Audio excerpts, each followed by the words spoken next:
the apology of the minister who is opening the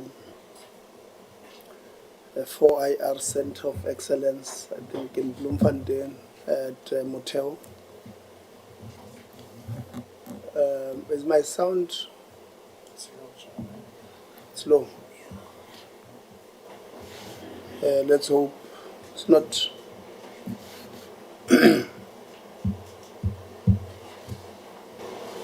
1, 2. It's a bit better now. Yeah. Okay. Good morning, colleagues. Let's start our meeting. We have today we are getting a briefing from our quality assurance bodies. We have we'll start with CHE, followed by QCTO, and then South African Qualifications Authority. They're going to give us their briefing on their annual reports for the 2024-2025. I was saying we have a number of apologies. The first one is the minister is not here. He's attending or is launching the Center 4IR Center of Excellence, I think at Motheo TVET College in Bloemfontein. The two deputy ministers have been assigned responsibilities abroad, both of them. One is in Kenya, and Dr. Nomusa is accompanying the president abroad. Then from member side, Dr. Christians must leave at 2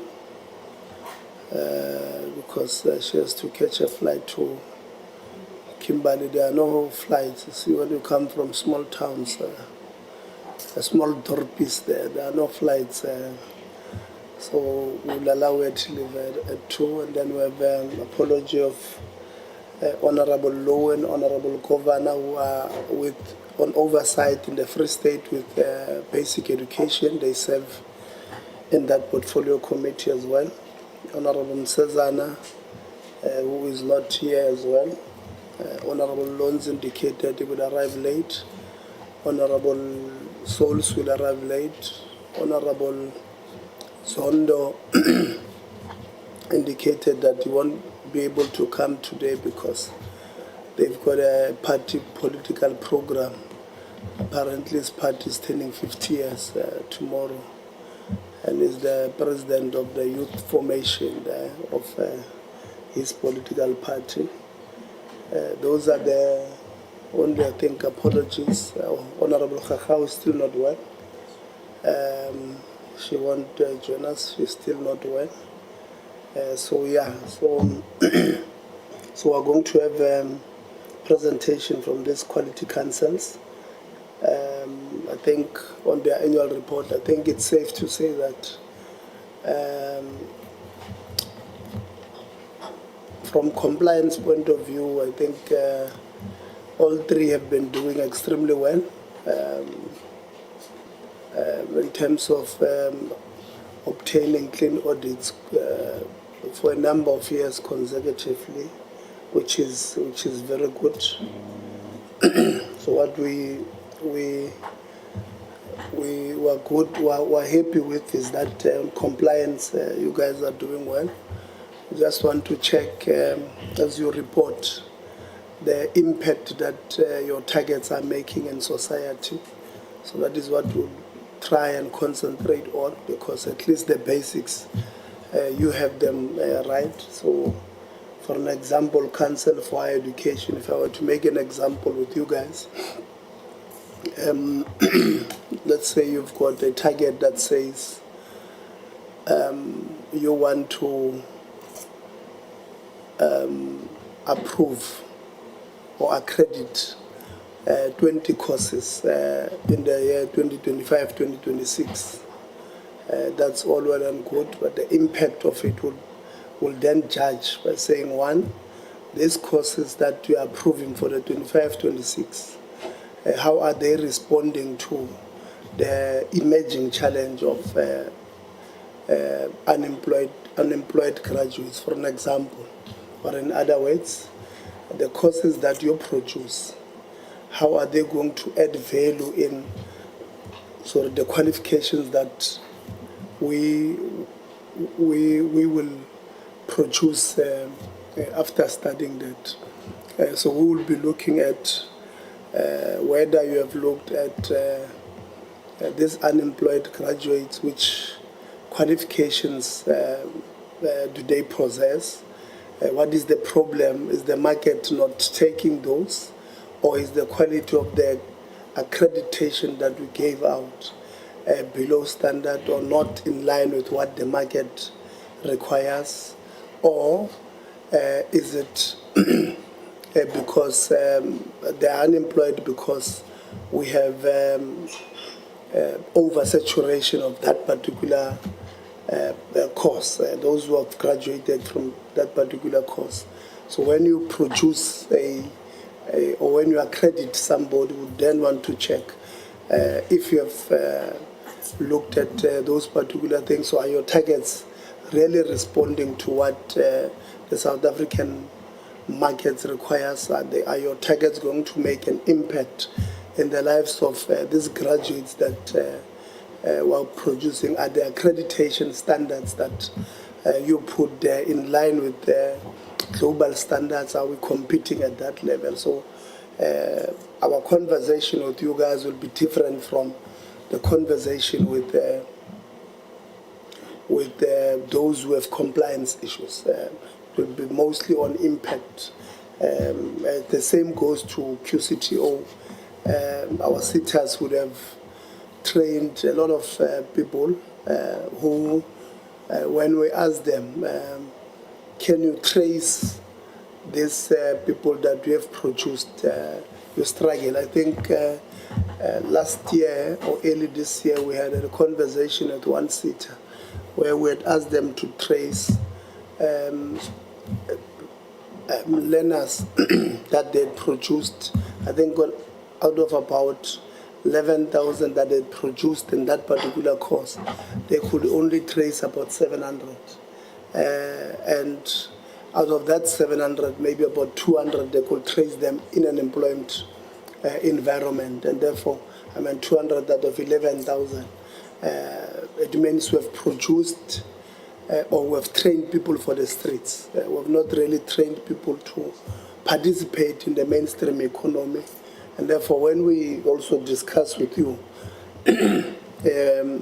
would want to check are the courses that you are currently accrediting in line with where the economy is currently? Are we able to respond to the economic needs or industry needs of these courses that we are producing for both the sitters and now with the TVET colleges? Because with the direction the TVET colleges is talking about taking now, it will require QCTO to play a serious role in accrediting some of their courses as far as that is concerned. South African Qualifications Authority, I think they've been doing well.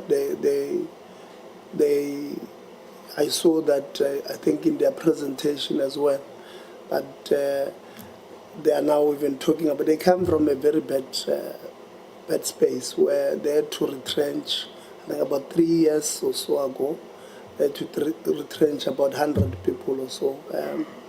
And I saw on the faces of the leadership that the previous CEO and the current CEO there, when they tried mechanism to save those jobs, they are slightly in a better position now. I think COVID affected them really bad, but also government institutions are not helping South African Qualifications Authority. We make a plea to all government institutions, all provincial governments, all municipalities. When you do, when you want verification of qualifications, when you have a capable institution like SAQA? Why would a government jump a government institution that primarily deals with that issue of verifying qualifications, and you go to private institutions, including in the department? The Department of Higher Education and Training sometimes goes out to verify qualifications of the private institution, except, when we have SAQA in-house. I mean, how is that? You know, it's a motion of no confidence. So you are saying to others, other departments, you are saying to private sector, because you don't have confidence in your own institution. But by the way, that has not been accused of maladministration, that has not been accused of wasteful, fruitless, irregular expenditures, that has accounted, according to AGSA, I don't know how many years they've had clean audits. They've even improved their turnaround time when it comes to giving feedback on verifications of both local and international qualifications. You still go out and ask some private company to verify. It doesn't make sense, and we want to make a plea to the department. It must start with you, and this department leadership. The Director General has apologized. I forgot his apologies. Is still not well. But it must start with him lobbying all other DGs of all other departments and provincial governments that everything that has to do with the verifications of qualifications must go through this institution called SAQA. There's no reason why you should not. I mean, in their presentation, you'll see that they're also talking about digitizing the certifications, which is, you know, in line with moving forward with the using the technology to advance, you know, our thing. So, but the department again is caught wanting because they themselves, I mean, they've been verifying qualifications of these people who have applied to be board members of CETAs, those ones who have applied to be council members of universities. I can tell you for free now that some of them were verified privately. When you have SAQA here, that we, by the way, are underfunding. So it's a discussion department we are going to continue to have with yourself, because it means if you are doing that, you are saying to us that we must lobby to have the right people to lead the department, because you can't have a department that does not have confidence CFO in its entity. The entity, by the way, even on compliance, that performs better than yourselves in the department.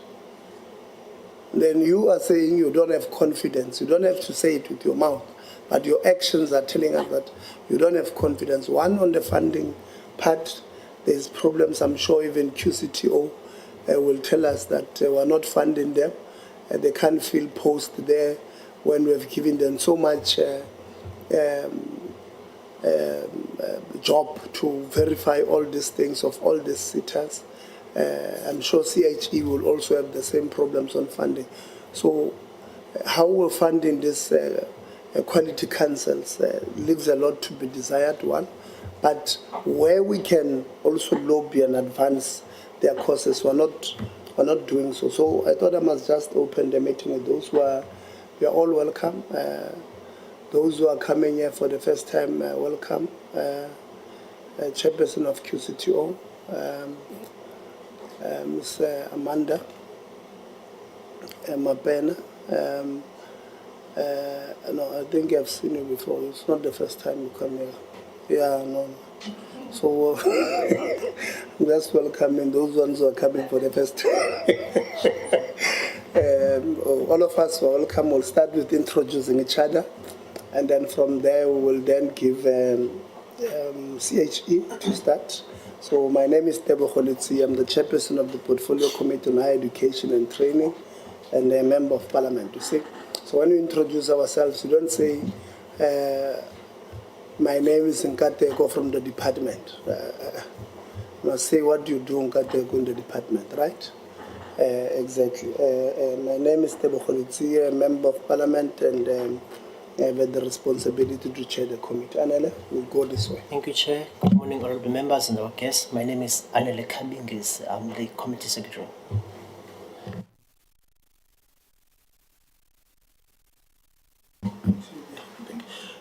Good morning, Honorable Chair, Honorable Members. I am Sanele Nene, acting CEO for purposes of this discussion, but substantively Director Standards and Capacity Development. Thank you. Good morning, Chair and the members of the committee. I am Voyogazi Memani Sidile. I am the Chair of the Council on Higher Education. Thank you. Good morning, Chair. My name is Katongo Kabwe. I'm the Acting Chief Financial Officer. I'm the Manager for Finance at the CHE. Good morning, Council. My name is Sanele Mlochwa. I'm the Deputy Chairperson of QCTO.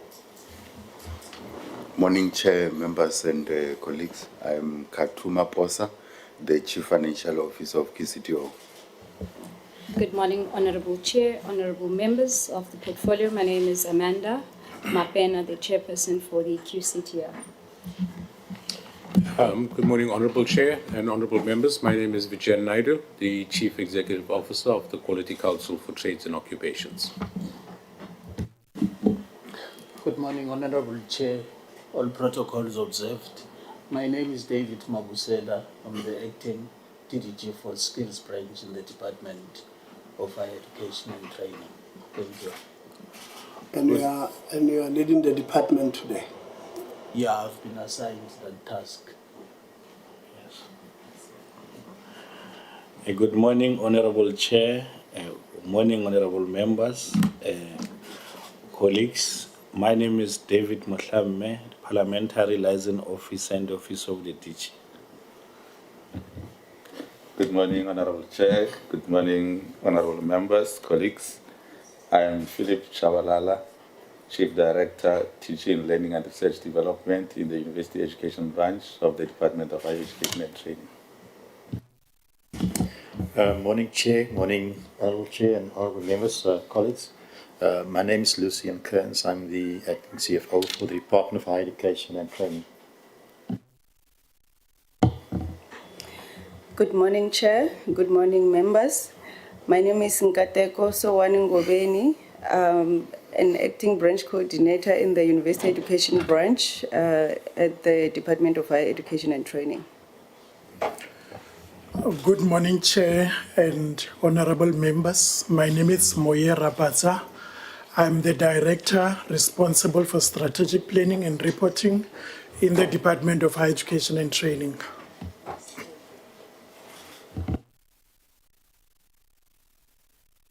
Colleagues from SAQA, we're introducing ourselves. Good morning, Honorable Chairperson and Honorable members. Our sincere apologies for coming in so late. My name is Nadia Starr. I'm the CEO of the South African Qualifications Authority. Good morning, Honorable Chair and Honorable members. My name is Innocent Kubuchuma. I'm the CFO for the South African Qualifications Authority. Thank you. Good morning, Chair. This one. Morning, Chair. The name is Bonnie Gantile, SAQA board member. Good morning, honorable members. My name is Diaping Matsau. I'm the Senior Manager of Strategic Planning and Governance. Good morning, Chair, honorable members. My name is Tabitha Mkwane. I am the Parliament and Cabinet Support from the Office of the Minister. Thank you. Good morning, Chair, members of Parliament, colleagues. My name is Lonjabulo Zuma. I am under the Parliament and Liaison at the Minister's Office. Good morning, Chairperson, honorable members of Parliament, colleagues. My name is Steve Mampehu. I'm the Parliament and Cabinet Liaison Officer in the Office of the Minister. Thank you. Good morning, Chair, members, everybody present. I'm Tanya Kleinant, Executive Secretary to Chairperson. Good morning, Chairperson, members, delegation from the QCTO, CHE, SAQA, Mampahomudiba, Committee Content Advisor. Good morning, colleagues. All protocol observed. I'm Dr. Delmaine Christians, a member of the Portfolio Committee. Good morning, Chairperson, colleagues, morning, and morning to the invited entities of the department and the department officials.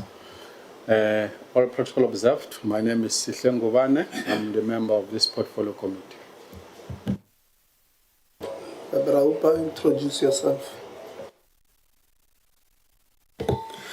Good morning, Chair. Good morning, members. Good morning, everyone. My name is Opa Budibe. I am in the Office of the Minister as a researcher. Thank you.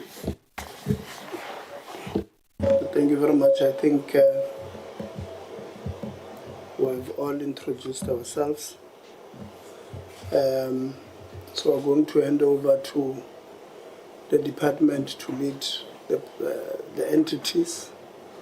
And then from there, we're going to give to the chair of Council for Higher Education. And then she will give to the acting CEO to lead their presentation. Thank you very much, Department. Thank you very much, Honorable Chair. Let me take this opportunity to thank you and the members for giving us this opportunity to really present the excellent work of the three institutions. And I must actually reiterate your sentiments in the sense that the three of them, as they are going to present here, it basically captures the quality of work that you have narrated. Without any further waste of time, I will not go to the statutory provisions of these institutions as they are commonly known, but then rather I'll just touch on the summary work that they have done, more so that they will delve deeper into the actual work, the achievements, the challenges that they are facing post and currently within the 24-25 financial year. With respect to Council for Higher Education and Training Chair, they have achieved a clean audit, and if it is noted in the annual performance report, it's clear that they have met quite a number of their targets. Out of the 41 that they were supposed to deliver, they managed to achieve 39 of them, which is quite an excellent achievement. They will narrate deeper on those achievements. And you must also note, Chair, that it's one of the institutions that is facing quite a serious challenge with respect to budget constraints. And in spite of that, though, they were able to make these achievements. I must also state, Chair, that they have supported the department with respect to enabling the department to do a lot of its work at this current point in time. And what is very remarkable, Chair, is their transition to the digital strategy. They have succeeded, Chair, to finalize their strategy with respect to digitalization. And basically, we're looking forward to the actual application of the strategy. Following, Chair, your directive with respect to the presentation, the QCTO also, Chair, is one of the institutions that has done quite very well with respect to meeting their targets. And with them also, they will delve deeper into the actual achievements that they have posted. And it's one of the critical institutions, Chair, that supports quality assurance in its broader terms. But then, however, it should be noted in this House, Honorable Chair, that they are also an institution that is facing critical challenges with respect to funding, and to some extent, or let me say to a greater extent, that affects their delivery one way or the other. And also, one way or the other, a way must be found as to how then they are assisted to basically surmount this problem of funding. Then the last chair institution that will present to this House chair, it will be SAQA. And also, coming back to them, they've done quite very well, and their annual report will basically present that work. I will not delve deeper into the actual details of what they have achieved, but suffice to say, their work is also excellent, and it will be testimony on just itself as it is presented. It is also critical to note that the Minister will be appointing the SAQA board before the end of the year, which will then facilitate or also promote sustainability with respect to their governance structures. Without any further waste of time, Chair, let me hand over to you, and then, yes, thank you, Chair.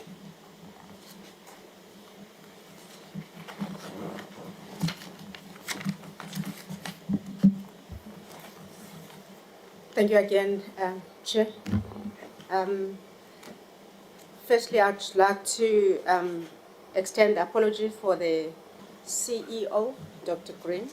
He is attending a conference in Mauritius, and he couldn't change his plans after we had the invite, and also the CFO. And so I have the acting CEO, Dr. Sanele Nene, and the acting CFO, Mr. Katongo Kabwe. So what we will do is I will just give the structure and a brief intro before the CEO takes us through to the performance of the organization. So I will briefly look at the mandate, vision, mission, and strategy, and then the part 2 will be done by Sanele, and then part 3 will be done by Katongo, part 3 and 4, and then part 5 will come back, and some specific issues are covering the issues that have been requested for us to cover in our presentation, and then I will do the concluding remarks after we've done that. And so, Chair, this picture here, I think it will also answer some of the questions or comments that you made earlier on as to what is the impact of Council on Higher Education to the society. And these are the 3 spheres that are mandated to us to look into, which is the quality assurance in higher education, the research and advice, and higher education and oversight. And these 3 spheres, they do interact and overlap, and they do inform the work of each of one of those. I'll give you an example. The advice that we give to the minister, it does inform what we do in other areas. One of the pieces of advice that we did was research on types of institutions.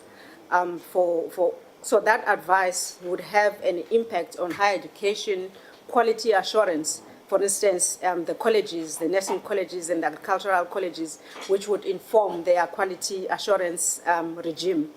And another example that we would look as to what is the impact of CHE is work that we've done for the Minister on Higher Education Transformation. That one of the studies that we had done was the participation of Black South Africans in doctorate programs, and that would also have an impact in the transformation of transformation in higher education. So I'm not going to go into detail into all those things. And then, what is the mandate? It is conferred by the Higher Education Act 101 of 1997, and the main things being to advise the minister arrange and coordinate conferences that informs the work that we do. And also through the HEQC, we promote quality assurance in higher education, audit, which are the institutional audits in public and private institutions, and also see their quality assurance mechanism and see how it's working. And then, of course, one of the impact is to promote access of students to higher education institutions by making sure that the policy is opening up the access of all students to higher education, and any other functions that are designated to us by the minister.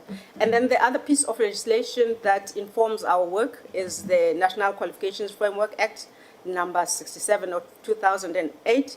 But I will not go into detail on that because it is in our annual report. And then the additional mandate that we'd been given by the minister as well, when the minister was still Minister Nzimande, looking into transformation oversight in higher education, and then there's other areas where we, papers and other places where we find where we need to do some work. For instance, the National Plan for Post-School Education and Training. And so it gives us something to do as well as the CHE. And so good progress has been done, but this additional mandate, it is not funded. So we try and find work that we can do within the budgets that we have, but we'll talk about that later. And then this is a quick structure of the council, and there myself as a chairperson, and then the committees that we have: the HR, the Audit and Risk Committee, the ICT, and Higher Education Quality, Research and Monitoring, and Nominations and Governance Committee. And then just putting the faces to the names, and it's also in the annual report if you want more details. On the structure, this is the management structure. This is the old structure, and that we had before the new year.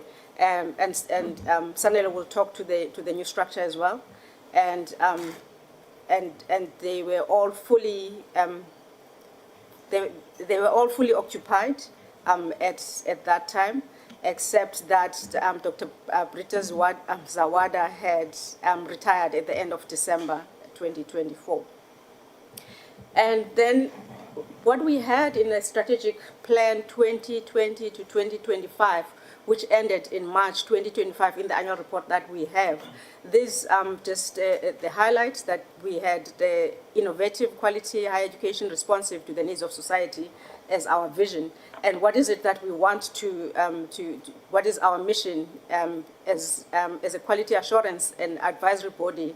We want to lead and manage external quality assurance, regulate qualifications through the HEQSF, which the chair did touch on, about the qualifications, and also to become an intellectual hub for higher education research, monitoring policy, and critical discourse, which would then inform the higher education policy and practices. And then, of course, we advise the minister on all higher education matters.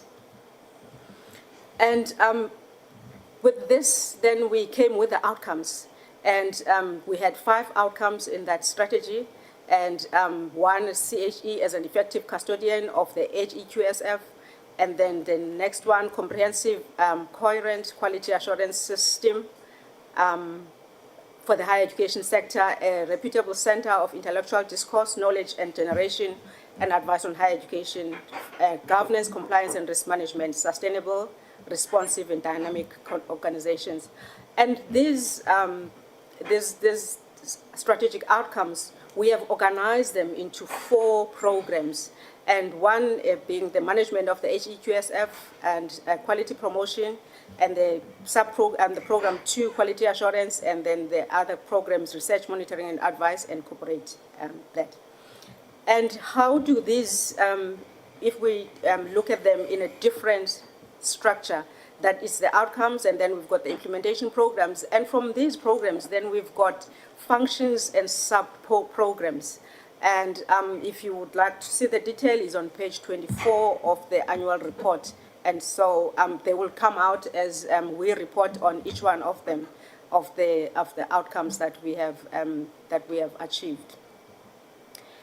And then from my side, Chair, and then I will hand over to Dr. Sanele Nene to take us through the achievements and the performance indicators. Thank you. Thank you very much, Chair of the Council. Honourable Chairperson, honourable members, colleagues in this sector, I'll be taking us through our non-financial performance indicators. Chairs, as already been noted, we achieved 95% of our targets. We missed only 2 of the 41 targets that we had set for ourselves for the financial year. We would like to state the reasons for missing these 2. We had, as part of the target of completing a number of institutional audit reports in a financial year, struggled to complete one particular report for one public institution on time, and that is the SAQA University report. It was eventually completed, but it could not be achieved during the financial year because we needed that report to be of a standard of quality expected of the process, but also to be useful to the institution as all other reports are meant to be. We are also struggling to get some of the private higher education institutional reports to be completed on time because the process naturally takes slightly longer than you expect because we need the quality of these reports to be good, to be consistent across the board. But also in the private higher education space, Chair, you would understand that the impact of our decision is slightly different from how it would be for public institutions. And so we really have to be careful that these reports are useful and assist private higher education institutions. So these particular targets was missed as a result of that. We are happy to say that immediately after missing it in the previous financial year, we achieved it in this current financial year. The second target that we struggled to meet last year is one on corporate services. And that is on the percentage of occupied positions within the approved organizational structure of the CHE. We had, as the Chair has just noted, and as the DDG also noted earlier, a termination or 2 terminations in the previous financial year. One was a retirement, as the Chair indicated earlier, where one of the colleagues had to retire because they had reached retirement age. The other was a non-confirmation of an appointment because of poor performance during probation period. It is an unusual thing for a colleague to struggle to complete a probation period, but this was an exceptional circumstance. Unfortunately, we could not fill these positions before the end of the financial year. We have subsequently been able to fill one of the positions, and we hope to do so, finalize the appointment for the other position. Chair, we want to highlight some of the achievements here.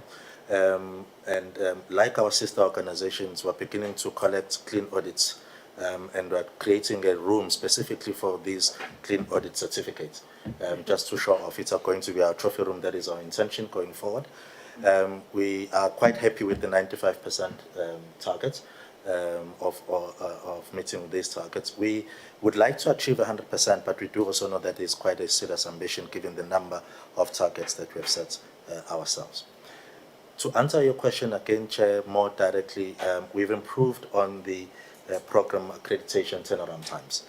We have a much more efficient, more streamlined, easier system than we've done before. But we have to note, and we'll come back to this point later, that we had experienced a serious backlog as a result of HEQSF alignment processes back in 2019, which backlog we have now resolved.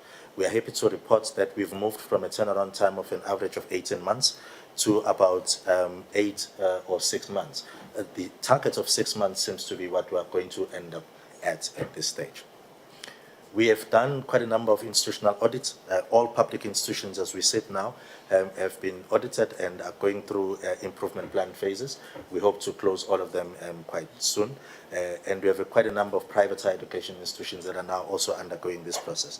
For those of us who have been in the system for a while, you'll recall that when we did institutional audits the first time around, it took years to complete, and some institutions could not participate, particularly private higher education institutions. Right now, all institutions that exist and registered as higher education providers, they are going through these audits. So we're quite happy with our progress here. In the reporting period, the CHE won the rights to host the Inquahe Forum, which is the network of international quality assurance agencies. It's a very important space for international quality assurance agencies. We will be hosting this at Sun City next year in February, and we're busy with these arrangements. We have initiated qualification standards, a review of qualification standards on initial teacher education. Colleagues will recall that there's been an outcry, a lot of concerns raised on initial teacher education. From the CHE's point of view, ours was to respond through qualification standards to try and establish parity of quality across the institutions that provide these qualifications in the country, both public and private. And we're now going to be conducting a review of those institutions, having developed the two qualification standards, the Bachelor of Education, as well as the Postgraduate Certificate in Education across 4 phases. In addition to this, we are doing a modes of provision review, a themed review, to understand how institutions have transitioned from their originally accredited mode of provision to now online provision or blended provision based on the requirements and the concessions that the HEQ has made as a result of the COVID-19 situation. So these processes are massive processes that we're now actually going to undertake. Honourable Chair, if you allow me, I must indicate that one of our achievements based on this is being able to draw on additional resources.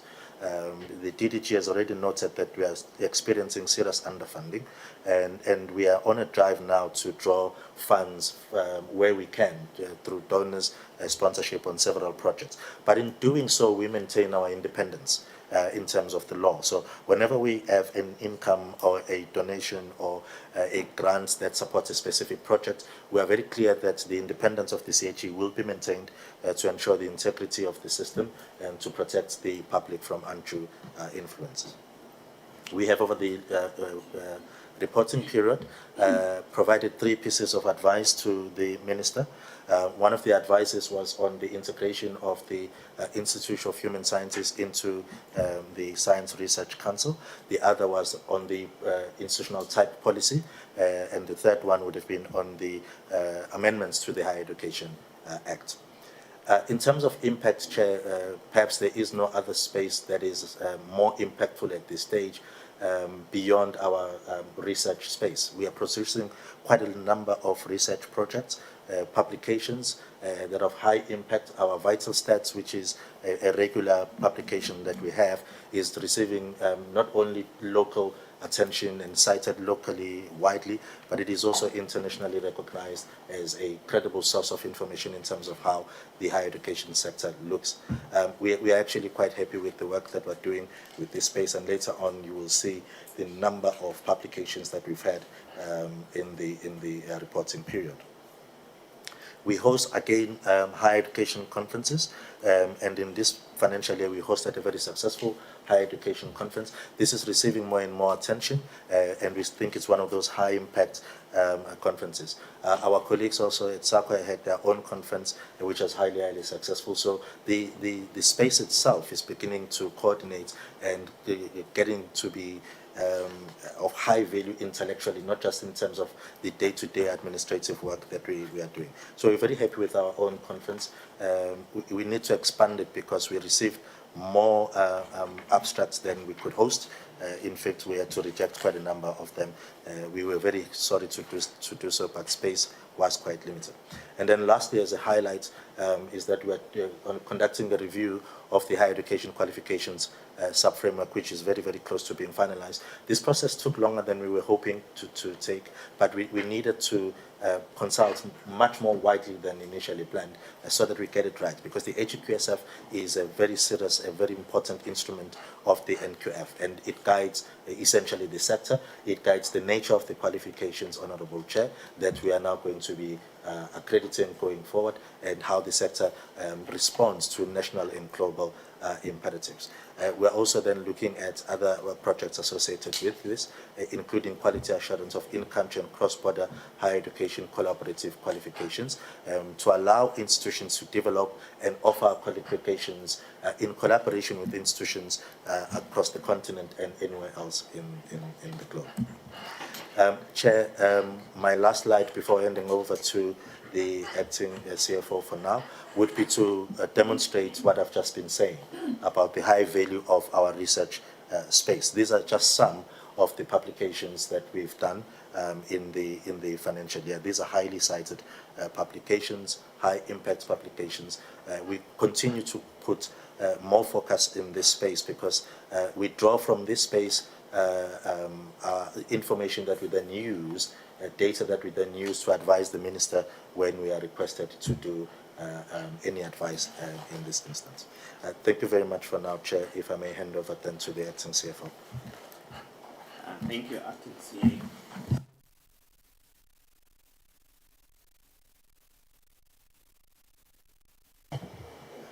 Okay. Thank you, Acting CEO. Thank you, Chair. Good morning, Chair, and good morning to the members of the Portfolio Committee. I'm going to take you through the financial performance of the CHE for the financial year 2024-2025. The CHE was operating on a budget of 101.4 million during the year, and we actually received revenue of 103.8 million. Chair, the breakdown of that budget is between the government grant we get from the DHET of 84.87 million, funds that we receive from accreditation fees of 6.7 million, interest income that we receive on surplus balances at the Reserve Bank. We have the conditional grant for the quality assurance project of 3.6 million. And then we had also the approved rollover of funds from the previous financial year of 4.3 million. Chair, in terms of the variance between the budget and the actual revenue that we received, the revenue from exchange transaction for the financial year was higher than the budgeted amount due to the increased number of applications in accreditation. The Chair made mention of the fact that we've improved turnaround times in accreditation from 18 months to 6 months, and the impact of that is that we receive more revenue during the financial year. Secondly, Chair, there is also interest income that we received that was more than the amount that we budgeted for due to additional surplus balances that we had at the bank, and also we received conference fees during the financial year. In terms of the budget and expenditure, Chair, for the budget that we had, it's split between compensation of employees at 46.5 million, and the actual expenditure was 46.6 million. And then goods and services was 54.9 million, and then the actual was 51 million. In terms of the variances, Chair, the next two slides just speaks to the reasons for the under and over expenditure, as well as the savings that we realized during the financial year. I would just highlight the main ones and take the rest of the slides as read. In employee cost was slightly higher than budget due to a late provision of the bonus for the financial year. We realized savings in legal fees during the year due to reduced litigation. And then we also had savings from repairs and maintenance for the building because the CHE owns the building. And then we also realized savings in travel and accommodation because a lot of meetings that were budgeted for were held virtually as a result. The next slide just speaks to the savings in the different specific programs for the CHE, Chair. I would like to go to the next slide, which speaks to the top 10 cost drivers for the CHE, just to give an indication to the members on where the budget for the CHE is allocated to. The biggest cost driver for the CHE is the peer academics. As you would know, Chair, that the core work of the CHE is highly peer academic driven, so it only makes sense then that most of its budget is allocated to peer academics. We've got ICT expenses also taking up a lot of our budget. We've got travel and accommodation because the peer academics are all over the country, so we need to travel for site visits and audits, and so travel and accommodation is a big cost driver for the CHE. To make up the rest of the cost drivers, we've got auditors' remuneration, which is internal and external audit fees, venue and catering, remuneration for council and committee members, consultancy services, printing, legal fees, and recruitment fees. Chair. I would just like to highlight what is included in the ICT expenses. We have a lot of systems, IT systems at the CHE, and they require a lot of maintenance and support, and so a lot of the cost that we have is for license fees and support and maintenance for those financial systems and other IT systems that we have for the CHE. Chair, I now come to the fruitless and wasteful expenditure for the year under review. The CHE identified 38,000 in terms of fruitless and wasteful expenditure. 33,000 was finalized in this financial year, and it relates to the cancelled accommodation for an employee and the private kilometers incurred on a CHE hired car. In terms of consequence management, Chair, we have the Financial Misconduct Committee, which is a committee that investigates instances where the CHE suffers any financial losses. The committee condoned the amount. The employee concerned with cancelled accommodation was found guilty, and his probation was not confirmed, and his employment was terminated. The amount charged for the private kilometers incurred was recovered from the employee concerned. Chair, the 5,000 was interest charged on late payment of an invoice, and this is still under investigation. It will be finalized in the 2025-2026 financial year and will be reported during the next briefing. In terms of irregular expenditure, Chair, we've got 124 that was identified during the financial year. It is broken down between a payment to UNISA for a training course without following supply chain processes. We've got a website maintenance of 33,000. The service provider continued to work on the CHE website after their contract had expired. And then we also had an emergency team building that was facilitated by an external service provider without following the supply chain processes. In terms of consequence management for those identified cases, Chair, the first one, the employee concerned was not found guilty because it was identified that the event did take place and the CHE representative did participate in the event. The IT administrator that was responsible for the website maintenance contract was dismissed on the 11th of October 2024 for serious dereliction of duties, including this particular matter. And then a warning letter was issued to the concerned employee for the emergency team building that was undertaken without following supply chain processes. Chair, then there was an amount of 8,000 that was identified during the financial year for cancellation and booking of accommodation without following SCM processes. However, this matter is still under investigation and at the end of that financial year. Finally, on this issue, Chair, we had an unfortunate incident at the CHE where one of the CHE officials was abducted in the precinct of the CHE. This official is the one that is delegated or assigned to have the company credit card for the CHE. The abductors took her around 4 o'clock, and then once they did that, they demanded that she submits the PIN numbers for all the credit cards that she had on her person. Unfortunately, she also had the company credit card on her person. In terms of consequence management, the first 7,000 was condoned, considered by the FMC, and the employee concerned was found not guilty of negligence. The balance of it was still under investigation at the end of 31st March, as we requested more information from the concerned employee. Chair, I now turn to the report of the Auditor General. We did receive, as indicated earlier, a clean audit, which is the third clean audit for the CHE. And then they identified two matters as audit findings, and these audit findings were classified by the AG as housekeeping. The first one relates to the change in estimate disclosures. Chair, we identified some assets at the CHE that were reaching the end of their useful lives in the asset register, but when we inspected these assets, we realized that they were still in good usable condition. So we decided to extend their useful lives. And as a result, we had to make a disclosure to the financial statements.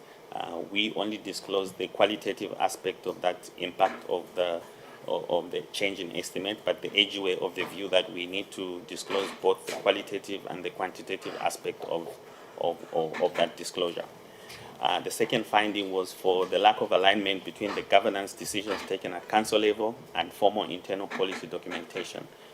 Chair, they picked the performance moderation charter where they say that the allocation used to including the provision for bonus was not clear and there was a misalignment between the actual rate used and the one that is taken at council level. So these were the two findings, Chair, and they were first-time findings, hence we're saying they are non-recurring findings. It's the first time they were picked up by the AG. In terms of the strategic audit action plan to address these two findings, Chair, we have what we call the year-end financial close process, which is simply a checklist that we have for all the disclosures to the financial statements. So we've made sure that we've included this into the checklist that we have to ensure that the next time when we do have a change in estimate, we disclose both the qualitative and quantitative aspect as identified by the AG. Secondly, Chair, the performance management moderation charter will be adjusted to ensure alignment with the governance decisions that are taken at council to avoid confusion and misinterpretation. Chair, the last part of my presentation deals with the budget baseline for the current year and the MTF period. We are currently sitting at 107.9 million for the financial year, broken down between 88.5 million from the department. We project to have received from private accreditation and quality reviews of 7 million. We've got a conditional grant for the quality assurance project from the University of Joburg for 10.8 million. And then we also estimate to have interest income from surplus balances at the bank of 1.4 million. In terms of the MTF period, Chair, we are moving from the grant of 92.6 million and all the way to 101 in 2028-2029 in the financial year. In terms of the allocation of the expenses of the budget, currently, Chair, the split is between compensation of employees and goods and services. We've got currently operating at 45.1 million in terms of compensation of employees, and then goods and services of 62.7 million. Over the MTF period, Chair, the budget is for compensation of employees 47 million, going all the way to 51.4 million. The average increase in the budget for compensation for employees is 5% as per the instruction from National Treasury, Chair. So this budget that I've tabled has been approved by National Treasury in order for the CHE to continue to implement its mandate, implement its strategic plan, as well as implementing the approved quality assurance framework by all core programs supported with program administration. Chair, just to identify the risks associated with the budget baseline in terms of COE, what we are highlighting is that the budget that we've presented does not cater for the full organizational structure that has been approved. It only reflects the funded posts that are currently at the CHS, so it's a funded budget and not the full approved organizational structure. And also we're highlighting that bonuses, performance bonuses are not included in this budget and because those are dependent on the availability of funds at the end of the financial year. In terms of the ratio between compensation of employees and goods and services, Chair, the ratio is 45% to 55% respectively. And then finally, Chair, just want to highlight the risk associated with the budget baseline in expenditure. We are saying that the institutional site visits that we require for effective implementation, they're not all undertaken due to the limitation of the budget. And also finally that quality assurance is a peer-driven exercise, and then the budget for peer academics to be involved in quality assurance is also limited. Thank you very much, Chair. I'll hand over back to the Acting CEO. Thank you very much, Honourable Chair. Some of the specific issues we were asked to respond to. One is on an efficient accreditation system. We've already highlighted that we've made significant strides in improving our accreditation system and processes from a turnaround time of 18 months to now about 6 months on average. We are quite happy with this.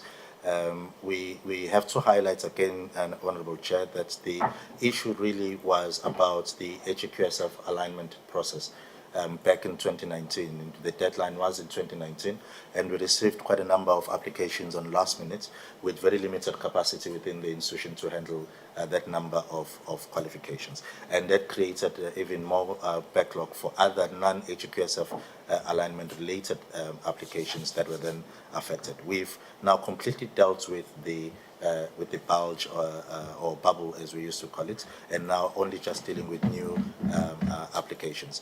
So the 6 months is where we're settling as the average in terms of processes.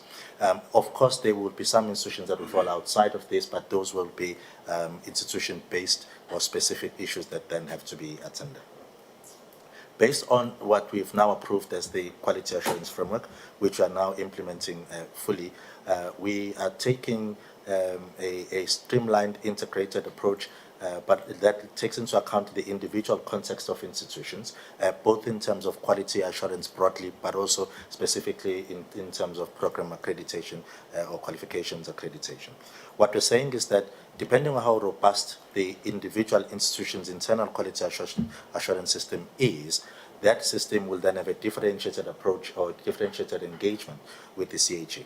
If on the one hand the institution is found to have robust internal quality assurance systems to really assure the quality of its own programs at an institutional level, as well as the processes for development of those programs and qualifications, we would have a limited engagement with that institution. We would leave that institution to do what it needs to do. Of course, without delegating our function or our mandates to institutions, because we can't legally to do that. But we can, of course, say that institutions take more responsibility for their programs. And so we can engage with that institution after an extended period of time. If, on the other hand, the institution is found to have limited internal quality assurance capabilities, its systems are still in development, then we'll have a different engagement with that institution. We would be looking at accreditation processes that are much more rigorous with that institution, that are actually more long-term, and that process might take longer than it would for an institution whose system is found to be more robust. It is important for us to state, Chair, without making an excuse, but as a statement of fact, that some of the challenges we're experiencing with program accreditation is as a result of poor submissions from some institutions in terms of applications. And this is common across the board. It's not just a CHE issue, it's generally an issue in the sector.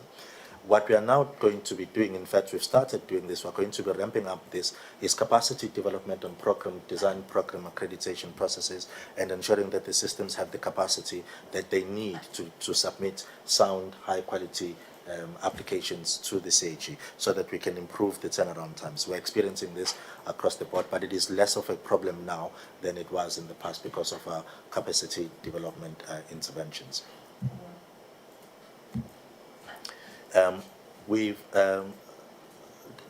Back in 2022, Council approved the digital transformation framework based on the pillars that you see before you, honourable members.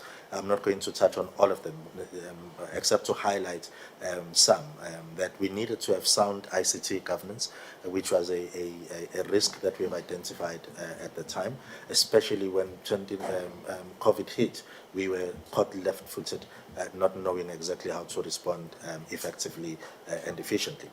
Leveraging strategic partnerships where we need to, and you'll see in one of our slides how we intend to do that. So these are some of the pillars that we are working on in terms of our digital transformation framework.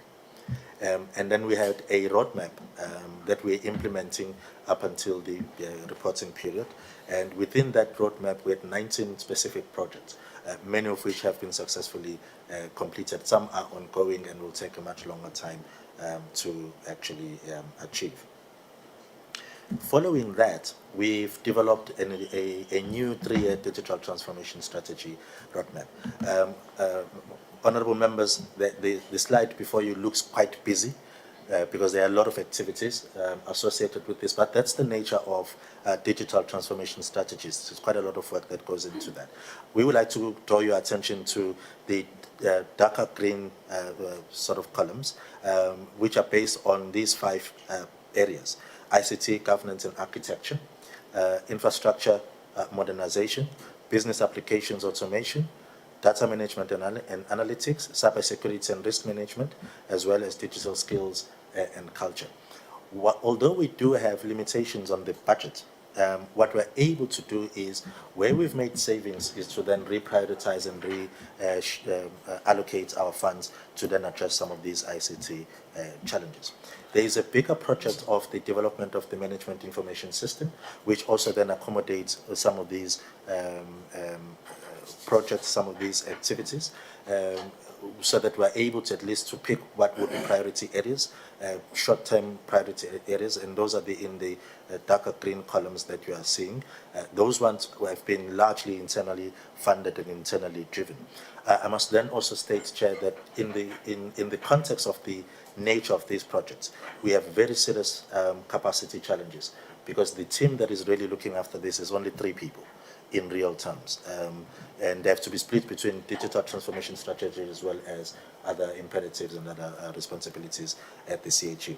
And one of the 3 is not in fact a part of the ICT team. She just happens to be a person with the necessary skills to assist in this regard. So she is split between 3 different projects. So there's very serious capacity challenges in this context. There are other more long-term challenges that we're looking at funding through raising funds elsewhere, including, of course, on the revenue we generate through program accreditation, institutional audits.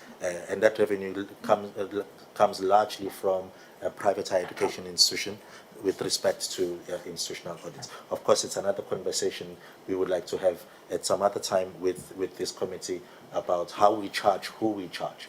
By law, we have a right as the CHE to charge for our services, but that's been limited to private higher education institutions and not necessarily public institutions. I know I'm raising a controversial issue. I'm just throwing it out there, Chair, for consideration. The Chair of Council has already noted that we now are operating on a new organizational structure, which we have now approved, and the Council approved it, and it's in operation. We will be phasing this structure over the next few years. The reasons that we needed a new organizational structure is that we undertook a process of looking at ourselves from an external point of view with the sector to understand what we were doing as the CHE, how we were structured in terms of whether that structure was responsive to what we needed to be doing, and what else we needed to take into account in terms of the changes in the sector that we needed then to attend to, and also the expanded mandates of the CHE. The sector itself is changing, both in terms of size but also in nature. We are seeing a lot of private higher education institutions coming into the space. We are also in this particular period in time looking at the agricultural colleges coming into the space, as well as the nursing colleges. So there's an expanding and changing and diverse higher education system that we're now seeing that's quite different from what it was when the CHE was first established. We also needed to strengthen some of the key areas of our functions, such as research, monitoring, and advice, and through the QAF to streamline and integrate many of our functions there as well. And also then to look at our ICT capacity and ICT structure to respond to what the sector required. So that's really the reason why we needed a new organizational structure. Also of importance is our need to reduce over-reliance on service providers. We as part of the public sector need to find ways in which we do not really outsource what we can do in-house. And we have looked at the structure and realized that it did not permit for us to then do what we can control in-house. We needed to outsource even some of the more basic services that we could otherwise do on our own. And that's why we needed a new structure. And that structure looks like this, Chair. We have our executive authority, which is a council, and the accounting officer being the chief executive officer. And within the office of the CEO, we have a number of positions and responsibilities to strengthen the strategic focus of that office so that it is less operational and less administrative, more strategic in the way that the CHE and the sector requires. And then directly below that, we have 4 program areas. We have quality assurance, which includes, amongst others, standards and capacity development, accreditation, quality reviews, as well as the management of the higher education qualifications sub-framework. The second program is research, monitoring, policy, and advice, and that's the space that produces much of the publications and research and intellectual work of the CHE. You then have finance, which within it has financial management, supply chain management, and then facilities. And then lastly, you have corporate services, which has information communications technology, human resources management as well. This new structure at a macro level expands the CHE's positions from 52 to 84. Of course, it's going to be phased in over a period of time. It is important, again, to repeat what the acting CFO indicated and what the chair of the board indicated as well, that this is a new, largely unfunded structure. What is funded was what is in place at the time when this was approved.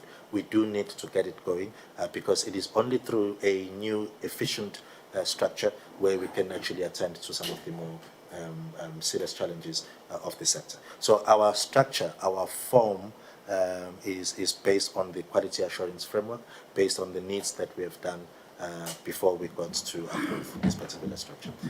Thank you, Chair. I will then hand over to the board chairperson.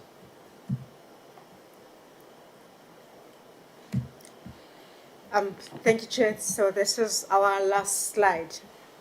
And so as the acting CEO has highlighted the areas where we need increased budget for the CHE so that we can be effective and carry out the full scope and scale of our functions as mandated. Also, when I highlighted the 3 spheres that we operate in, one being the transformation and monitoring and oversight function that the minister had asked us to look into in higher education sector. That area hasn't been funded, and also in the MTF it's not funded. So it's an area that it's important, but it would be difficult to fully implement it without the budget. And then as I showed you the structure of the council, there are 3 vacancies at the moment. 2 have, one has been vacant ever since this new, the current council has been appointed.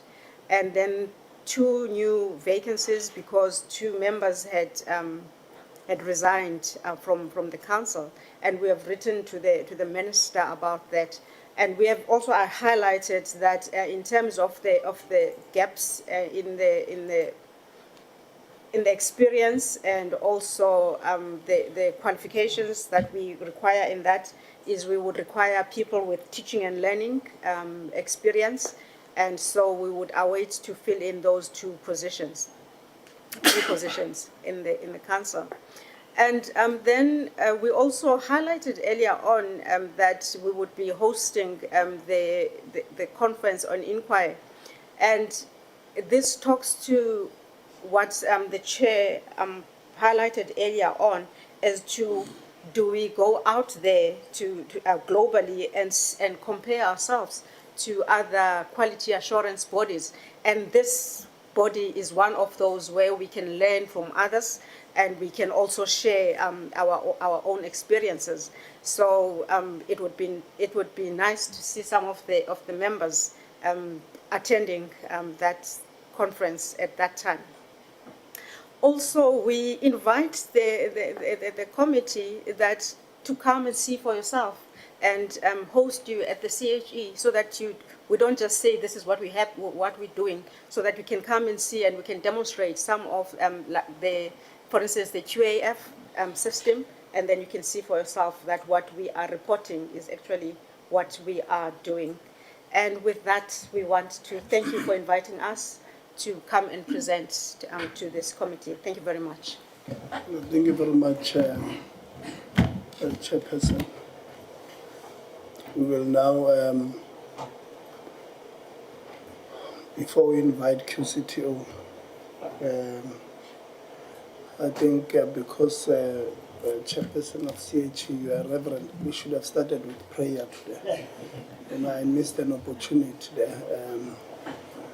But that was on a lighter note. We'll probably end with a prayer. QCTO, Chairperson. Thank you, Chairperson. Greetings once more to yourself, Chair, kind self, honorable members, colleagues. Today we are also here to present, as you indicated, Chair. I am the new Chairperson for the Council for the QCTO. I am joined today by the Deputy Chair, Dr. Mlodra, who's behind me, the CEO, Mr. Naidu, who's next to me, and the CFO. We welcome the opportunity to present, Honorable Chair. As you'll know, Chair, that the QCTO Council is a new council, the third term council, or the third council that was before us was the one that was responsible for the 2024-2025. However, Chair, we do have continuity in the council. Dr. Mlodra is one of those members that are returning members, so we are well appraised on what took place in the financial year 2024-2025. Honorable members, the EXCO for the QCTO Council is Dr. Mlodra, who I just introduced, who's representing public education and training providers, Mr. Ali, who is representing organized business, Ms. Judy, who represents organizations of community and development, Mr. Grant Abbott, who represents organized labor, and the CEO, who's our ex-officio. Other members, Honorable Chair, include Dr. Green, who's the CEO for CHE, Dr. Mafu, who's the CEO for Malusi, Ms. Star, CEO for SAQA, Mr. Kuzwayo, the Executive Officer for the National Skills Authority, Dr. Subramani, representing private education and training providers, Mr. Khowedi, who represents the state, Mr. Vele, representing the state, Mr. Bale, who also represents organizations of community and development, Ms. Ntombi Dludla, who represents the organized business. We do have one vacancy, which is the organized labor. This annual report, Honorable Chair, for 2024-2025 is the fifth and the final report in the 5-year strategy plan, which started in 2021 to 2024-2025. And its theme is the accelerating skills development for inclusive economic growth, which is indicative of the QCTO's recognition for critical role it plays in responding to the challenges of the country, but also ensures the keeping of the pace of technological advancement. The work of the QCTO, Honorable Chair, was largely focused on two broad critical areas. The first is related to the implementation of the occupational qualifications sub-framework, and the second is the QCTO's Vision 2027.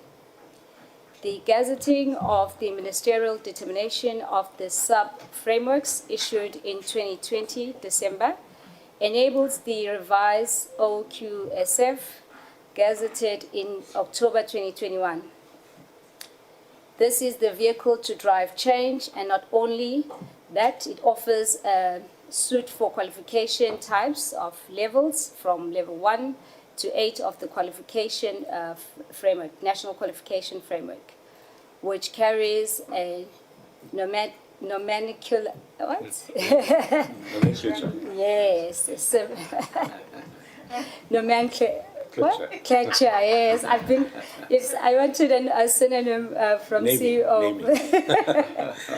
Similar to the qualification and higher education qualification sub-framework, it provides an alternative learning pathway for learners.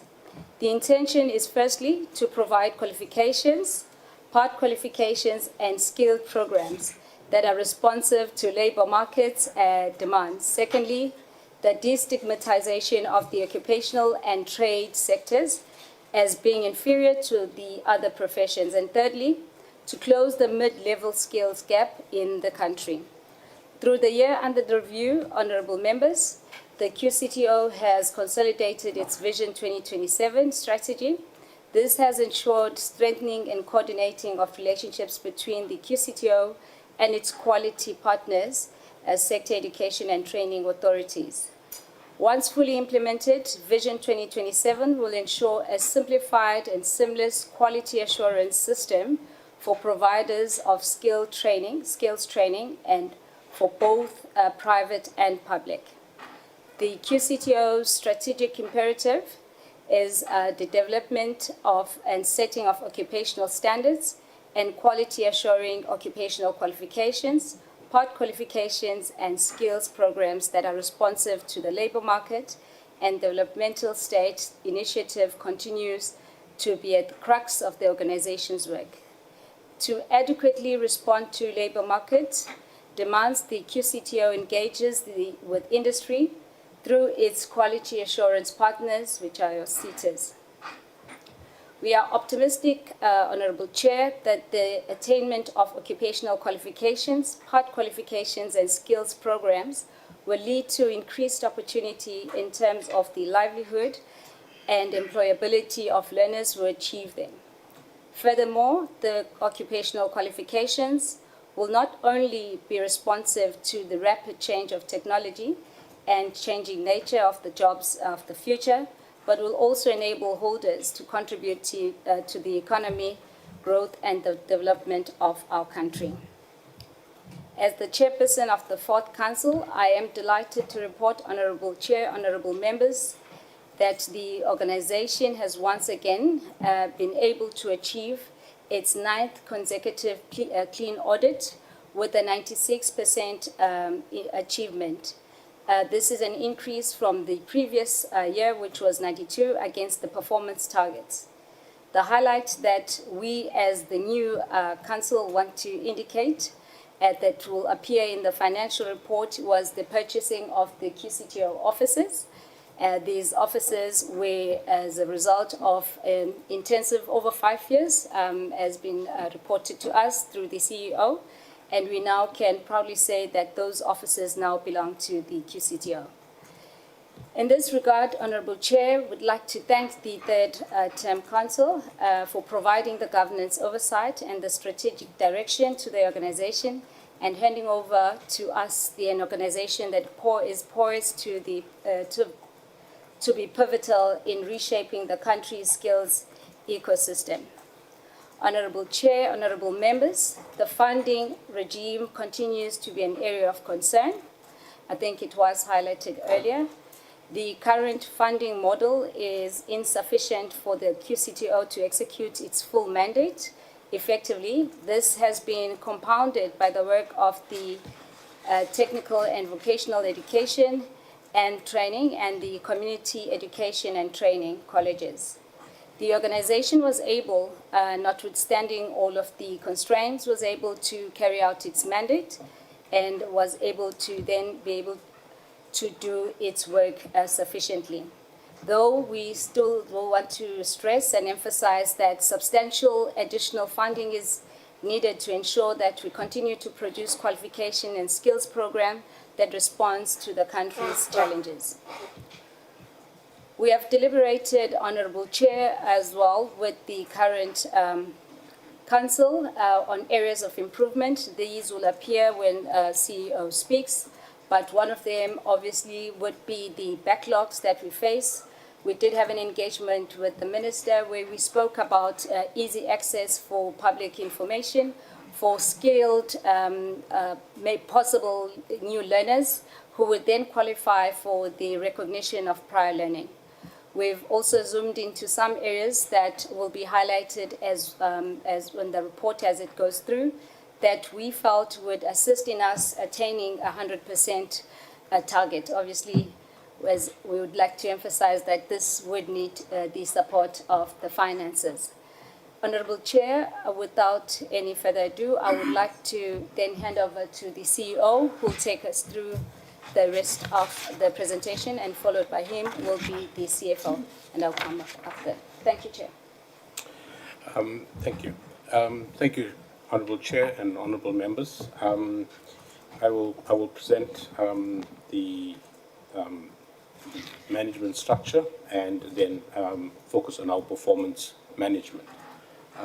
So we do have the new chairperson, well, not so new any longer, as myself as the CEO, and our team has been fairly consistent in terms of our senior management.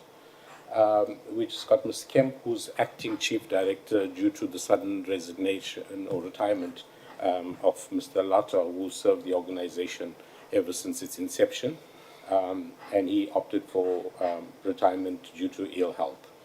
And then ably supported by Mr. Mbue, Ms. Madilonga, the Chief Director for Corporate Services, Mr. Kato Maposa, who's with me here, the CFO, and then we have one vacant post, which is an almost newly created post, which we are in the process of recruiting, and that is in order to drive the innovation and policy development within the organization.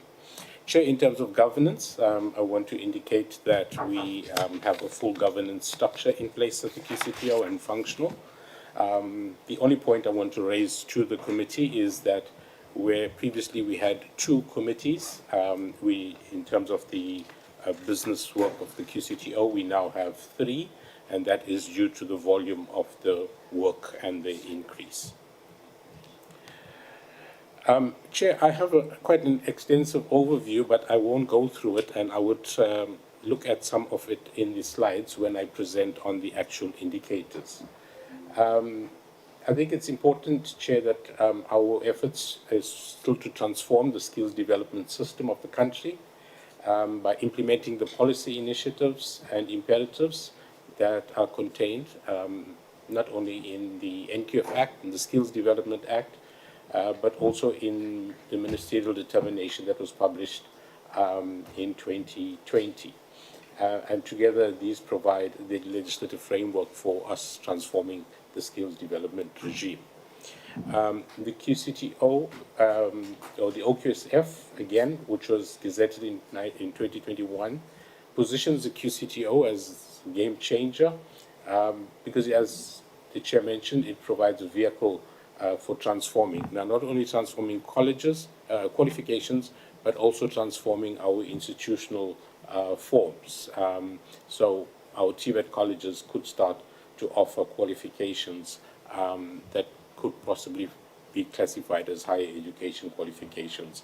And higher education institutions could offer qualifications on the OQSF. But I'll speak more to that under the other programs. The OQSF, we have included skills programs. Now, Chair, this has been a development. We know there's talk all over the country of short programs, micro-credentials. I think in South Africa, by just calling it skills programs, we got the essence of the debate correct without necessarily all of the philosophical debates that go around implementing micro-credentials.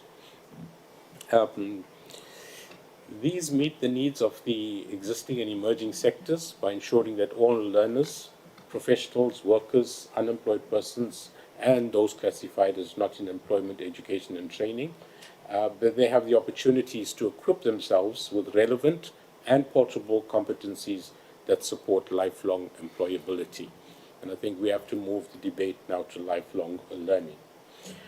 In the medium to long term, it also provides a mechanism for reforming our institutional types, which is our TVET and our CET colleges. And I will give some indication of how the TVET college and CET colleges have taken up some of the new occupational qualifications and skills programs. And then we want to improve the quality of provisioning in the PSET sector, and this remains our singular objective. But unfortunately, through the implementation of risk-based quality assurance, again, due to the funding constraints, and we want a standardized national quality assurance framework for the OQSF. Chair, as I indicated, I'm not going to go to these 3 slides because they're just a summary of the figures, and I will go to them as I speak to the actual indicators. So I would just go straight to the actual indicators.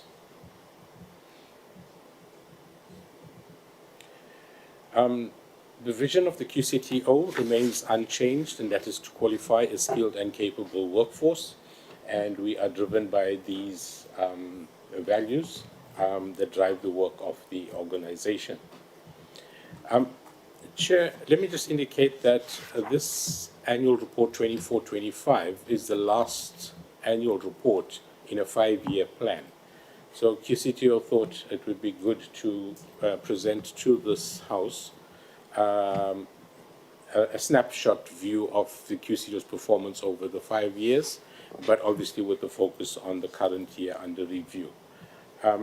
By just looking at that slide, over the 5 years, we've improved our performance target, that performance, from 64% to 96%. Obviously, the numbers of the targets would have changed from year to year, but we are happy to show that upward trajectory. Again, over the 5 years and also for the year in question, these are some of the legislative imperatives that we had to respond to as the Quality Council.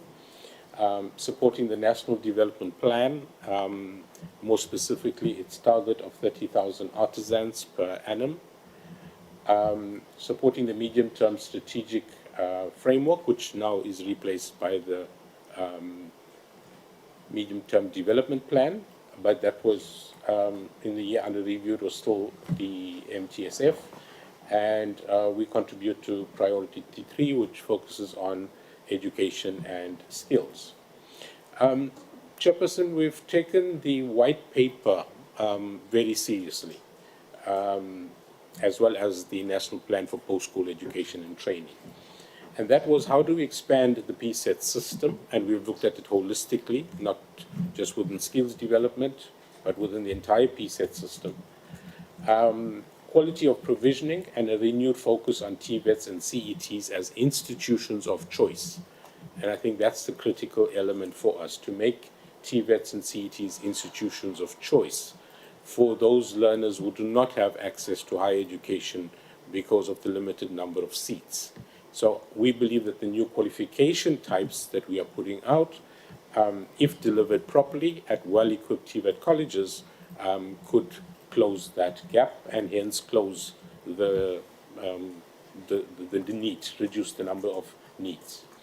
We also want a PSET system that is responsive to the needs of individual citizens, employees in both public and private sectors, as well as broader societal and development objectives. So we take the definition of PSET quite broadly as anything outside of schooling. So we offer skills programs, even for those who have very little to no formal education. The National Skills Development Plan is obviously another instrument that guides the work of the QCTO, and this speaks primarily to strengthening the quality assurance functions between the institutions. And so quality assurance is conducted by our sector education and training authorities, and NAMB, according to this plan, will be integrated into the QCTO. They have not been integrated, and again, it relates to the funding. So there's a function shift here, but there's no funding at the moment to give effect to that. We have found a middle ground to work with that, and I'll speak to it under Vision 2027. The funding allocation from the fiscus and the skills levy will need to be reviewed to ensure that the QCTO is adequately resourced to comply with its legislative mandate. Now, Chairperson, that comes as a direct quote from that document, and it's still work in progress. We also responded to the departmental strategic plan, and again, it resonates: expanded access to PSET opportunities, improve success and efficiency of the PSET system, improve quality of provisioning, and a responsive PSET system. And then obviously we're looking at the sharp edge of the wedge when we're developing qualifications, and we look at instruments like the Economic and Reconstruction and Recovery Plan that was outlined by the President, as well as occupations in high demand and other instruments in the country. Within the organization itself, Chair, over the year, this is a situational analysis. Very quickly, the opportunities we have an extensive policy and national imperatives. They are listed below. And then we have the OQSF, which I spoke about, to revitalize our TVET and CET colleges. However, we also have some strengths. QCTO has formalized our partnerships with the CETAs. It's a vehicle for change, and we've established links with industry. The threats, however, is still the inadequate funding to execute our mandate. A threat which is also, we have to be well guarded that we implement this by June of 2026, is the implementation of the Government Gazette that talks about the phasing out of the pre-2009 qualifications. And I think in his opening remarks, the Chair spoke about these pre-2009 that are primarily offered by CETAs. What's the value? Where do those learners go to? So there is a process in place to replace that. The other threat, obviously, is the risk-based quality assurance. We would want to do a deeper dive into quality assurance, but unfortunately, the funding restricts that. Weaknesses, certainly as an organization, we have certain weaknesses. QCTO stakeholders continuously indicate we're not responsive, and that's probably because of the large number of stakeholders that we need to respond to. Staff capacity, I'll speak to that. Inadequate because we cannot fund or fill our the approved organogram. And then we also have challenges with the fact that we have a management information system that is not yet fully implemented. So that's the context within which we had to work. When we talk about Vision 2027, this is just a graph to show that what was the intentions in the white paper and subsequent documents of the QCTO taking over all the quality assurance functions from the CETAs. We're now sitting in the year 2025. And obviously the funding has been an issue throughout all of these years, but not wanting to make too much of that. The red block indicates our current operating model with the CETAs, because the QCTO receives 0.5% of the levy. The CETAs still receive money for quality assurance. So the responsibilities are shared now between QCTO and the CETAs, which we now call quality partners. And this is done through a SLA, service level agreement, that we have between the QCTO and the CETAs. And that, Chairperson, I must add, this was sanctioned by the department as a measure pending the finalization of the funding. The other environment that we had to operate in was with the pre-2009 qualifications. And here, Chair, I'll be failing if I do not thank our colleagues from SAQA, as well as the DHET. We formed a committee, well, actually there's a steering committee and there's a task team to ensure that all of these pre-2009 qualifications are replaced by new occupational qualifications. I'm sure all of us will agree that if we continue training learners on programs and qualifications that were developed pre-2009, we're certainly not going to get the skill sets. We're not going to get learners to be employable. So this is a huge mandate, and it has consumed a lot of our time over the year. Chair, I'm not going to go through this slide. This just talks to the one above, which just talks to the new framework. In terms of measuring our performance, we have 3 programs, and they are linked to what I spoke about, which was the imperatives. The first was a single national quality assured occupational qualification sub-framework that promotes synergy, simplification, and effectiveness, and especially for the users of our system. Outcome 2 was to ensure the development and quality assurance of occupational qualifications, part qualification, and skills programs that are responsive to labor market and developmental state initiatives. And the third is QCTO being a learning organization, and that is both internal and external. Internal, we continuously need to build the capacity of our staff to respond to this fast-changing world that we're living in terms of technology, as well as being responsive to external environment in terms of our service delivery. Now, Chairperson, QCTO standard setting framework, all the work that we do is captured in this slide. So we set standards in 5 different areas. The first standard is set in an actual development of the qualification or the part qualification or the skills program. And here we engage industry through the sector education and training authorities, as well as training providers and subject matter experts in developing these qualifications. And these then have to be submitted to SAQA for their consideration, approval, and registration on the NQF. The accreditation of skills development providers and assessment centers is our second standard setting pillar.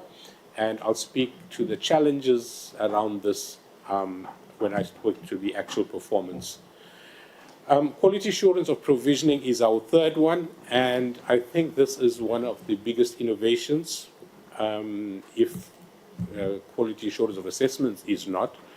In the previous systems, the quality assurance of provisioning was on the approval of the learning material, and then the providers were accredited by the CETAs, and they had to upload their learner enrollments and then learner achievements. What happened between those 2 points was not adequately monitored. So we are strong on provisioning. We want to see that learners get value for money at these institutions, whether they be public or private. Quality assurance of assessment is the 4th leg, and this has been a huge change to the system, where the portfolios of evidence, which characterized the previous pre-2009 qualifications, the occupational qualifications now have what we call the external integrated summative assessments, which integrates your theory, your practice, and your workplace experience, which means you must prove your competence in terms of what the outcomes of the qualification is. And then the final one is certification, and that is just not a rubber stamp at the end. All the other 4 boxes have to be ticked before a learner could be certificated. Chair, I'm not going to spend much time on program 1, which is the administration. This was just to enable QCTO to meet its targets through reliable delivery and management support services. We had 4 targets, and we achieved 4 out of 4. And some of the achievements are in the gray block on the slides. We started with the process re-engineering and continuous improvement as part of the MIS. We have an approved master systems plan in place, and Chair, the rest are just for the members to note, and we would take any questions regarding that. So these slides I wouldn't go through. In terms of the MIS, and I think I must go to my colleagues from the CHE to learn how to put that big diagram together. We just put it down to a couple of red points in October to November 2025. We have been at this for some time. The challenges we face is that our previous tenders, or when we went out on tender, did not produce the results that we needed. In our first call for tenders, no bidders met their requirements. In our second call, which was a closed tender, as advised by our ICT Strategic Committee, which is a subcommittee of council, we included the sector, the State Information Technology Agency. Still, there were no successful bidders. And then in our third call, we were advised to split it into two tenders, the re-engineering and then the system development, including automation. We have a successful bidder for the re-engineering, and as I indicated, that process is almost at its end, and we now have to move to the next processes. So I think all of us are in the same boat, but we could learn from each other, also from my colleagues from SAQA with Operation Phoenix. Chair, if I can then go to Program 2. Program 2 is our Occupational Qualifications Management. Here, Chair, we just did not meet one target, which gave us the 96%. I'll speak to that now. The purpose of this program is obviously to develop the qualifications and then to quality show the results and issue the certificates. Now, the gray block shows a whole lot of numbers, and again, I've got graphs that is going to make it much more easier for us to look at. Now, this slide shows the transitional arrangements, and this road is, as I said previously, it's not being walked alone by the QCTO. It's the DHET, it's SAQA and QCTO in implementing that gazette. And these are some of the policy directives and guidelines. And as you can see, we got a stop on the 30th of June 2029, which will be the last learners who will be certificated. And last enrollments would be in June 2027, and the qualifications would expire in June next year. And I hope that we do not have a recurrence of what happened in 2024, which extended this road. Now, this might look like a very busy slide. Let me first indicate that this slide is as at the end of March. So now it would show a much more clearer picture if we had to go to this, to look at all of the developments. But what this is just indicating is that in terms of the talk of the pre-2009 and the occupational qualifications, what you see there on the blue is the pre-2009 qualifications or programs that are offered by the various SETAs. The yellow is an indication of programs that are in some stage of development, either developed or in the approval stage.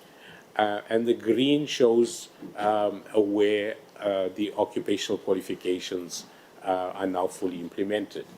So without just singling anybody out, if you look at SHIETA, which is the third, from there you see that they've got 50 occupational qualifications already, which means they've done well in clearing out their historically or pre-2009 qualifications. Other SETAs are, at different stages. But as I said, if I had to show you the graph that is now current, you're going to see the blues much lower, you're going to see much more yellow, and you're probably going to see much more green. So you can see the SETAs that are performing well there, and you can also see that there are some SETAs that still have a bit of a way to go. But Agri-SETA seems to be the one with the highest number still of pre-2009 qualifications.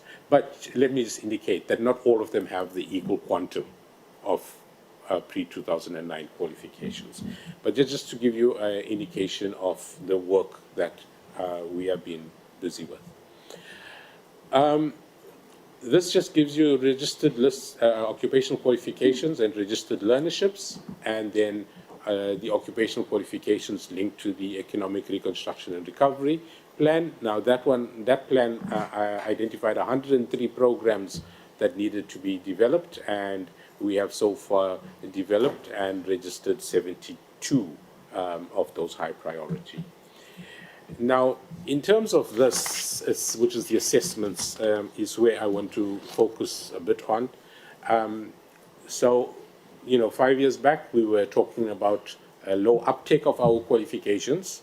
And now 5 years later, we're talking about the number of assessments that are coming through, which shows that there is an uptake of the qualifications, and the pressure point is now shifted to assessments. But I think what I want to indicate to the House is if you look at the way that is increasing and the amount of work that it needs to go in. So if we look at 24-25, the blue bar represents our ISAs. From here, that looks great to me, but anyway, it's blue, the taller ones. 257 for 24-25 as compared to 208 in 23-24, increase of 19%. The orange indicates the FISA, the final assessments for the historically registered for our skills program, and you would see that there is also an increase in the skills programs. The orange is the HRQs, the historically registered qualifications, fluctuating there. The green is the skills programs, and you can see how that has increased by almost 67% going up in terms of skills programs. So it shows you that there is a real demand out there for skills programs as well as the occupational qualifications. In terms of certification, and I'll go fast on this, Chair, certification again, the blue shows the legacy trades or the historical trades. And you can see we are certificating up to 22, and the last financial year dropped to 20. The NDP target says 30, so we're kind of hovering around that. But Chair, this slide is also one that we should take note of, that there's still a very high focus on the legacy trades. If you look at the green, which is the occupational trades, which means it is trades where the curriculum has been updated and the qualifications have been registered, there is an uptake, but not as much as we would like it to be. We're hoping for the green to go up significantly higher and for the historical trades or legacy trades to be reduced. I won't go through that. So, Chair, we indicated that only one target was not achieved. That was the qualifications. The target was 80%. We achieved 60%, which was 94 out of 157. And that was because one batch of qualifications were not processed within the turnaround time. Now, we have a 90 days working day turnaround time. So it means that these 94 were developed outside of that turnaround time. Measures to improve the performance is to improve the monitoring of our quality assurance partners responsible for developing the qualifications, as well as monitoring our internal processes for that matter. We need to increase the pool of subject matter experts to develop these qualifications and the necessary processes, and we need to improve overall on our qualification approval processes. Chair, I won't go through these because these are just the other indicators, and all of those have been achieved.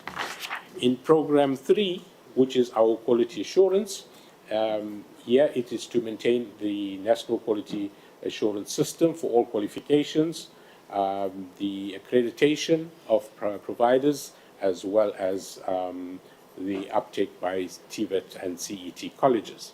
Again, there's a lot of numbers in the gray, but again, I think a graph is going to help to see that better.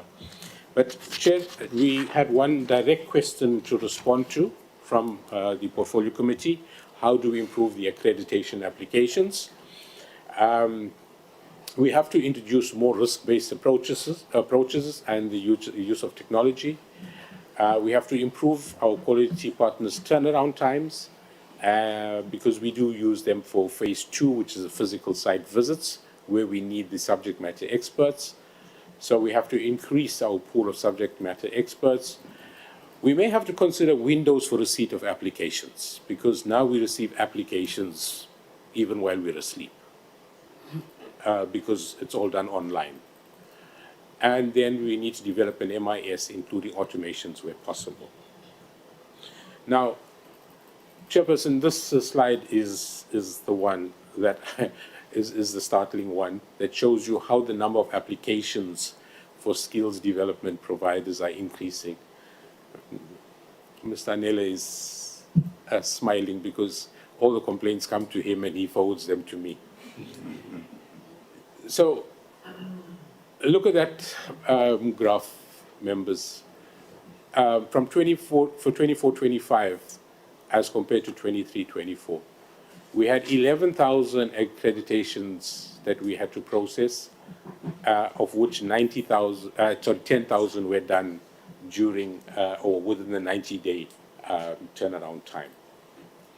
That is quite a massive jump from the previous year. No staffing increases, no funding increases, but the work had to be done. And so it is just to make the point. But here comes another startling figure. In total, for last year, we received 27,000 applications for accreditation. In one instance, we had one provider who applied for 200 qualifications at one go. I don't think there's a TVET college that offers 200 programs. So this seems like accreditation of skills development providers is becoming an entrepreneurial area, where let me take my chance, I'll apply, and if I get the funding, then I would figure out what to do. So of the 27,000, and the previous slide showed 11,000 that actually came through. So we spent a lot of time on the other good couple of thousands, who either submitted 1 document, 2 documents, 3 documents, 4 documents, but did not submit all of the documents for it to fall into the category to start to be processed. But this is all work that still needs to be done and is terribly time-consuming. This just shows our quality assurance processes during the turnaround time as well. Okay, let me go there. So I'm not going to go through these slides. These are all the indicators. In this particular program, we had achieved all of our targets. In our research, we only have, the purpose of our program is to establish and maintain QCTO standards for quality assurance through research, monitoring, evaluation, analysis, and obviously to contribute towards the national qualification sub-framework. We have 2 targets and we've met all 2 there. Those were our achievements on the research reports, as well as the 1 research report, a bulletin that was published on time. So I won't go through that. In terms of human resources, we had 12 staff resignations, 2 to retirement, 2 to ill health, 1 was expired contract, and we had 6 resignations. These are our employment equity status targets. Our staff vacancy rate is always a challenge when I come to present here, because if you look at the last one, number 9, it says 60%, but that is not the accurate reflection. It would be 60% if we look at number 1, which is the approved structure, which says we need 265 posts to do the work that we're supposed to be doing. However, we only can fund 131 posts with the funding allocation, and hence we have a vacancy rate of 18%, with a number of that actually in progress at the moment for recruitment. We were asked to respond in particular to consequence management. So we do have one of our staff members on suspension, precautionary suspension, pending, due to alleged misconduct involving theft. The employer did resign with immediate effect, but we declined that and asked him to serve his 1 month's notice. The aim behind that was for us to conduct a full investigation into that particular matter and to see if there were any other staff members involved. The matter is ongoing because the member has now gone to the CCMA. Deputy Director, MIS, was on precautionary suspension for not following proper SCM processes. The employer then subsequently resigned on the 4th of February after the finalization of the investigation. We did not have to recover any funds. There were not loss of funds. It was just we had picked up the flaunting of the SCM processes beforehand. At the moment, we have 2 people on suspension, precautionary suspension, pending investigations. That's the Deputy Director of Finance and the Assistant Director of Finance. And the one was as a result also of the AG auditing processes where we identified the one staff member pertaining to not declaring a gift in the register. When that was followed through, it then led us to a possible tender issue. Hence, we had to suspend the Deputy Director of Finance and the Assistant Director. Chair, I'll hand over to the CFO to take us through the finances.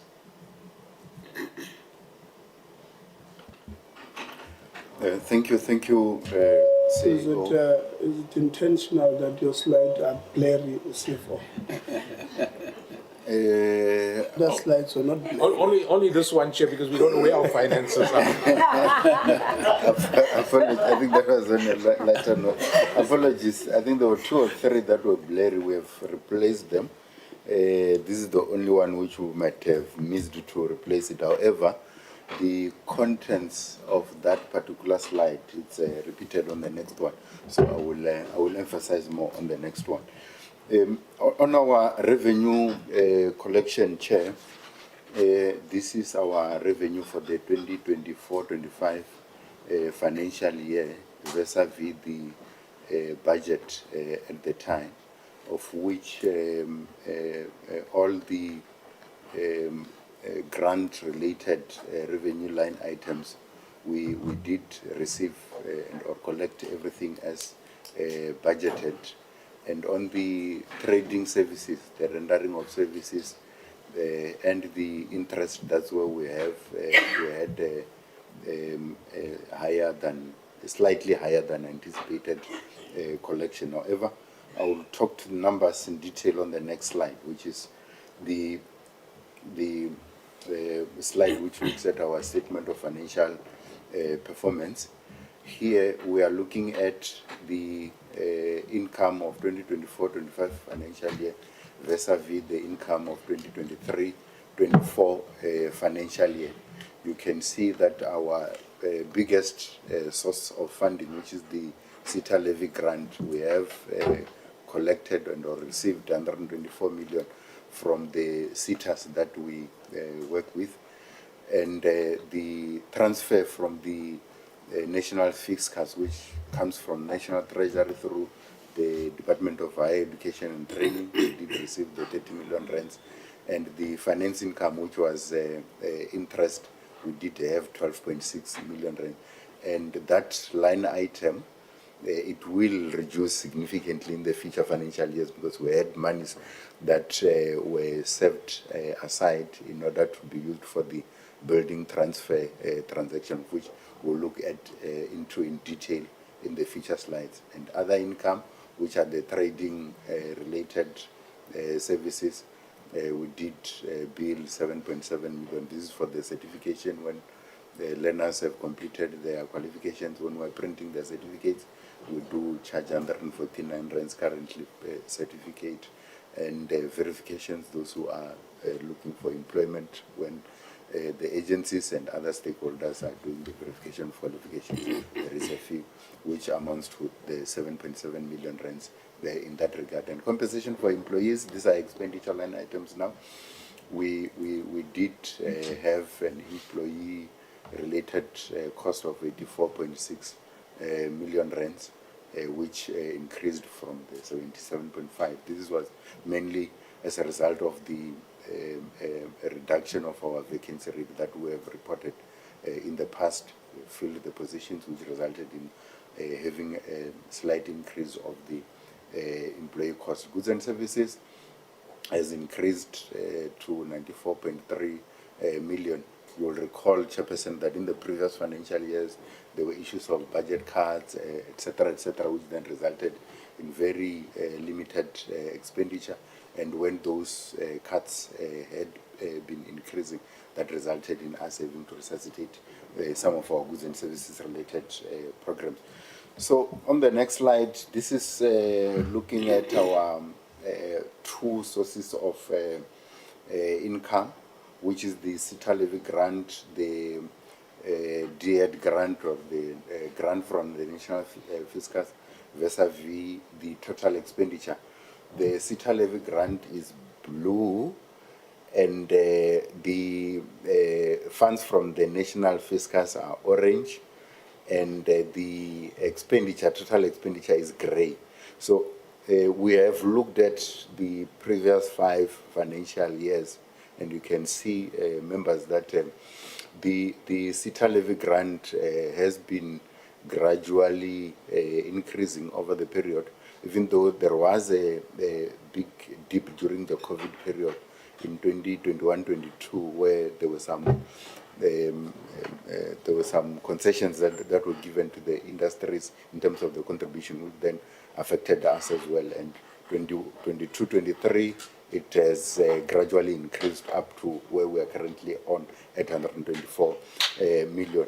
The DED grant, or the funds from the fiscus, you can see that they are almost stuck just below around 30 million rands for the past 5 years.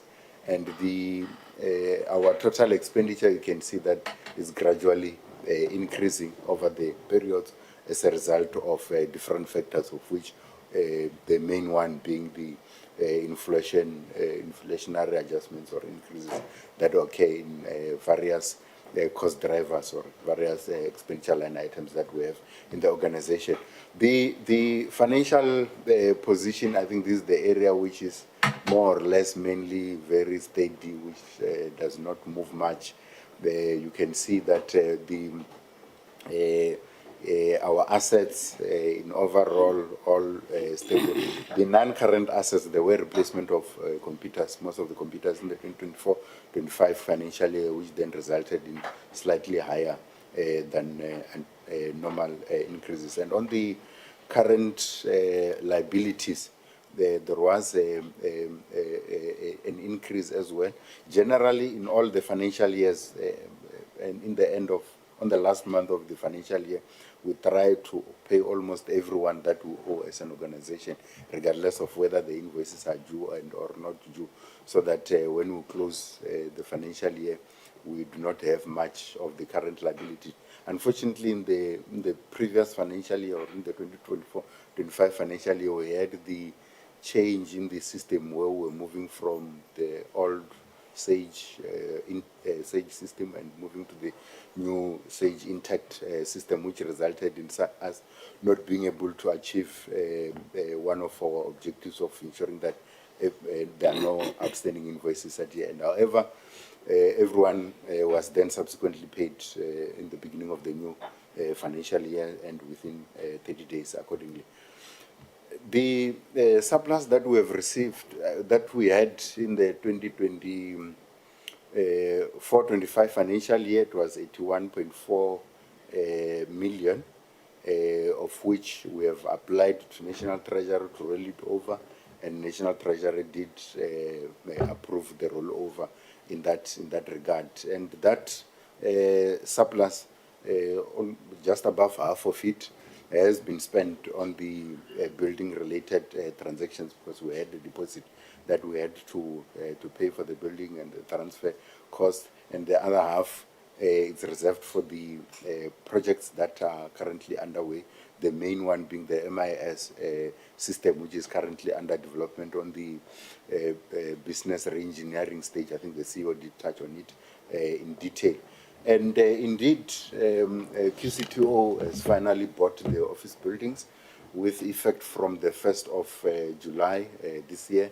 We're the proud owners of number 256 Lane in Hatfield, Pretoria, where I think we will have an opening ceremony where our sister entities will also be invited to come and witness this building that the organization has finally acquired, and I believe that we'll also invite the members of the portfolio committee. And the building did have two tenants, the British High Commission and the MTN, of which the law requires that when you buy a building, you must honor all the existing contracts that were there. However, we have them for some time. I think the contracts still have 2 years or so. We have them for some time, of which consideration will be done in future as to how do we handle them going forward accordingly. In terms of the audit, QCTO has received another clean audit in street language, but in official language, meaning we had an unqualified audit opinion without material findings on the financial statements, no material findings on performance information or predetermined objectives, compliance, no material findings, internal controls, no material finding. That made us to have a clean audit. Even though we did have a clean audit, chairperson and members, there were 11 findings that were raised by the auditors that were not considered to be material. However, these findings are being, we are working on them in order to ensure that they do not reoccur in future, or they do not result in us having material issues in future. Of which on the next slide, this is the almost the summary of our audit action plan on those findings that are still outstanding, or that we're still working on, of which there were two findings on the issues of the gifts registers, people who, some of our officials who received gifts from the service providers, and they did not declare those gifts even though they were above the threshold, and the consequences management processes are currently underway. And in terms of the time frames, the investigators have indicated that more or less by the end of October, they should be done with the investigation, and subsequent to that, if there are findings, the disciplinary processes will then start going forward. There was a finding on contract management as well. There were some old contracts that were still running within the organization that had deficiencies, where auditors felt that there is some information that are required by the general conditions of contracts from National Treasury that were not included in those contracts.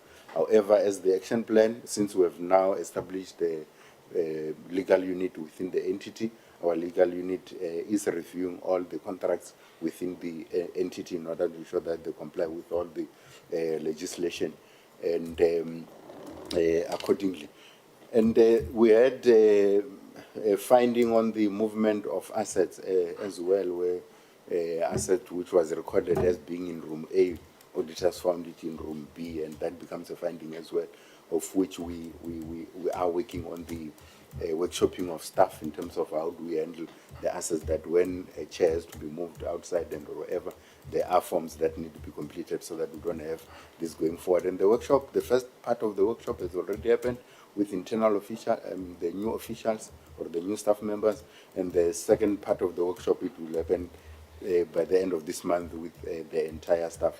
And lastly, there was a finding, this is a repeat finding as well, about the registration of the skills development providers, of which I think the NQF Act is on the process of being amended, and there are consultations with the entities and the work streams that the CEO spoke about earlier on that are ensuring that there is some form of a process of registration of these SDPs in that regard. And lastly, on the QCTO business model, let me hand over back to the CEO so that he can touch on the issue of our business model. Thank you. Thank you, Chair. Chair, I just want to go back to the SDP accreditation process. The CFO mentioned that it's 2 years now that the AG has made this a finding, and there's nothing that the QCTO can actually do about it. The legislation does not support that. QCTO is responsible for accrediting providers. The NQF 2019 amendment made provision for the department to register skills development providers, but it had to be proclaimed by the president. But those clauses were not proclaimed in the 2019 NQF Amendment Act. The Act is currently being reviewed. We are hoping that this matter would be addressed. However, what's concerning is what we see coming through in the draft of that Act. It seems as though the department will not accredit the skills development providers. But the Draft Skills Development Act seems to suggest that there will be a process for that. Now, herein lies the dilemma that the Act says the Registrar of Private Providers is the Director General. And if that had to be as per what is being suggested in the changed legislation, it means that QCTO is also being allocated that responsibility. And that's a huge red flag. However, the point I want to make is that without the SDP registration, we are not going to sort out the problem of bogus colleges and things as fast as we need to do. Because you have to be first established as a legal entity, and by then only you can be shut down as a legal entity. Accreditation does not involve that particular process. So I think that's a critical area. Chair, in terms of the QCTO business model, we were asked to report on the progress on that. Now, we have reported previously to the House that the original business model was not approved.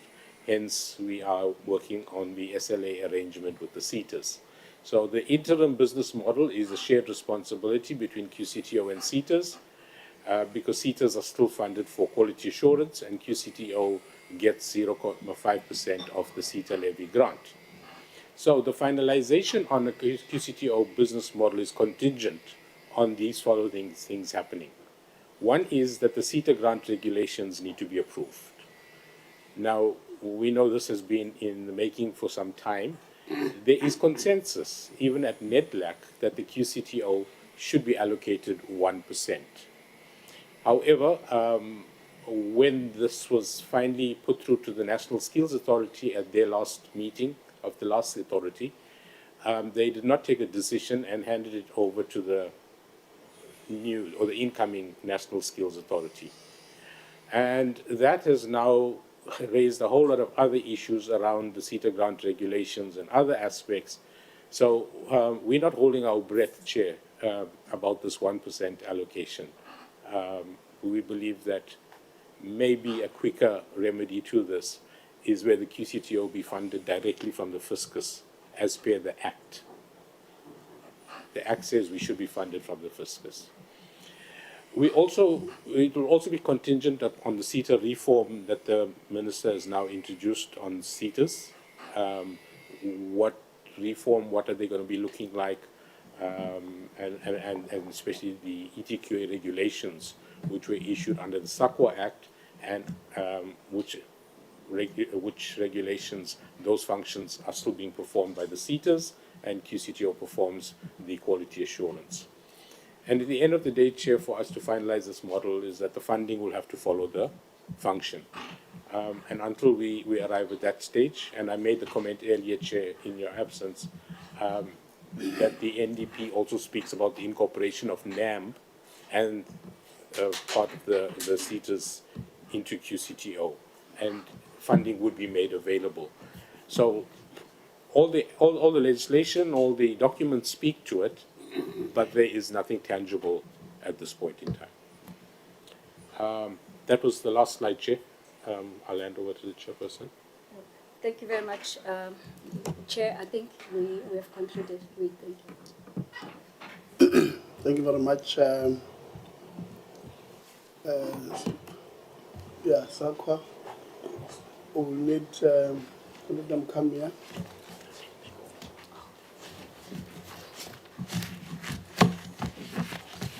Just to, whilst you're still prepping, because SAQA as an entity was outside when we did our opening as CEO, we did indicate that the department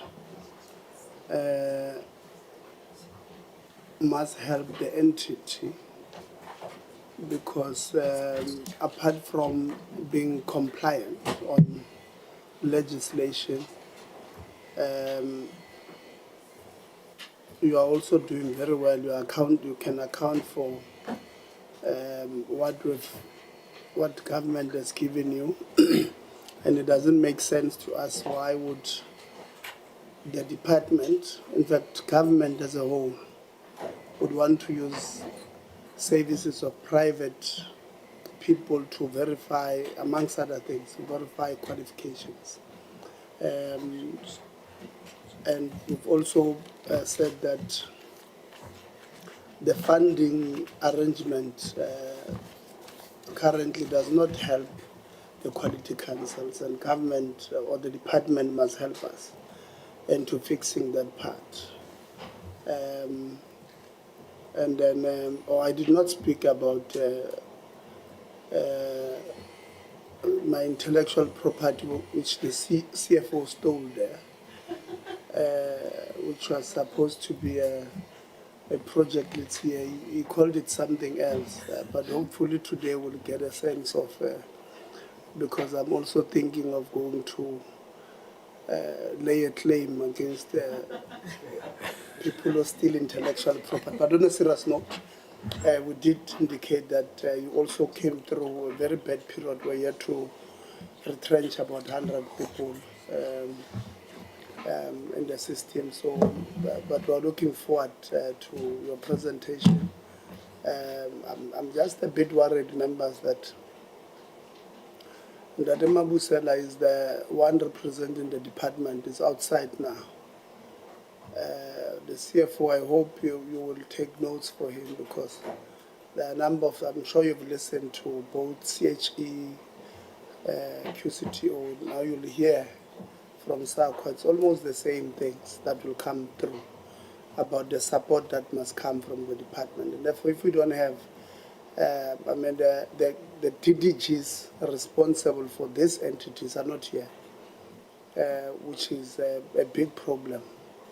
DDG Soqiko and DDG Gaza are not here, and would have a big problem, because if you listen to at least the two presentations, a lack of support from the department creates a big problem for quality councils.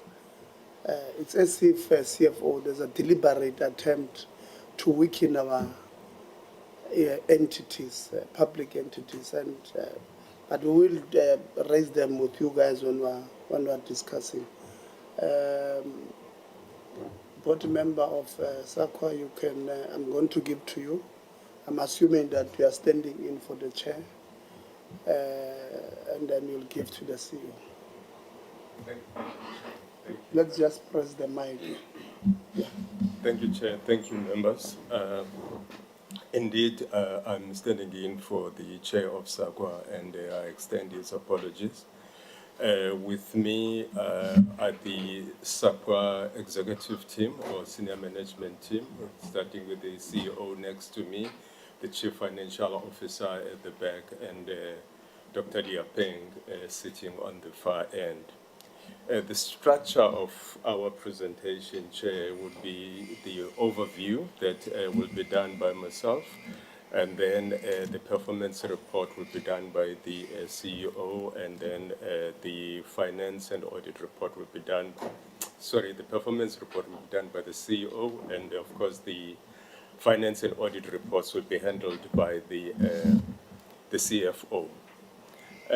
Chair and members, as we present the performance of SAQA today, one of the things that is happening is we are basically busy with a process review that we basically testing the continued relevance of the NQF in capacitating the country and promoting social justice through the education.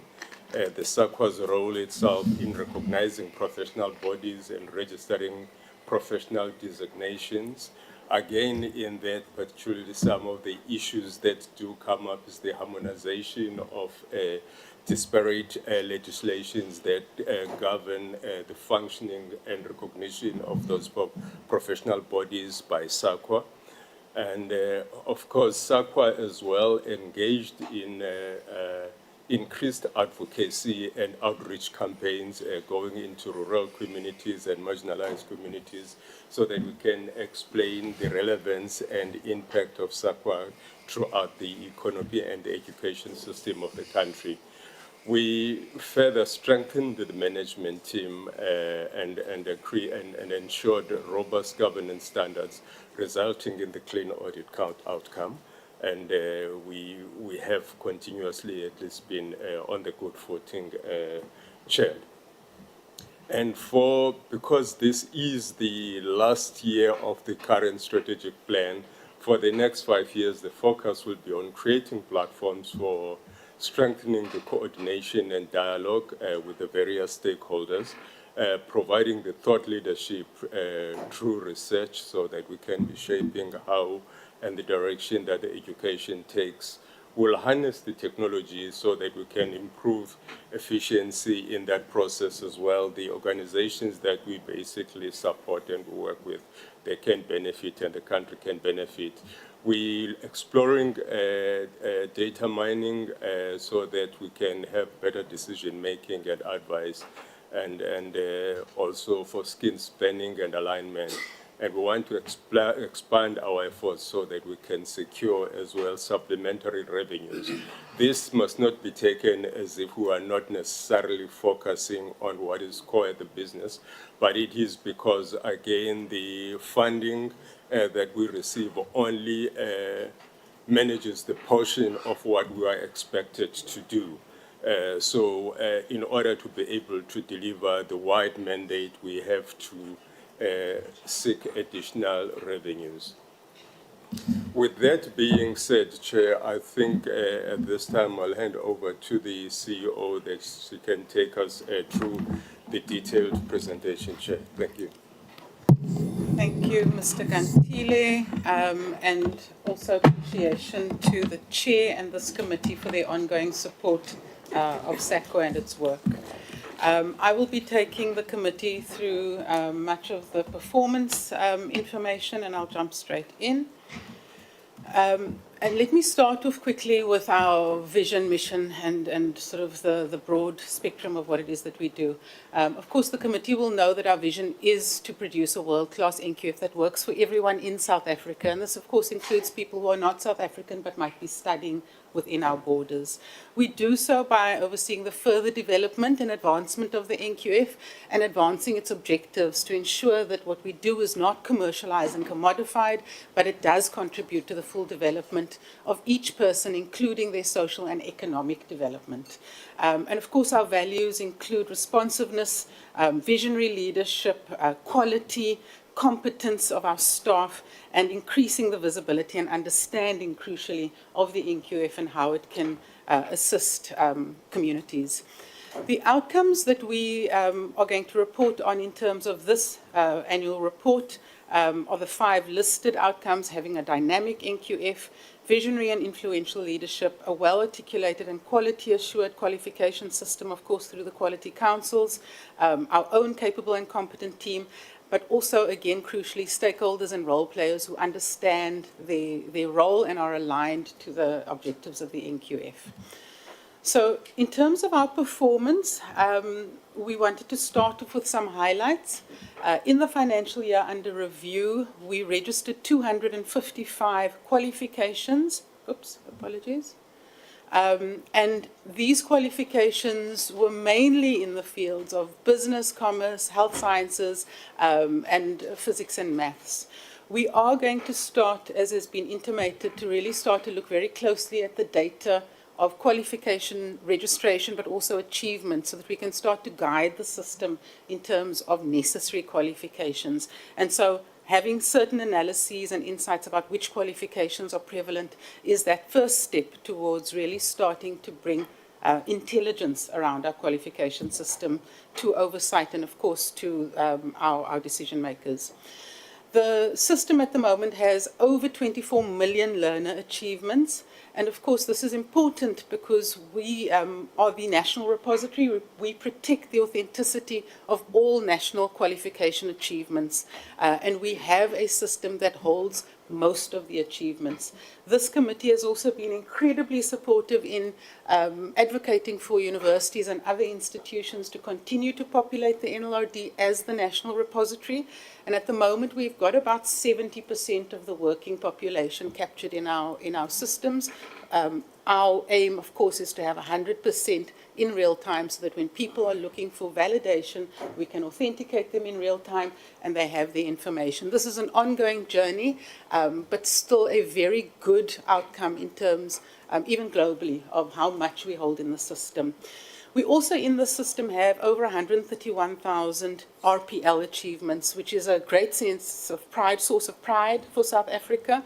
We lead globally again in validation and recognition of prior learning, but there is so much more still to be done, and there are differences in different sectors which we really need to work on in terms of coherence, again, policy and legislative coherence, to ensure that RPL is advanced.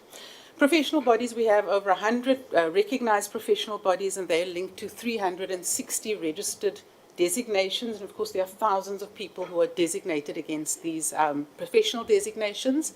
The difference, of course, is that one can never lose a qualification once it's in the repository, but your designation can be taken from you in terms of the rules of the professional body. And so the designation achievements do change and fluctuate over time. This is also something we keep an eye on and from which we hope to draw great insights. Our verification service over the period looked at or completed over 65,000 national qualifications. This is a very important statistic because it is intimating and inferring that we have people who are looking for either further work or study, and using this validated national qualification, they're able to then access work or study. In terms of this amount, about 70% are from public entities, and again, I want to appreciate the Portfolio Committee in particular, who has really been advocating that verification comes through SAQA, so that particularly the public sector is authenticated properly. And we are seeing that many public entities are coming to us. This 70% is only the 70% of the work we look at. It is not 70% of public entities, and so there's much more work to be done to make sure that the public entities do come to the national database. In terms of foreign qualification, we've completed about 13,000 qualifications in the financial year, and just under 1% are misrepresented. This is an important function that we would also like strengthened in terms of the legislation, because at the moment we can only report, we cannot investigate, enforce, or really do anything further. But in terms of the qualifications we receive, not misrepresented, but in terms of numbers we receive, our highest numbers come from Zimbabwe, the UK, and the USA. And so the mobility between ourselves and these three countries is important and supported in terms of work with, in terms of bilaterals, etc.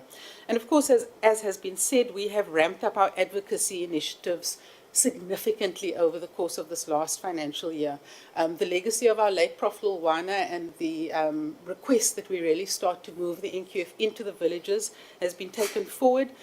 We've now built an advocacy and communications team, and they have already through the financial year run 40 initiatives, over 40 initiatives, and reached approximately 17,000 people. So if I go into the data of the annual performance report, we had 21 targets that we were aiming for, and we managed to achieve 18 of these 21, which gave us an overall percentage of 86%. 3 targets were not achieved. These 3 targets were in Program 2, which is recognition and registration of qualifications, and I'll speak to that in a moment, and Program 3, which is ICT and the National Learner Records Database, in fact, that holds all the information. If I may, I will only concentrate really on the ones that we haven't achieved, but I'm happy to take questions on, of course, where we have achieved. And so the first program where we didn't achieve the outcome was Program 2, as I said, where we were not able to register all qualifications that were recommended within the 70 working days that we had set for ourselves, and I will unpack that in a moment. The other 2 targets that we weren't able to achieve, as I said, related to the ICT and database space. And in this instance, we weren't able to implement a full end-to-end workflow tracking system. And we also were not able to finalize the policy on the misrepresentation of qualifications. If the committee will allow me, I'll skip straight to the reasons for not meeting those unmet targets. And as I said, happy to talk to the targets that we actually did meet. So the first target in terms of registering qualifications within 70 working days, we were not able to meet this target, and really it was just a case of unexpected volumes. We missed the target by 3 days because we received in that quarter double the amount that we had received in the previous year. So our planning really was based on the previous year's information, where we had gotten 22 qualifications from one of the quality councils. In this financial year, we got 45 from one of the quality councils. Of course, there are 3 quality councils, and so those qualifications were not able to be registered. But we missed the target within 3 days, and I think we're still very comfortable that we are able to push qualifications through our systems quite efficiently. We have, however, ensured that we do put together a joint task team between SAQA and the QCs, and Mr. Naidu intimated some of the work that we've been doing with the quality councils. We found that sitting together with the quality councils and really working through the system before crises hit is a very effective mechanism to deal with qualification management, and so we will be retaining the structure as we move forward. We also then, as I said, were not able to implement the full end-to-end workflow for the tracking system of qualifications. As the committee knows, SAQA has been on an automation journey for the last 2 years, very well supported by the committee. And so we were slightly further ahead of our quality councils in our automation. And this target wasn't able to be achieved because our quality councils weren't ready for us to plug in our APIs, which we were ready with. I think the lesson learned here was that we won't be adding external dependencies into our APPs because we were ready and partners were not, because of course of the complexities and resources that were required in building the systems. And the final target that we were not able to meet was around the misrepresentation of qualifications. As I said, what we've realized in the financial year is that we're able to recognize a misrepresented qualification, but we don't actually have the powers to do anything once we recognize these things.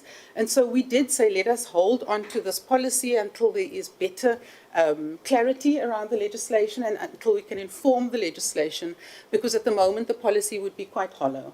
So we've held that back in an attempt to really start to contribute towards the legislation and the policy so that we're actually able to do something when we see misrepresented qualifications. And of course, this work is underway. We believe that all these targets will be met very comfortably in this financial year. I'll move on very quickly just to some other performance highlights, I think, that we would want to bring to this committee's attention. Firstly, in terms of the broad umbrella of mobility and professionalization, SAQA and the Quality Councils have been working tirelessly on building systems to ensure mobility. Some of the work that we do here, we've contributed to the G20 education working groups, in particular, South Africa's work around mutual recognition of qualifications. And of course, this is a competence that sits with SAQA, where we look at other country systems and we compare it to our own, and we create agreements, country to country, that allows for mobility. This work has been going on under the G20, but also our work in terms of ratifying the UNESCO Regional Convention for Africa, and of course South Africa has also ratified the Global Convention, and so SAQA and the QCs are working on how do we implement these conventions, which are now binding on our country, and how do we ensure and support mobility of people in our region particularly, but of course, as we saw, UK, USA, globally where it's needed. We're also very pleased to say that we've signed an MOU with the Public Service Commission, and this is on the back of the professionalization framework, which was promulgated in 2023, which really requires that the public sector is professionalized. SAQA's contribution to this professionalization is working with the structures like the Public Service Commission to support them in validation, verification of public sector officials, and we've been very grateful to the PSC for their active partnership in ensuring that we work together to build a public sector that is professional and ethical. I would like to spend just a minute on our project, the NQF to the People. This has been, as I said, a legacy project of Prof. Lulwane's, but has, I think, really started to bring to SAQA the core of what it is that we do. We have started to really look at how do we bring the NQF to everybody, not just policymakers, not just institutions, but people who benefit, and sometimes people who are prejudiced by the NQF. We have started working with educators. We have held national training sessions for 61 educators, particularly the life orientation educators, to ensure that they themselves are able to speak about the NQF and guide learners in the system in terms of progression and articulation, but also in terms of authentic learning pathways.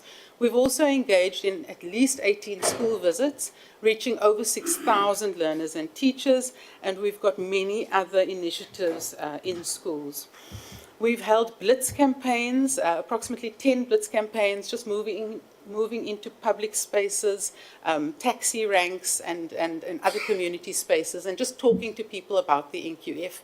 This has raised the awareness and visibility of the NQF and has actually resulted in us being invited to speak on different platforms and raise the awareness more broadly. And we've been very grateful for the partnership we've had with SAPS and with the DBE and DHET in terms of really taking us into different spaces. We've also held an information session because of this awareness with the MPA, and we are increasingly working with the security cluster. And this has been really interesting because now we're starting to come closer to how do we start to mitigate, the advent of misrepresented qualifications and bogus institutions. And we've also been grateful to the ministry who've taken up the cause of bogus institutions quite strongly. And so this work really does support the broader awareness system of people who need to benefit from the NQF. With that being said, Chair, I'm going to hand over to the CFO to take us through the finances.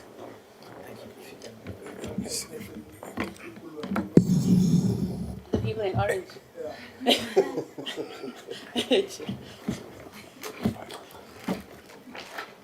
Even them. Thank you very much, and thank you very much, and still good morning to you, Honorable Chair, and the honorable members, and fellow colleagues from the Quality Councils and Department of Education. I'll quickly, Chair, take you through the financial report for SAQA. And what I'm presenting at the moment is our statement of financial performance. If you can see, I'll just touch on the key changes. Our total revenue for the year was 170 million, which increased from 147 million, which is about 15% increase. In terms of the government grant that we get, there's not much. It's just the inflationary adjustment, which is just 4% increment, as well as our rendering of services. Chair, we do have a number of services that we offer. There was just a marginal 4% increase. In terms of interest, Chair, we had quite a big increase, 22%. 8 million last year, 10 million this year, mainly because we have asked for a retention of surplus that were meant for purchasing a new building, and we also sold our building, so the funds are sitting in the CPD, Corporation for Public Deposits, where it is earning some big income. And then there's quite some jump there on other income, Chair, which is quite high. But just to explain it, that other income comes from the building that we sold, and some research projects and so forth. So basically, that gives our revenue. In terms of expenditure, Chair, there was quite an increase in total overall revenue. Overall expenditure by 25%, which is in line with our activities that we have done. There's nothing really abnormal about that. What I want to talk about, Chair, is the surplus for the year, because we say we are always underfunded, but then we report surpluses. But there are reasons for that. If you can see, Chair, there was actually a decrease of 26%, which from 27 million last year to 20 million this year. In fact, in strict terms, we had a profit in sale of the building, so it's not really a surplus. So we actually spent our budget. Chair, if I move on, in terms of the statement of financial position, this just gives us our assets. The major change has been the current assets, which is mainly the liquid funds that we're holding with the CPD and the surplus funds. In terms of non-current assets, there hasn't been much that has been added. In fact, there is a decrease of minus 28% because of it's mainly depreciation, amortization. We've had a number of furniture items that have reached their useful lives. Chair, in terms of current liabilities, yes, there was some big increase. I mean, we processed at the end of the financial year a number of creditors that had not been paid at the time. But I can assure you, Chair, that these creditors were paid. Our creditors' payment period is within 30 days. Normally, it's actually about 10 days, according to AGSA calculations. We do not have any non-current liabilities, Chair. And in terms of the liquidity ratio, there was quite a big increase, 7.5:1 last year, and then this year is 10. What that simply means is that our assets covers our liabilities 10 times. So if anybody comes and claims, we are actually in a very good position, Chair. Moving on, these are the reasons that we have incurred the surplus. As I've explained, the increase in interest that has been earned, that has not been budgeted for, because we thought in the financial year we're going to spend money to acquire a new building, but we couldn't find a suitable building. I think that's what the revenue that I was talking about of 28 million that we realized from the sale of the building and some other obsolete property, plant and equipment. Chair, the initiative that we're going to finance by the surplus funds is we're going to cover for our provisions and contractual operational commitments. We do have commitments at the end of each financial year. We're also investing in new office equipment. In fact, we have opened our new building that we are leasing for the next 5 years. We opened it just this 2 days ago, and we're quite happy that we have those premises in the meantime. We are also have costs for our ICT goods and services as we are undergoing a lot. You can see the government grant forms about 62% of our revenue, and the balance we have to look for that.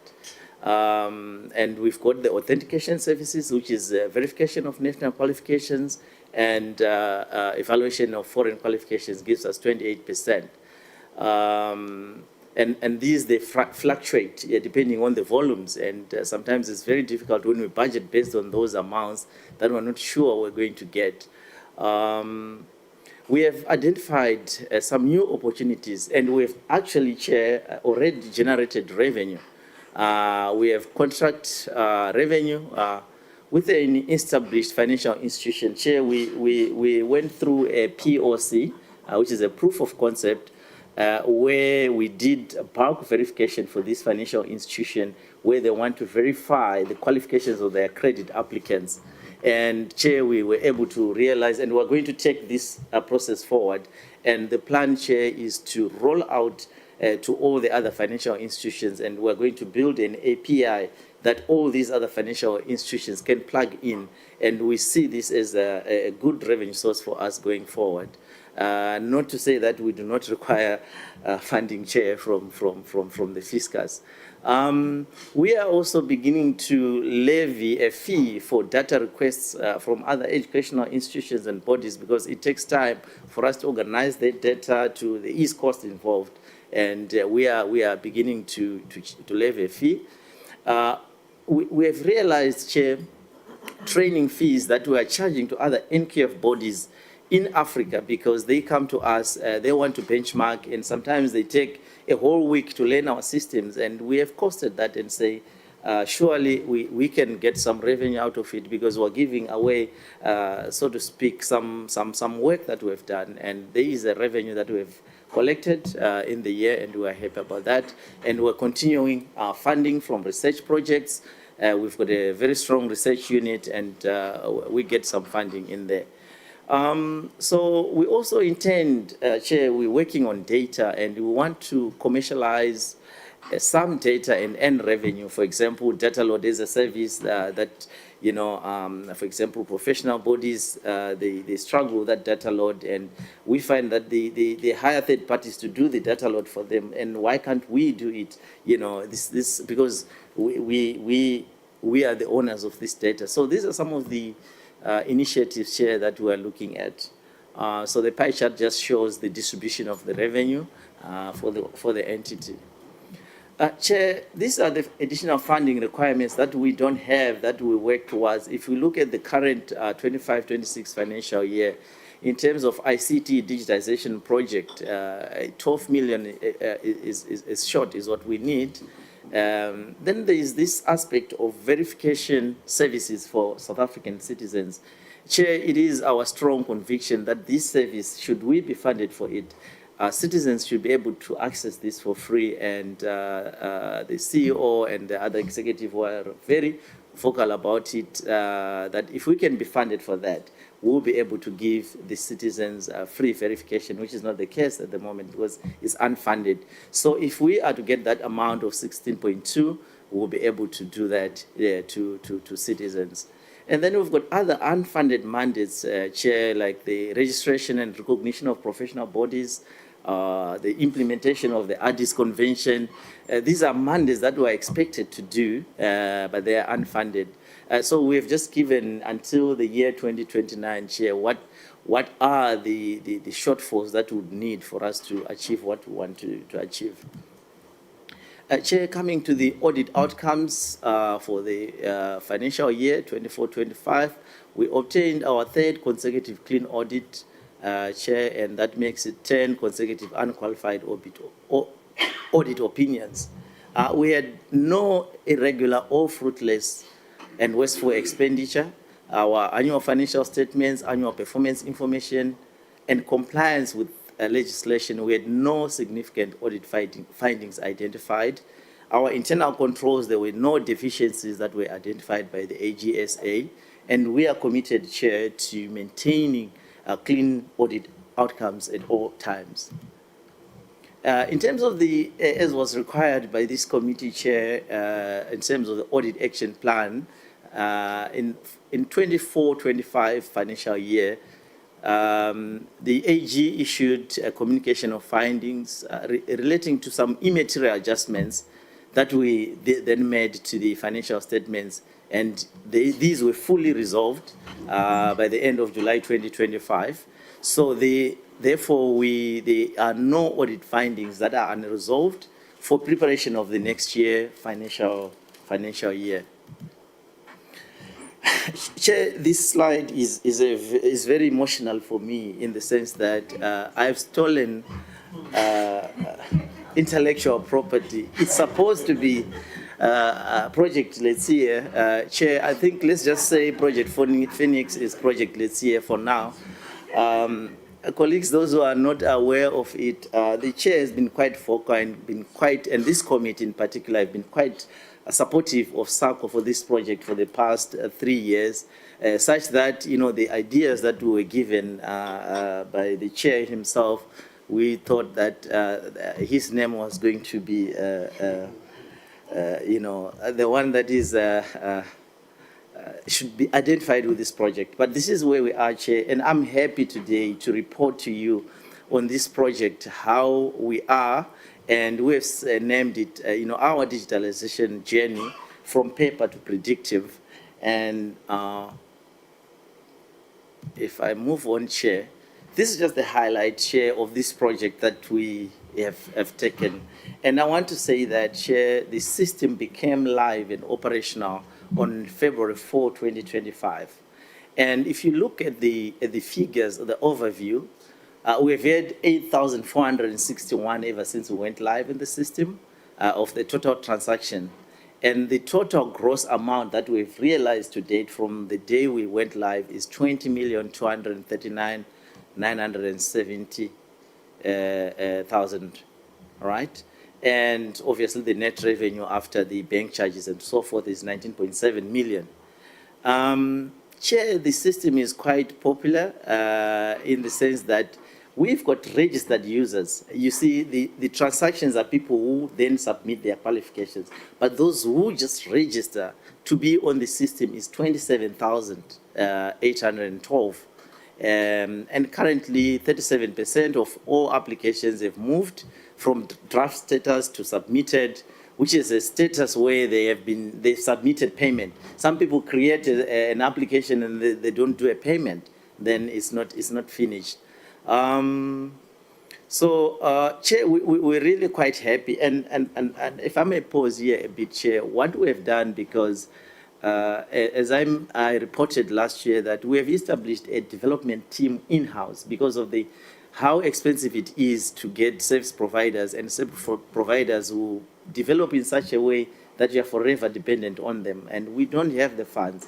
And the team has now grown to 4 developers, 1 senior project manager, and we're developing most of our systems in-house. Equally important, Chair, I want to mention that we've got, for those 4 developers, we've got 2 intern developers that we have sourced from a We Think Code, which is a presidential youth employment initiative. They are trained on coding. And I must say that those youngsters are really very good.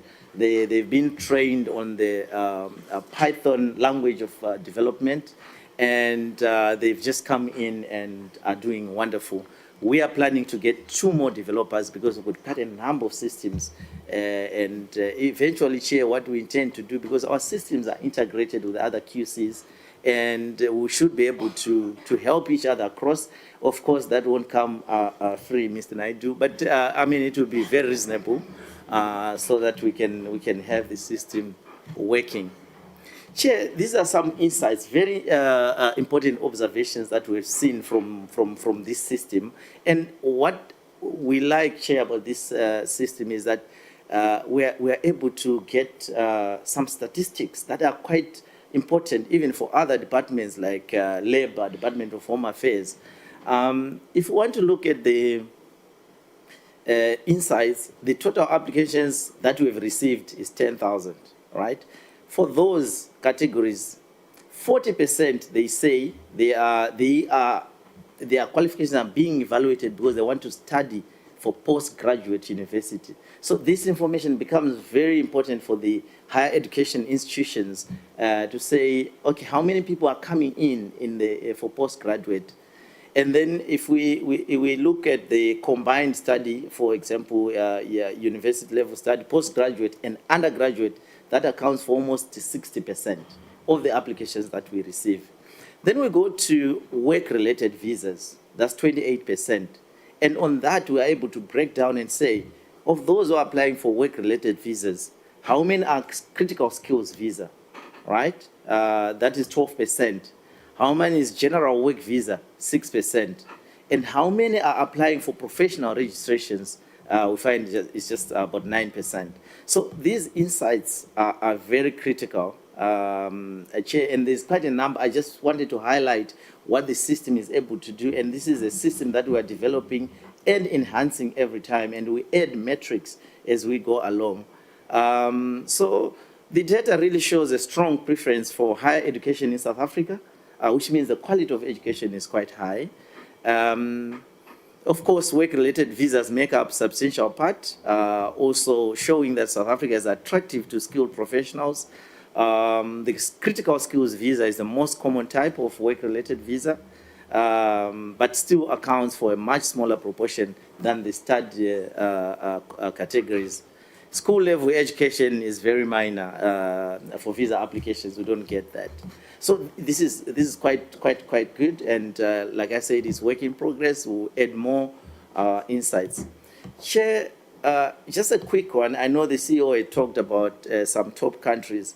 If we look at the top countries that apply, we find that there's Zimbabwe with 16%, United Kingdom 9%, United States 9%, Nigeria 6%, India 4%. But overall, Chair, if we look in terms of continents, Africa comes at 64.6%. So what does this tell us? It's a potential to strengthen partnership with local universities, attend trade shows to increase visibility and so forth.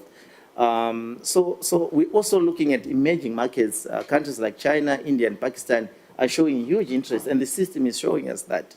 And also, we talk of diaspora engagement. Countries like UK, US, Canada, Australia, they also have some volumes which are likely driven by the diaspora communities. Then this data, we have to say, then what?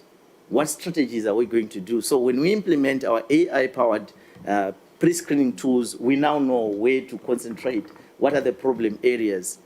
We conduct surveys in top countries to understand their pain points, right? Launch awareness campaigns and multilingual guides to improve accessibility. Also partner with local universities and professional bodies to streamline qualification verification. So, Chair, you really had a good vision on this system, and we are seeing the benefits of it. Again, Chair, I am the financial person, and there is no system that comes without revenue generation out of that system, Chair. These are some of the things that we are looking to say, we have this system.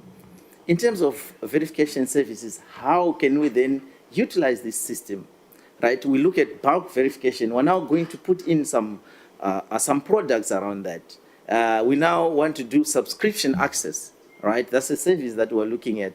Premium turnaround, maybe you want 2 days, you pay a premium price for that. Those are some of the things that we are looking at what strategy we can do so that the organization can survive. Then we look at data-driven reports, sectorial trends. These are reports that will be obviously accessed at a fee. Dashboards, benchmarking services.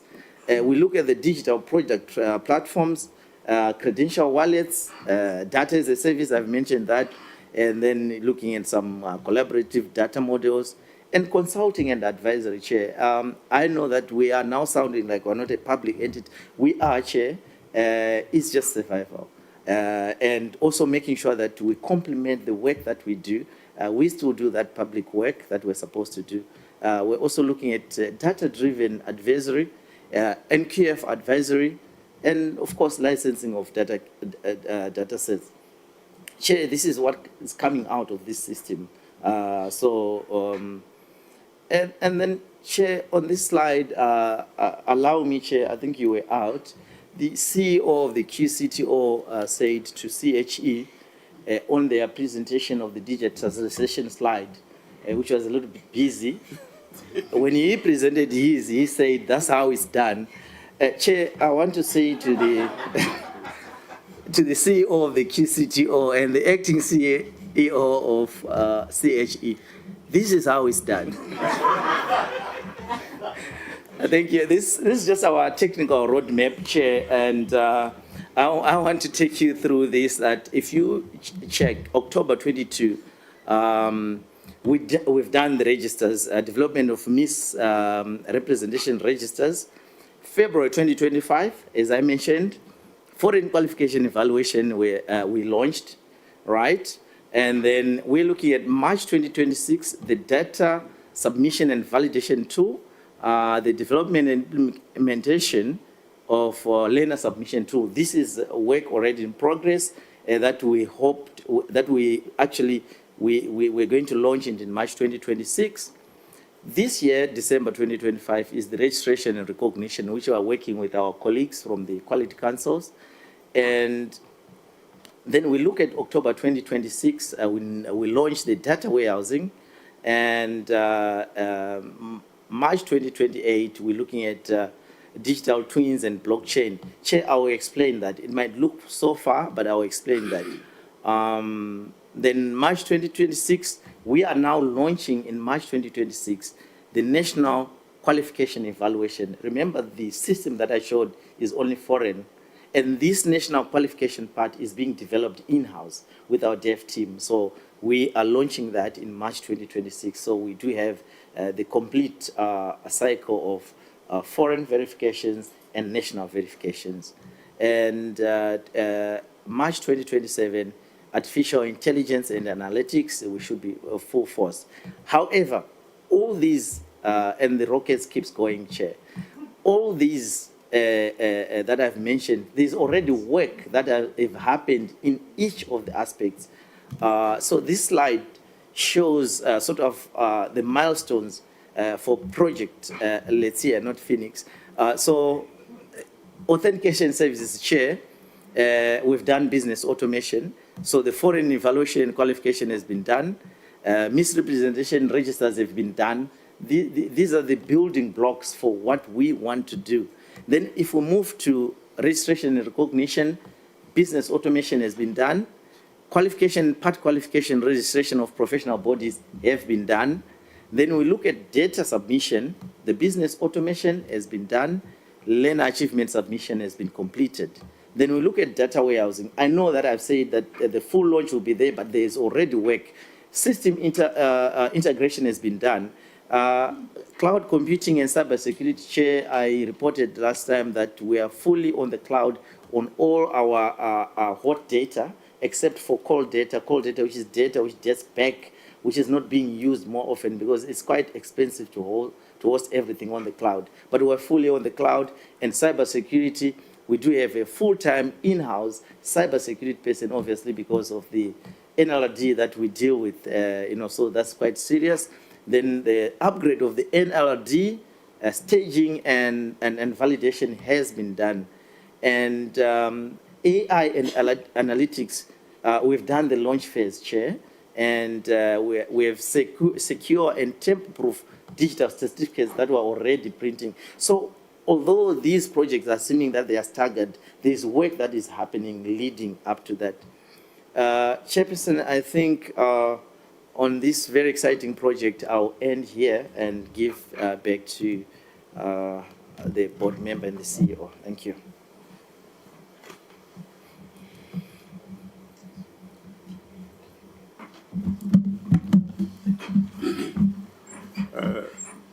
Thank you, Chair. I think in conclusion, Chair, we can confirm therefore that SAQA is definitely responsive to the global developments and trends.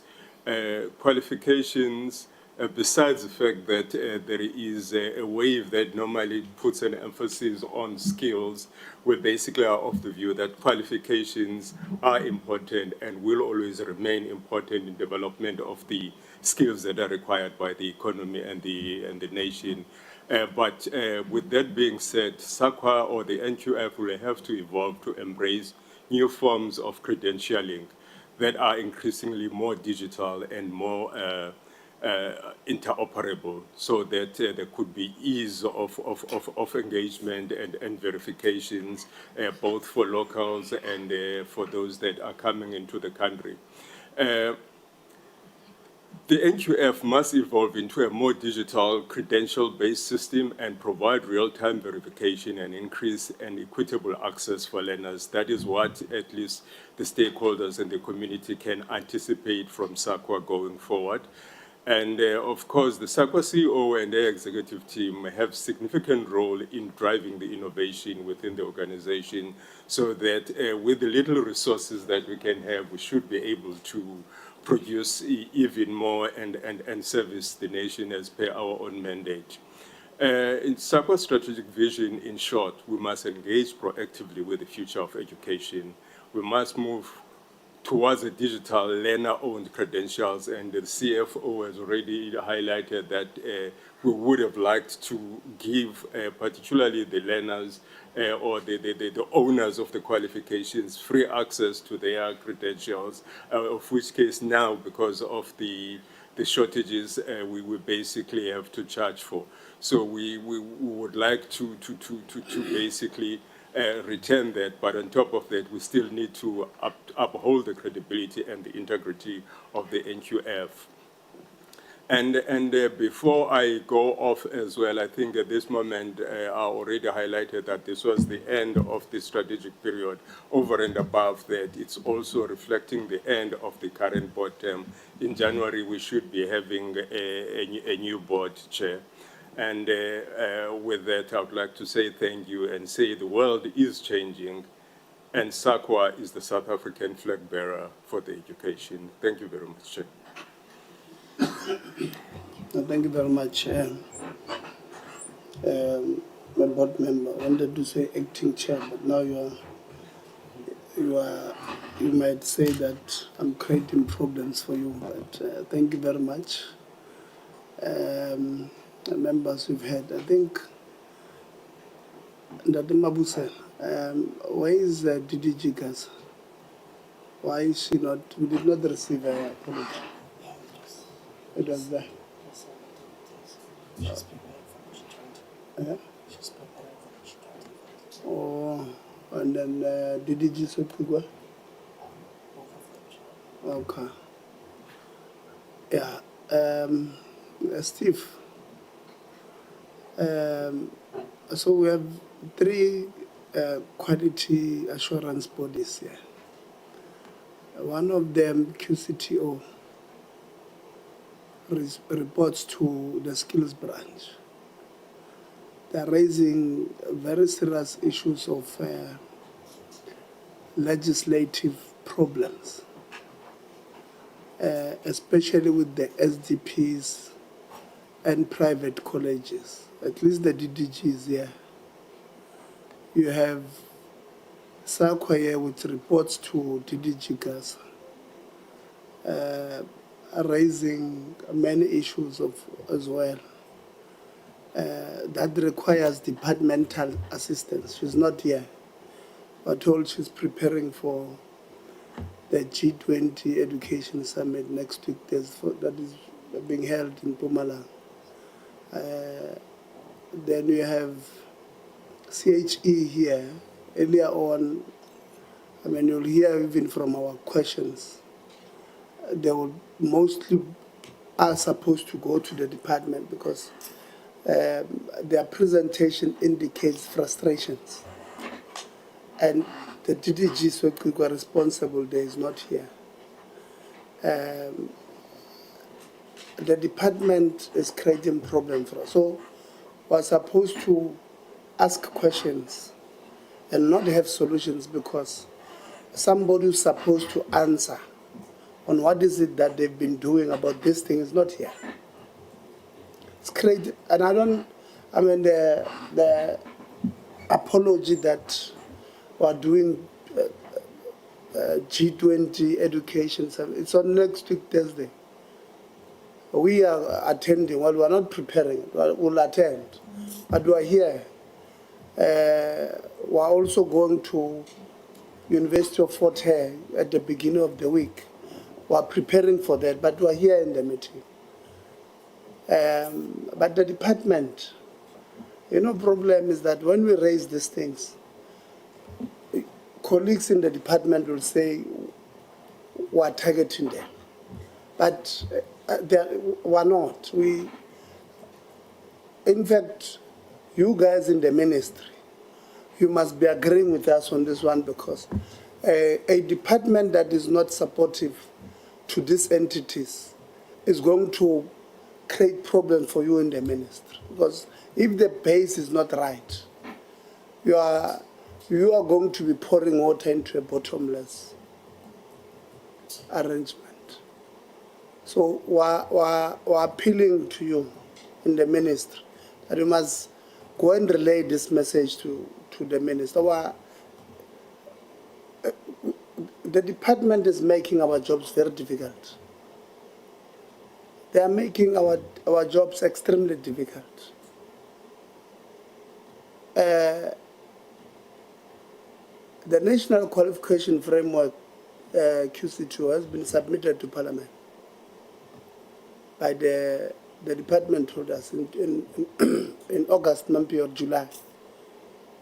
they've submitted. You are here saying we have a problem with, because then there will be these gaps. So it means the department submitted something that will also not have solve the problems that we have. As we speak, Kuri, just one example, Steve. When we had the strat session, DG there says, I've submitted in June or July. I think they finally said July. But the CEO comes and says, we'll have a problem on this thing of, because you're saying, according to this, on the Higher Education Act part, which I agree with you, that the DG is the register of private institutions, right? The registered. So now that they're extending your mandate, they're saying to you, help us with the new qualifications for TVETs. That's what they've said. But these TVETs also have private of them. So it's somebody else, it's a mandate that belongs to some. It will be extremely difficult for you to even monitor these things. Or this one is doing well. You know, these gaps that we should be closing. Now, when we're talking about this acts that we must change. We're not going to win when the department is, because this would have been a very useful conversation for us with the department to say, this is the problem. Let's look at what have you submitted. What are you talking about? On this, how is this going to solve this problem? Because it means every day we're going to complain about, hey, this act is not biting enough. This act has got problems here. It's not going to help us. So please relay our message to the minister with the department. I think we've serious. Our problems, I thought they were, on stage 2. I think they are on stage 10. I know we've not had stage 10 load shedding, but you can just imagine it. If we're crying about stage 4, the way we were, this is stage 10. They are at that level. They are worse than ESCOM at their worst. These are the problems we have. But thank you very much, colleagues. Before I give members, CHE, your clean audit, how long have you had it? Or you don't have it? How many years in a row? 3 now. It's 3 years. Okay, thanks. 3 years in a row now. But these entities members, you see, QCTO 9 years, SAQA 10. I don't know what happened because the numbers were very good at CHE. I don't know what happened, but on compliance, I think you can see that we do have capacity in the sector. So when we suggested, just that we suggest some of the things and they are not taken, but we've suggested that in the sector, let's twin these institutions of ours. Let's say SAQA CFO on compliance, we are twinning you with this SETA. That's, let's say, services SETA, because I know they've had bad audit now for 7 years, qualified for 7 years. So work with them to solve this problem. So you twin. It's an internal capacity we have. We're not utilizing. We have other entities that are doing so bad on compliance, and others that are doing so good on compliance. AG was at Pains yesterday or on Wednesday, telling us that, including submissions of financial statements. When you look at this financial statement, if AG did not have a process to correct, it will be bad everywhere. So our people are, in order for me, submission of putting together financial statement should be a standard thing. You say it must have X, Y, and Z. Then you submit, they say, no, okay, yeah, we don't think you've got material misstatements, but many of them, first submission, they've got too many material misstatements. Then they're given a second chance to correct. But we do have internal capacity in the department, which we are not utilizing. We have asked the department, Steve, to help us with it. They are not helping. So we're asking you to please relay the message to the minister. Let's utilize what we have. You know, it will be better next year if we have, out of, let's say, 100 entities, maybe minus 26 universities, out of 75 entities, okay, minus 50 TVETs that are also not done by AG. Out of the entities that are audited by the AG, you have 3 year, we have NSFAS, NSF, HISS, you have 21 sitters. We have the department, we bring them, we say, all of you are 50. As we speak now, this year, this 50, we've got these 4 or 5 categories of audits. Number one, we don't want anybody submitting late or not submitting financials. So we work on a program to help this one. So we coordinate it because currently it's not coordinated. We say every 3 months there should be a departmental internal audit feedback session, where from an internal audit CFO point of view, we know we're struggling on that one, we're struggling there, we're struggling there.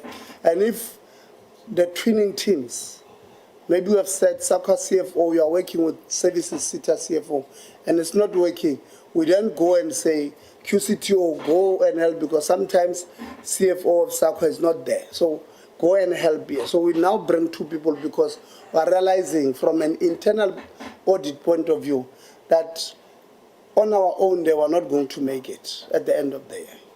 Right? So we target certain things. The first one will be all submissions must be on time. The second part, which is immediate, is that this, at least the base, the submission of financial statements must not have misstatements. They must follow GRAP standard. They must be in line with what should be submitted. Let's talk about other things.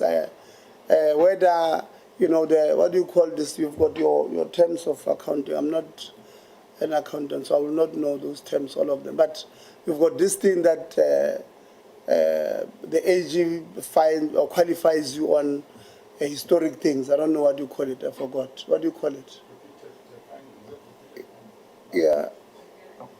Yeah, they are recurring some or from prior years, something to that extent. So maybe that one will accept, or okay, we're still correcting those ones.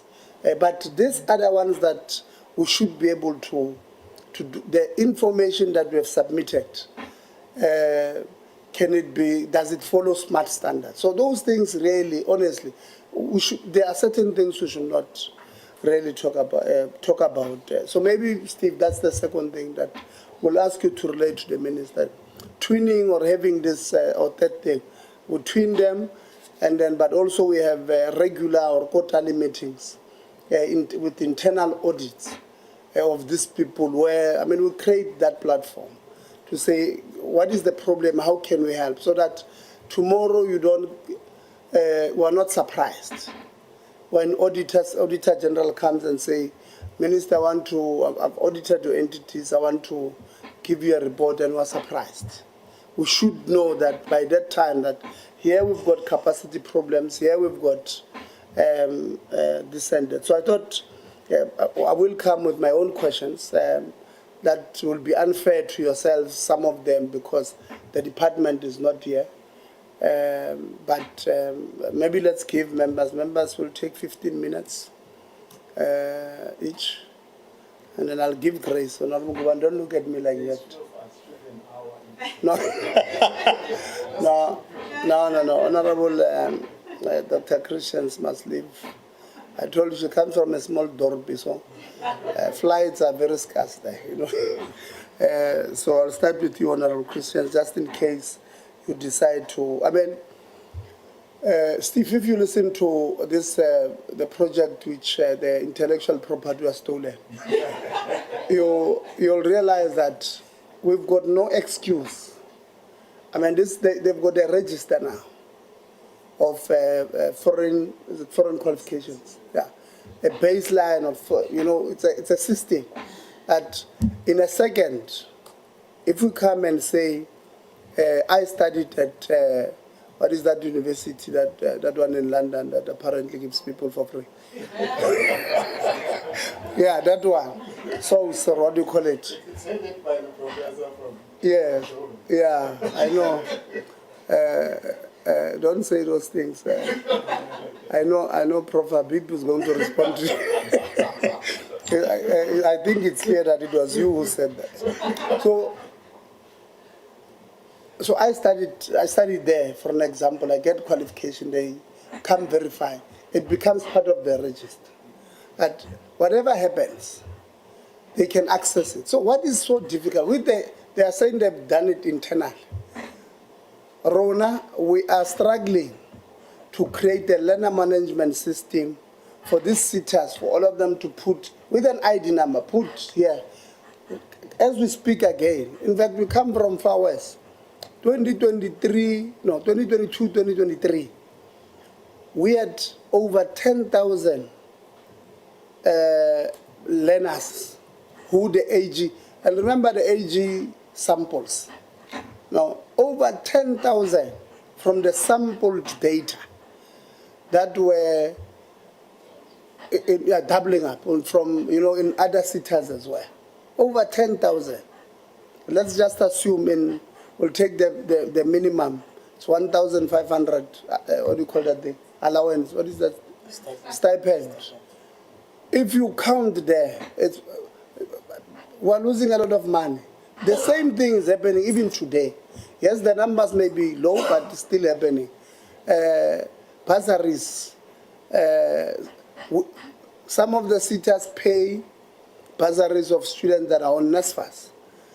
Double dipping again on the same government. When we have other students out there who are desperate for this thing. So there's no reason why we should really be talking 5 years about learner management system. When these people, we suggested some of this thing during COVID, when they were going through a very difficult, or just after COVID. Look at it now. It's almost a Rolls Royce, and it's in-house developed. So when we tell them, sometimes our colleagues from the department, all right, this is an excuse. Even myself, I'm not a technical person, but even myself, if you can give me the resources that you have there, I'll probably use half and I'll produce this product. This, when you complain, you see the department is not, we had said NSF must fund it. They can even decide that it must be housed at NSF to avoid politics that we are now being told about. We told them, Honorable Guban, about if you give it to one seat, other sitters are going to say, no, why that one?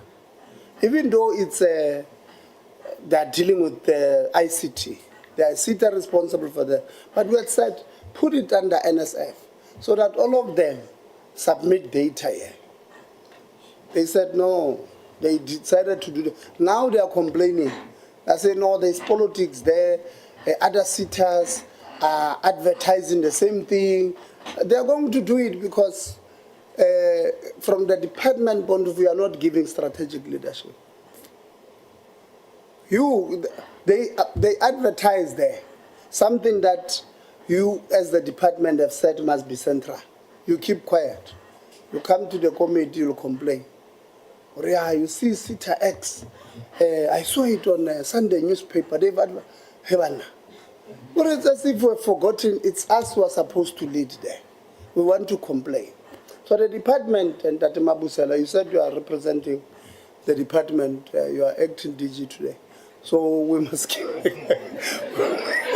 we must give you these things so that when you go there, maybe if it's explained by some of you, you guys will understand, because we explain this thing all the time. They've generated 20 million in 10 months. And it's not even a fully fledged. I had said to them, so for now we'll allow it to be Project Phoenix. But when it has encompassed all the ideas, including, for me, the Honorable Ngubane, I think businesses in South Africa have been scammed a lot with fake CVs. People who say, at this time I was working here, when we know they were not working there. There are many, but I saw they are doing it there. It's part of the last part. So we said to them, also introduce a CV that you can sell to companies. So currently, Honorable Christians, a member of parliament, you go, you upload, you give them your CV. So when you apply at a company, you don't have to send your CV. That company will just write to SAQA and say, we're thinking of shortlisting Honorable Christians. Can you give us the bio or the CV of? If you put blockchain there, you can't go to your old CV that you had submitted at Transnet, for an example, and then change what you had put there. So this one will be locked. So we said there's value for money. There's no business, in my view, that will not buy from you if you do that. And I see at least it's part of when the rocket is taking off. That's when we're changing the names now. You see, when it's approaching that angle, we're changing the name from because even Project Phoenix. If you Google it now, you'll find we've got Project Phoenix in America, Project Phoenix at SANDF here. I want to confuse our people, so must go to the right way at the right time. But I think you've had members; they've done extremely well. Honorable Christians, Honorable Ngubane says you want 20 minutes, so I'll give you 20 minutes. Thank you, Chair. And I think you're right in saying that we actually needed the department here today to answer all our questions adequately. So I'm going to try to, just stick to the finance part of it. So I think we've really seen across the portfolio in the last 2 days of reporting that the Auditor General has observed regression in audit outcomes, and which has been worrying for us. There have been weak findings, weak internal controls, for example, a weak consequence management. However, the entities before us today have shown us a little bit of a different picture, which is encouraging. But still, I think you are performing under pressure. You are carrying mandates that are expanding faster than the funding that is coming in, and that is obviously problematic. We've heard you saying it over and over again, and we really empathize with that, and we're hoping that the department has given an ear to that and will see to some sort of mechanism to assist you in the future. So just to DHET, I just have, I think, one question because the rest of the team is not here. So today, as in today, when entities have consistently achieved clean audits, as we've seen, but they are warning us time and time again that they are financially unsustainable. What is your strategy then to ensure that compliance does not mask institutional instability? Specifically, have you as the department developed a multi-year funding plan for all 3 quality councils that aligns budget with the mandate, especially the new mandates that you have given them for expansion? And then, Chair, I'm just going to carry on with my questions. The next question is to the Council of Higher Education. Now, again, we've noted that you've performed well, and you've said you've performed well over the last 3 years, I think you've said. Again, a limited budget. In the annual report and the AG's findings, it has shown that you've really stretched beyond capacity. I think the CEO has mentioned that. finances have mentioned, that's worrying. And really, the oversight, the transformation oversight function that the minister has assigned is problematic because it remains unfunded. And the council is now juggling a quality assurance mandate and a transformation monitoring role with static financial and human resources. So we are therefore seeing compliance on paper, but potentially and worryingly, it could mean a collapse in sustainability in the future. So my question to you is, or one of the questions is that I've noted that you've said that you've initiated audits of 50 universities. If you can just explain to us what you hope to achieve, and with your findings, how you hope to assist these universities to ensure quality going forward, especially in light of the problems we've been seeing over the last few weeks. And then also, you've reported that your institutional audits and program accreditation turnaround times have improved, yet several private higher education providers have raised concerns about delays and backlogs in approvals. So really, if you can just take us through that, why have there been delays or backlogs in those approvals, and whether you have reported any improvements recently in that. And then to SAQA, I mean, I don't really have much, except that you have demonstrated administrative excellences. You've had clean audits, you've had strong delivery. You continue to perform well despite your funding problems. I have a question about your National Learner Records database, which you've mentioned needs work. So, just the reliability thereof. The AG warned that these delays and resource strains could threaten the reliability of your National Learner Records database and undermine the integrity. Now, what processes have you put into place to sort of mitigate that? And then you've also noted rising litigation costs and multiple pending cases relating to retrenchments and accreditation disputes. Now, my question just is, and you can just put it to us shortly, what are these disputes about mainly, and what percentage of the current budget is being diverted to legal costs, and what reforms then are in place or being implemented to reduce the institution's exposure to such litigation. And then also to SAQA, there was mention that you sold your building. And that might have come up in previous discussions within the higher education portfolio. But from my side, I just want to know, was it a sound financial decision? Was it sold within value? And then additionally, with regard to your relocation then, did that balance with regard to your relocation costs? Were your relocation costs budgeted for? And, over the next 10 to 20 years, what does that leasing look like in respect of the 2 million rand that you actually received for the sale of the building?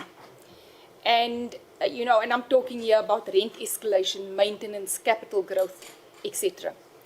And then also, what has SAQA done with the proceeds of that sale of that building? Have they been reinvested? For example, into ICT that you've mentioned remains problematic, into verification systems, for example, staffing that could be a problem, or have they been absorbed into general operations? So those are my questions to you. To QCTO, I have, and please indulge me here, I have a few problematic questions, and I hope that I'm going to bring them across correctly. So, in the recent weeks, I've received quite a number of emails from stakeholders and relevant institutions that have raised concerns to us. And these concerns are mostly with regard to the application of new administrative requirements during the QCTO's ARPL quality assurance. I've also seen official correspondence from QCTO, specifically an email dated on the 15th of October, to to the Deputy Director. And here there's an outline of new evidentiary conditions for learner files. Now, the email also confirms that, there's learner CVs, service letters, the inclusion of assessor interview notes as evidence, and affidavits of missing qualification certificates. All these are mentioned within the email. Now, what is significant here is that these conditions were not part of June 2025 approvals for the same training provider that has written this email to you, where 142 learner files were accepted then in June, but now were sort of declined or rejected due to QCTO saying that there are now new evidentiary conditions applied. So now, while no one disputes QCTO's authority, definitely not, and we definitely want to uphold quality, that's a given. But the concern, I think, for these people or this company is procedural. Now, these new compliance conditions were introduced and applied, it seems to me, mid-cycle, without any formal policy notice. It wasn't gazetted, they weren't consulted, and I think this just raises questions under Section 33 of the Constitution and also the Promotion of Administrative Justice Act, which require all administrative action to be lawful, reasonable, and procedurally fair. So I just want clarity on these new ARPL verification requirements. Were they formally authorized? Were they communicated across all centers, both public and private? And were they implemented consistently so as for these public and private enterprises to properly prepare themselves? Because now they have a backlog. In this instance, this particular company, 142 learners who are now sitting and unable to be verified or unable to get through to their trade tests. So that on the one hand. Then next, QCTO speaks of phasing out the outdated qualifications, that is the old native courses, and we know that has been on the cards for a very long time. And I think we're all happy with that.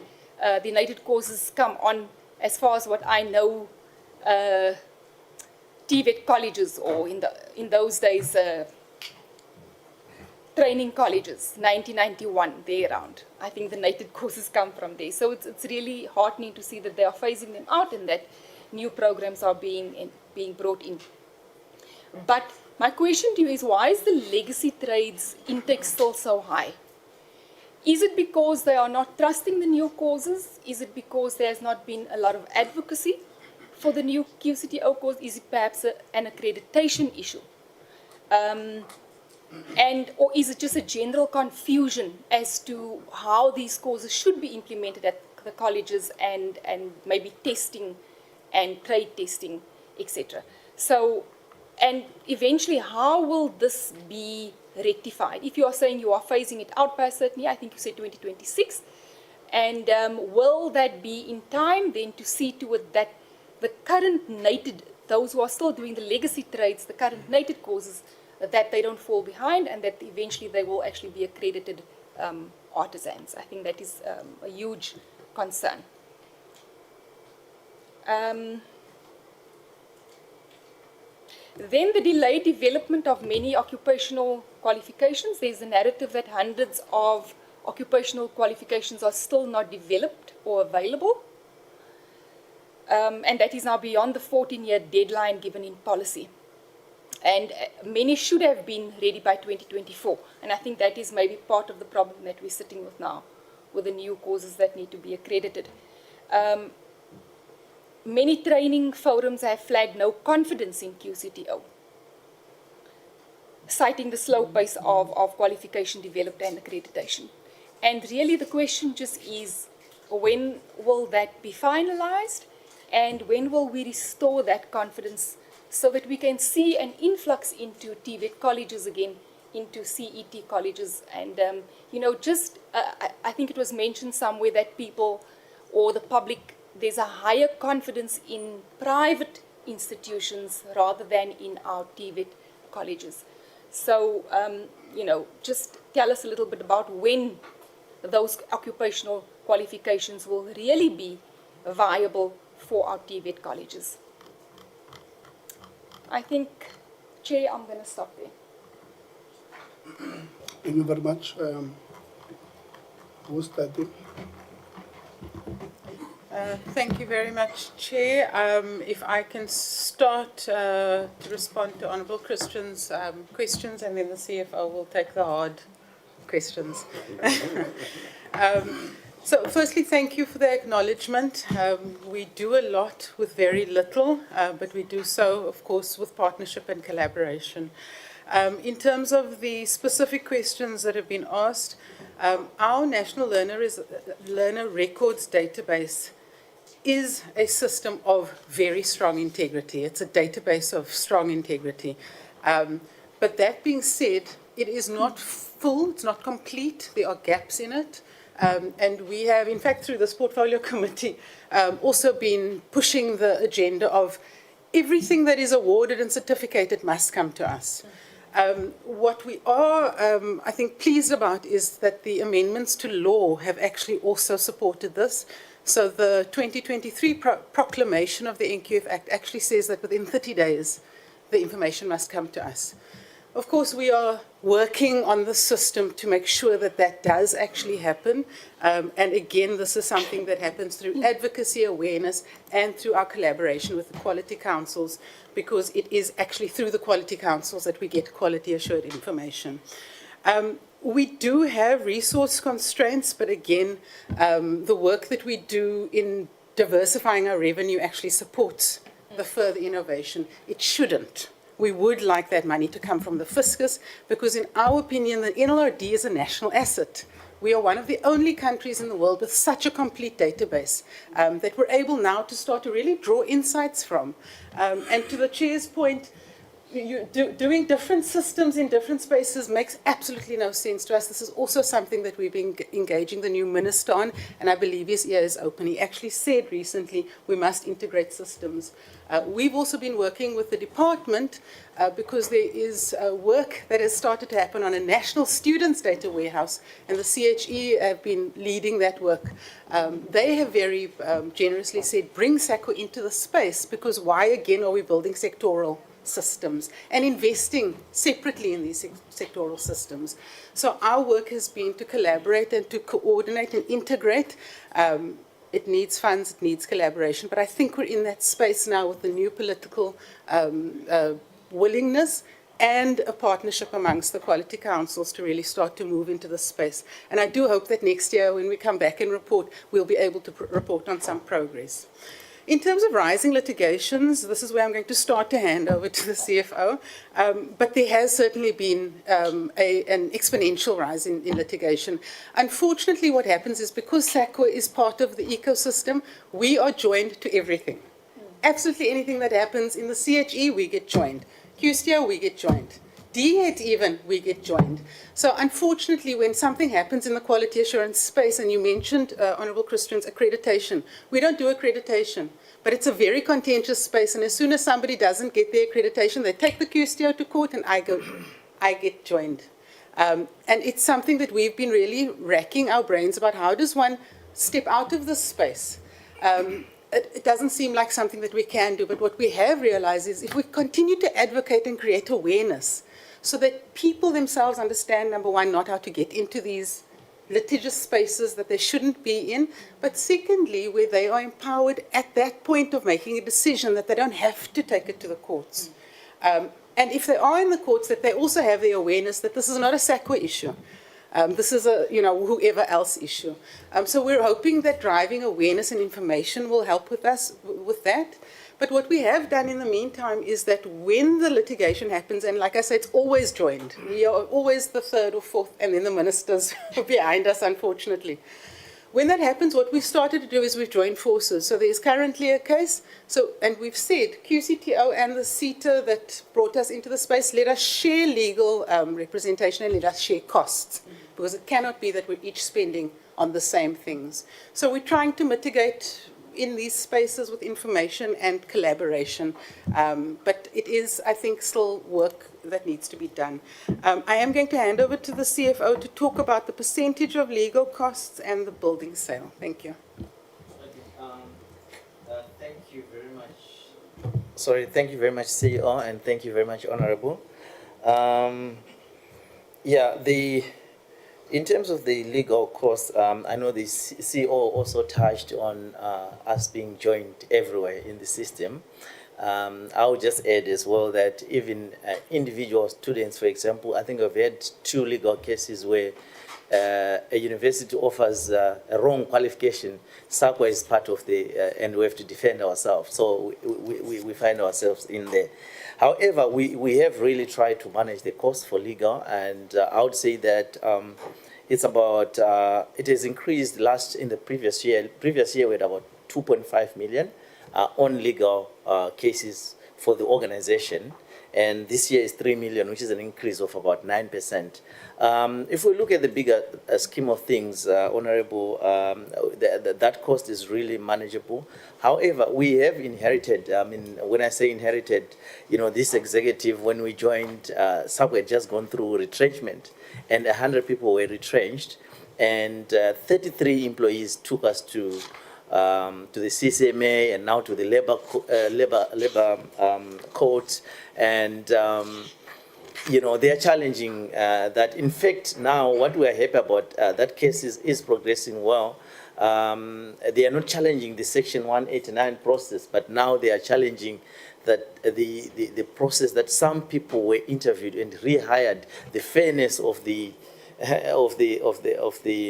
interview process and stuff like that, which we are happy about, because then that means the retrenchment was above board. But we have to defend that. So those are some of the labor cases that we have, and the one also maybe a big one labor issue other than the retrenched was for the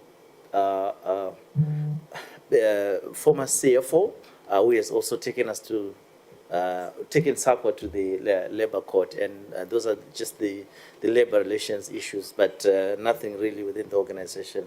And so those are the figures. In terms of the building, Chair, yes, the decision to sell the building was very sound.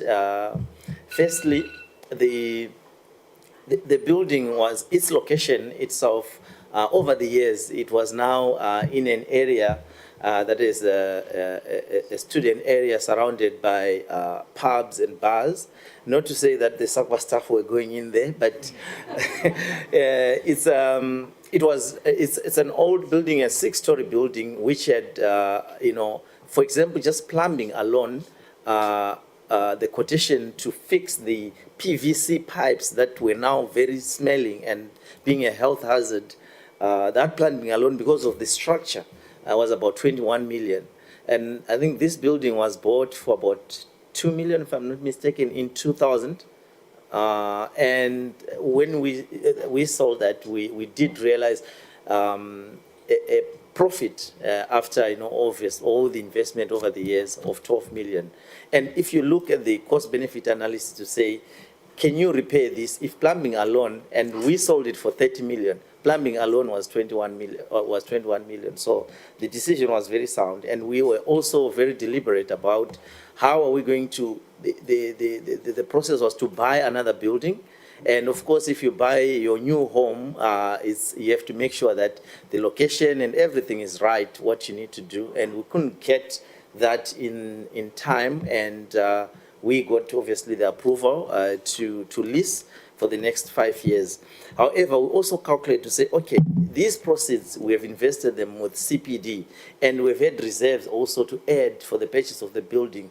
The interest that we're getting, if you saw what I presented, is about 10 million, and our cost for rental per year is from 6 million in year one 7 million in year 2 with the escalations to about 9 million, which is still below just the interest portion. So that is covered. So we are quite happy with that. I think that was all. Did I miss anything, CEO? No, maybe just to add that our 6-story building was half empty after retrenchments. And we also weren't able to lease the empty space, and so it did make abundant sense to us to let it go. We did get the approval of the erstwhile minister, and we are still pursuing a purchase of the asset going forward. Sorry, Chair, maybe just to add that is still within the space of higher education. The building has been converted to student accommodation, which for us is also really a good thing that it's not gone, is still within helping the higher ed sector. Thank you. Okay, well, that's good that you're not hiring for 30 million a year.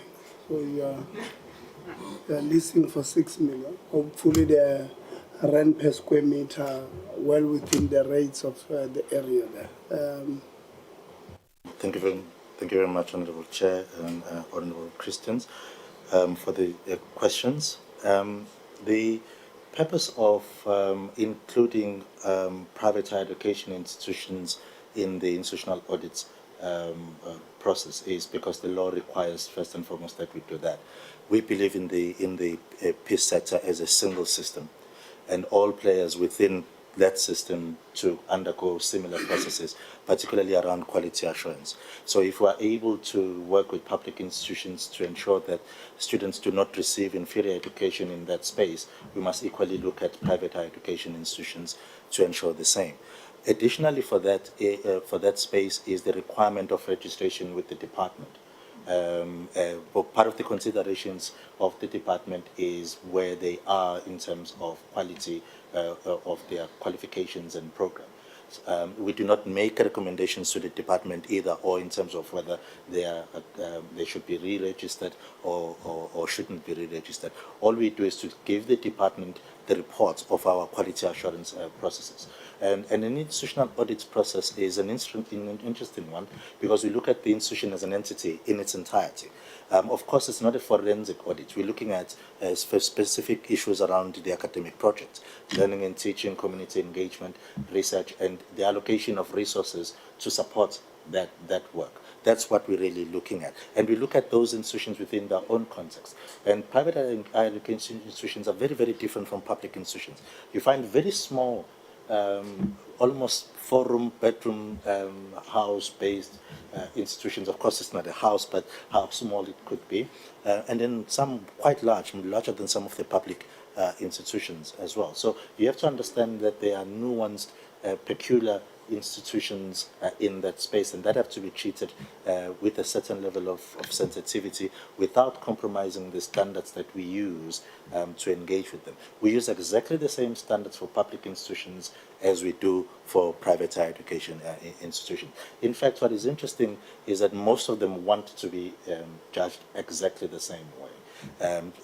All they are asking for is fairness in the way that we consider them, because they do not have funding beyond what they can generate themselves, unlike public institutions where they also, the states also assist. Of course, we're not asking the states to then do something about that. That is not really our call, although they have raised this with us. So we have to be able to guarantee quality in that space the same way we are able to guarantee quality in public universities. That's why we do this. We stack up for public institutions. We did them almost as a single go, because there's 26 of them.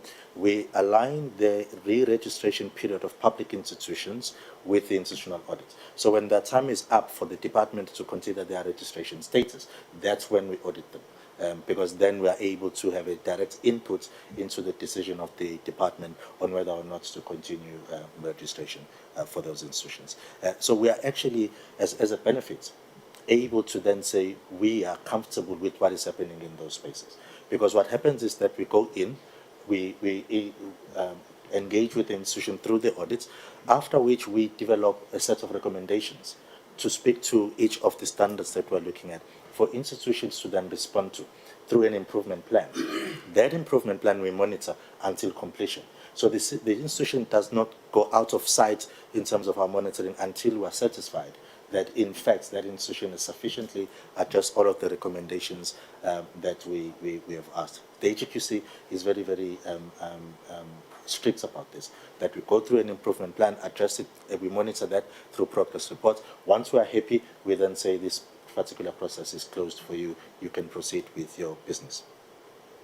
With respect to program accreditation, as I indicated, honorable members, that we have actually made very significant strides here. We do not have a serious backlog in the system currently. What we have is the institutions that may submit an application, we send it back because it doesn't meet some of our requirements, it comes back. And as soon as it comes back, the institution might calculate that as an extended period of time, when in fact, when it comes back, the process for us begins again. So it's not a continuation of the first and so forth. But for the institution, we submitted the first application 5th of January 1922. You came back to us in September 1922, and then you sent us another application in 2000.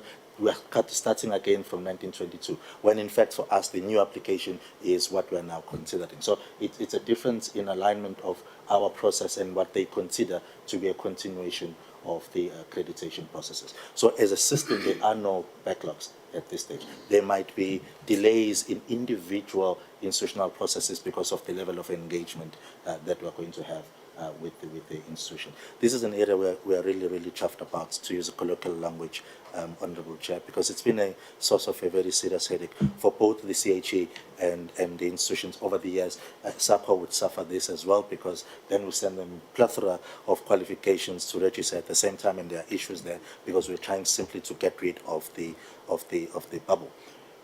I must state this, that in our processes, we do emphasize efficiency, because that's really, really critical for institutions to be able to offer what they need to offer. And for some of these institutions, this is an existential issue. If you delay their accreditation, it really puts them out of business. So we try and do this as quickly as possible.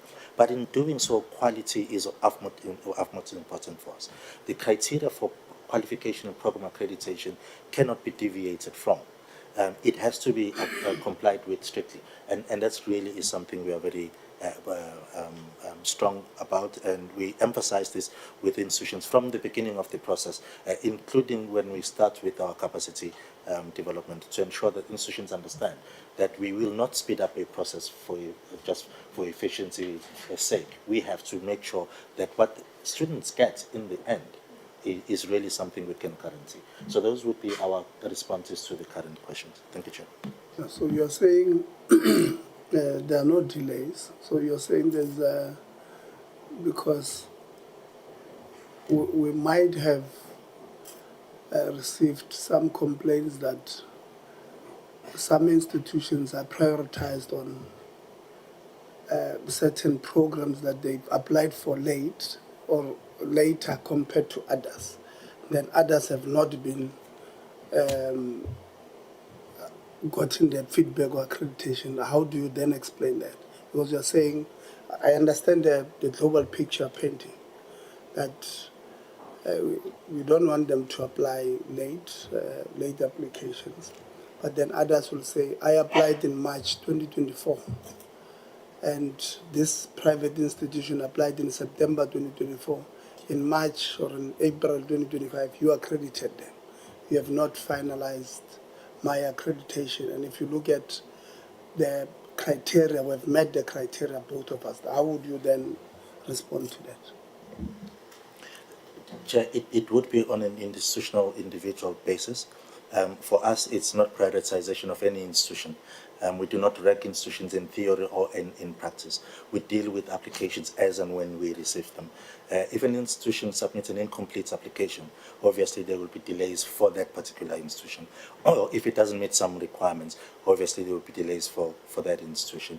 It may happen from time to time that in the review and the processing of applications, that one perhaps falls through the gaps, but it hardly happens in this way, because our system now is that everything is put online. We're no longer doing the manual email applications and so forth. I'm not aware of an individual case, but it might exist. So we are not going to say there is no such a case. If there is, it would be a peculiarity that we'll have to deal with for that particular institution. But certainly, as a matter of principle, we do not rank institutions. We might even say first come, first served, because we take a batch of applications that we've received, we table to our governance structures to process, we take another batch as and when we receive them. Thank you. Okay. Sorry, Chair, there was yes. one question I think that we haven't answered on the funding of the transformation function. The function, even though we've been given by the minister, we had written back to the minister to say we are happy to take the function, but we would like to have budget for it. So we would not go and do a specific project for that particular, for that function. But we do put in work if it is related to other work that we are already doing, and it's not going to compromise the budget or derail us from the work that we're doing. So, for instance, the example that I gave earlier on, where we did about doctoral about the what was it?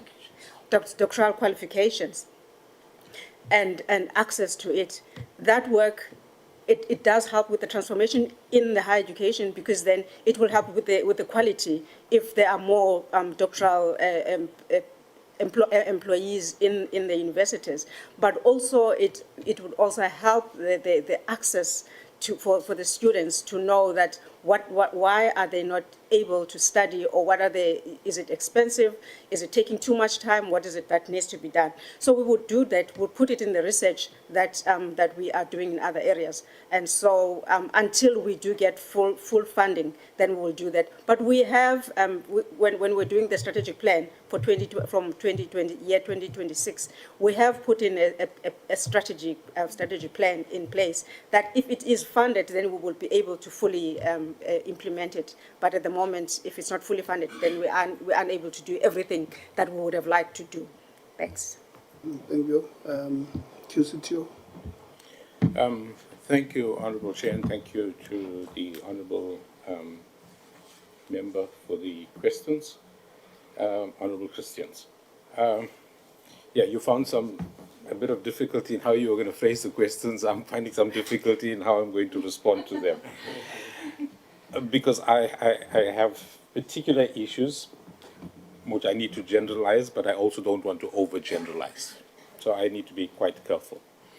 But let me preface my response to all three of your questions that we're in a system of transition.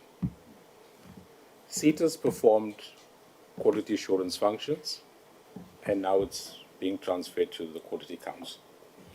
So obviously, you're going to get a lot of unhappy people in that process, especially when it comes to new requirements, even in the offering of the qualification. And I think it's exactly what the CHE said. Quality for us is of paramount importance. So I might divulge something here today that may question the plumber that you're going to get working at your house, or the electrician, whether they are adequately qualified or whether they're certificated in the correct ways. Let me also indicate that artisan ARPL is the artisan RPL route. It's a route of learning. I want us to get there. One way is a formal way. You go through your complete institutional training, your workplace experience. RPL is for somebody who didn't have all of that. But there had to be a process to do that. And I'm glad I've got Mr. Mabuzela here with me, because he'll be able to assist me if I don't answer this one correct. RPL or ARPL has become a business in our system, where learners who do not, maybe let's use the word learners, who have not satisfied all of the requirements adequately, are being processed through via the SETAs to the National Artisan Moderating Body and then to the QCTO. And what we are doing at the QCTO is finding gaps in all of that. So you would find an application for somebody to be certificated via RPL who may not have the required work experience, which is supposed to be part of the portfolio. You may also have the case where the person does not have the N2 as per the regulations right now, if we're still talking about the NATED route, not coming through. And I think I know the email you're talking about. The person is not registered as a skills development provider. Person is just processing ARPL candidates. And when Mustar presented, she showed you about 90%. Almost the majority of that comes from the QCTO side of things. But now we're going to have to hold back because we are finding that there are these issues. So now let me get directly to the question. Was there a change in the requirement? Yes, there was. But it was a tightening up of the system to say, we need this evidence. We cannot accept things at face value. So let me be quite honest that there was no gazetting of it. The ARPL has its set of requirements, but there's been a flouting of it inside of that. And so QCTO is strengthening those processes. And we either decline or then we reject. So yes, it may have happened mid-cycle with this particular provider or providers, but it is to remedy an error that we have found immediately. And that would possibly lead to a re-gazetting of the requirements for ARPL in order to strengthen it.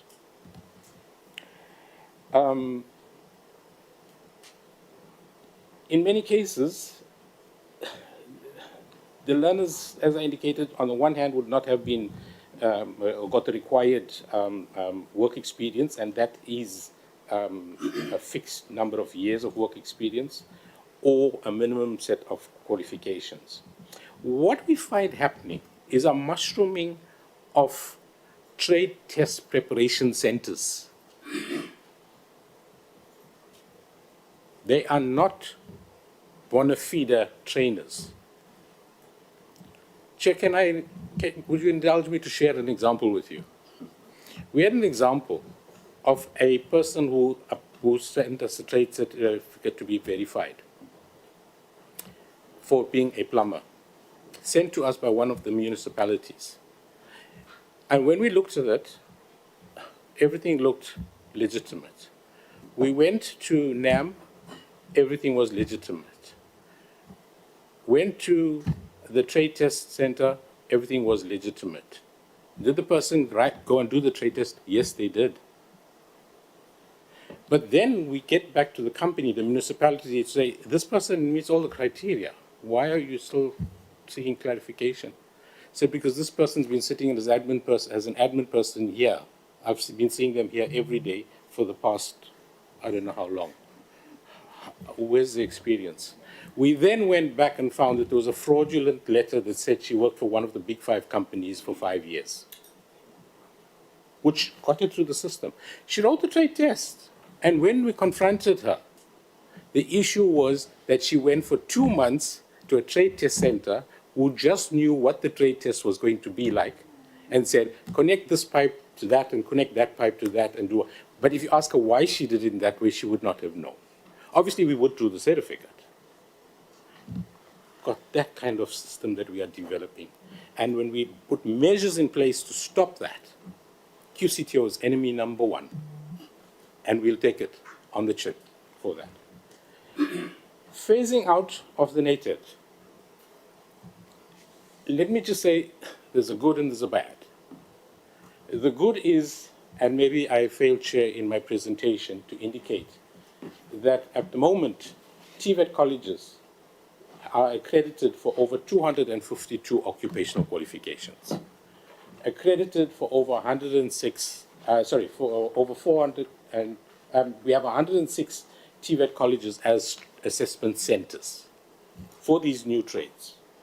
And in total, we have 456 trade accreditations. The highest, I think this is interesting, TVET colleges, obviously the highest is electrician.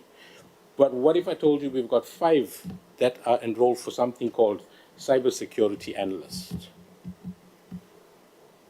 So we're getting it right in some parts. ECD, early childhood development, we've got 8 TVET colleges offering those qualifications. And I can go on with some examples. However, the challenge is that for a long time, the NATED courses were believed to be outside the pre-2009 and only later came on. So TVET colleges have a lot of catching up to do. There's a lot of capacity building that needs to be done. We're currently busy with the department in terms of lecture capacity, etc. But the shift is more positive for me than ever before. Again, because of the looming deadlines. The issue of trades, let me come back to the issue of trades. Why still the legacy trades? The legacy trades were never registered on the National Qualifications Framework. The department has a register of 125 registered trades in the country. Here comes the QCTO. We take these trades and we are revamping them into occupational trades, which means the biggest thing is that we are adding the knowledge component to what was previously mainly a practical exercise of doing something without necessarily knowing why you are doing it. We have thus far developed over 75 of those 125 into occupational qualifications. We're trying to push them through the system. Why is that blue number still so high? Because it's about changing the paradigm, changing the mindset. People have to re-engineer. They have to get new equipment. In fact, even their skill sets themselves, they need new sets of skill sets to respond to the changing landscape in terms of where is technology going and how these trades are changing. So that's partly the reason. Now that the trades, when we register the new occupational trades, they are on the NQF. They become more meaningful to the recipients. But we're going to have to work together with the CETAs, with NAM, with industry itself to bring down those numbers of the legacy trades.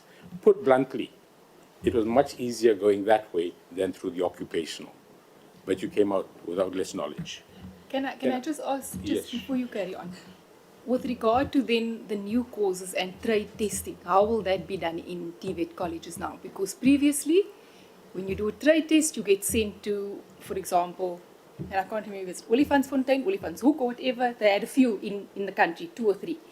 How is that trade testing going to happen now? Chair, in my presentation, I said the integrated, the ISA, the External Integrated Summative Assessment, was one of the biggest innovations or disruptors into the system.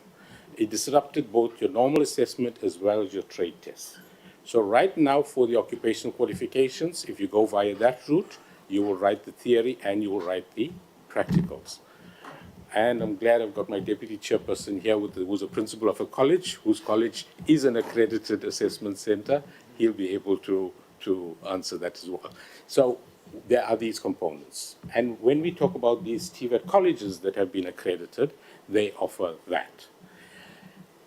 If you had to go to the, it's called Indlela, previously called COT, which was the one trade test center that you had to go to in the country prior to democracy. There was only one. You would have trade tests, 5 envelopes per trade, basically very predictable. You're either going to get 1 to 5. You were well trained, you got that. We are trying to now ensure that there isn't that predictability, but your skills will be tested, and hence we've got the ISAs. Let me just also add that post-democracy, we then ended up with over 650 trade test centers across the country. And we are now in the process, together with NAMB in the department, on a cleanup process. As the accreditations expire, we check that you're meeting the new set of criteria in order to be accredited. And that is why we are now with a focus on the TVET colleges. But I think, Chair, the point that I want to make is that trades were not registered, and that is why they had that low-down status. Everybody spoke about just a red seal, and that was all it meant to them. Now somebody can walk around and say, my trade is an NQF level 4. We got mechatronics. Somebody can now go and say, I got this trade, it's at level 5. The opportunities that has for the learner, they can go into higher education, it gives them just more value and more worth. And then lastly, Chair, the issue of the delay in development of qualifications. Now I showed that blue, yellow, and green, and you can see that the delays are where the SETAs who are supposed to be talking to industry about where the developments need to happen haven't come back to say these are the new qualifications. So we are dependent on industry where these qualifications are actually required. But having said that, we have over 786 occupational qualifications registered, new occupational qualifications, and we have over 200 and plus skills programs. However, as I indicated when I did present the slide, we have only until June 2026 in which to ensure that all of these qualifications are developed. So the issue is that if somebody complains that there's not enough qualifications, it means you haven't worked through your SETA or your industry body so that that information feeds through to us as the people responsible for developing that. The issue of trust in private versus public is because of SETAs, all since their establishment focused mainly on private. They could only, TVET colleges, in fact, their hands were tied, not the SETAs. TVET colleges could only offer 20%. There was an 80-20 rule in TVET colleges. So that stopped TVET colleges. So there was the skills development providers, the private, took up more of that. And so when we say there's a trust, it is those who trusted that SETA system, do not want to migrate to a system where we are trying to equal the playing field between private and public and ensure that we have the same quality in both. So, Chair, I think I hope I answered the question in a very gentle, but I went specific in some cases to show you that this sector has huge challenges, absolutely huge challenges. Thank you, Chair. And you have given the department these problems that you have about the coordination between QCTO and the SETAs and private SDPs who want to get accredited. So the department is well aware of this problem. Okay, thanks. We'll follow up with the department. Honorable Nguban. Yeah, thank you very much, Chair, and thanks for the presentation from all three entities. I think, Chair, I think these are institutions where on some occasion we have to, as a portfolio committee, take our heads off that these are three institutions that are doing their best in trying to perform. Like you said in the beginning, it's a pity the department is not here to answer some of the critical questions, especially the issue of them being underfunded. These issues are supposed to be driven by the department, where the department robs in the treasury departments or whichever entity that they must try and assist this institution funding so that they can perform according to their optimal level. But the department is nowhere to be found again. I think somehow we even told ourselves, Chair, that this department is under administration. It's only that the name now is outstanding to say it's under administration. It's not assisting us on critical issues that are supposed to happen, to make sure that they find ways of saying, oh, yeah, there is a good here. How can I capitalize on this good to make it the best? But they're nowhere to be found. So, and there's too much wastage is going on in some institutions where funds can be saved and be channeled through these institutions. So I think I will do like my colleagues as well and ask all institutions, and then they will answer where they can, and then they will chip in where they can. The general delays in certificate printing, we have a huge challenge in most our entities, especially SITAs. I hear one of presenters here spoke about backlogs. What I would like to know is whose challenge is this one sitting with, and how can it be solved quickly? Because sometimes we receive complaints about that kids haven't received their certificate, and a kid is finished the qualification and training a year ago, and they are sitting and they don't have the certification to an extent that they can't go apply for a job, they can't be hired. So if we can get a response of who's sitting with this problem and how it can be solved faster, if it's a challenge, where the challenge is sitting at, so that we know to pinpoint and to solve the problem where it is residing. If we can get a feedback on that how can we solve this problem of the certificate backlogs. And then we heard again, Chair, here of the issue of SITA reforms and CET reforms. Again, if the department can give us a document of what are the reforming, how far are these reforms, what are the benefits of these reforms, the pros and cons, how these reforms are going to benefit the institution, how do we transforming this institution for better with these reforms. I had an interaction. Some of these things, Chair, I think, me, I'm coming from a party where we test these institutions of ours, of their strength. I was fortunate with the, with the QCTO Chair on my previous experience, where we tested their strength of revoking the qualifications for the institution. And I was crossing my fingers that they will get it wrong, because I know for sure that the paperwork I have proves very much that the revoking it needs to happen. And then they did exactly what was done. And then I said, okay, this is really an institution that knows what they are doing. The GFIS institution, where we had everything wrong that you can get, corruption, faking of things. But when that's why it's important, the separation of task, where you cannot accredit and revoke and do everything on your own. Hence, it was sent there.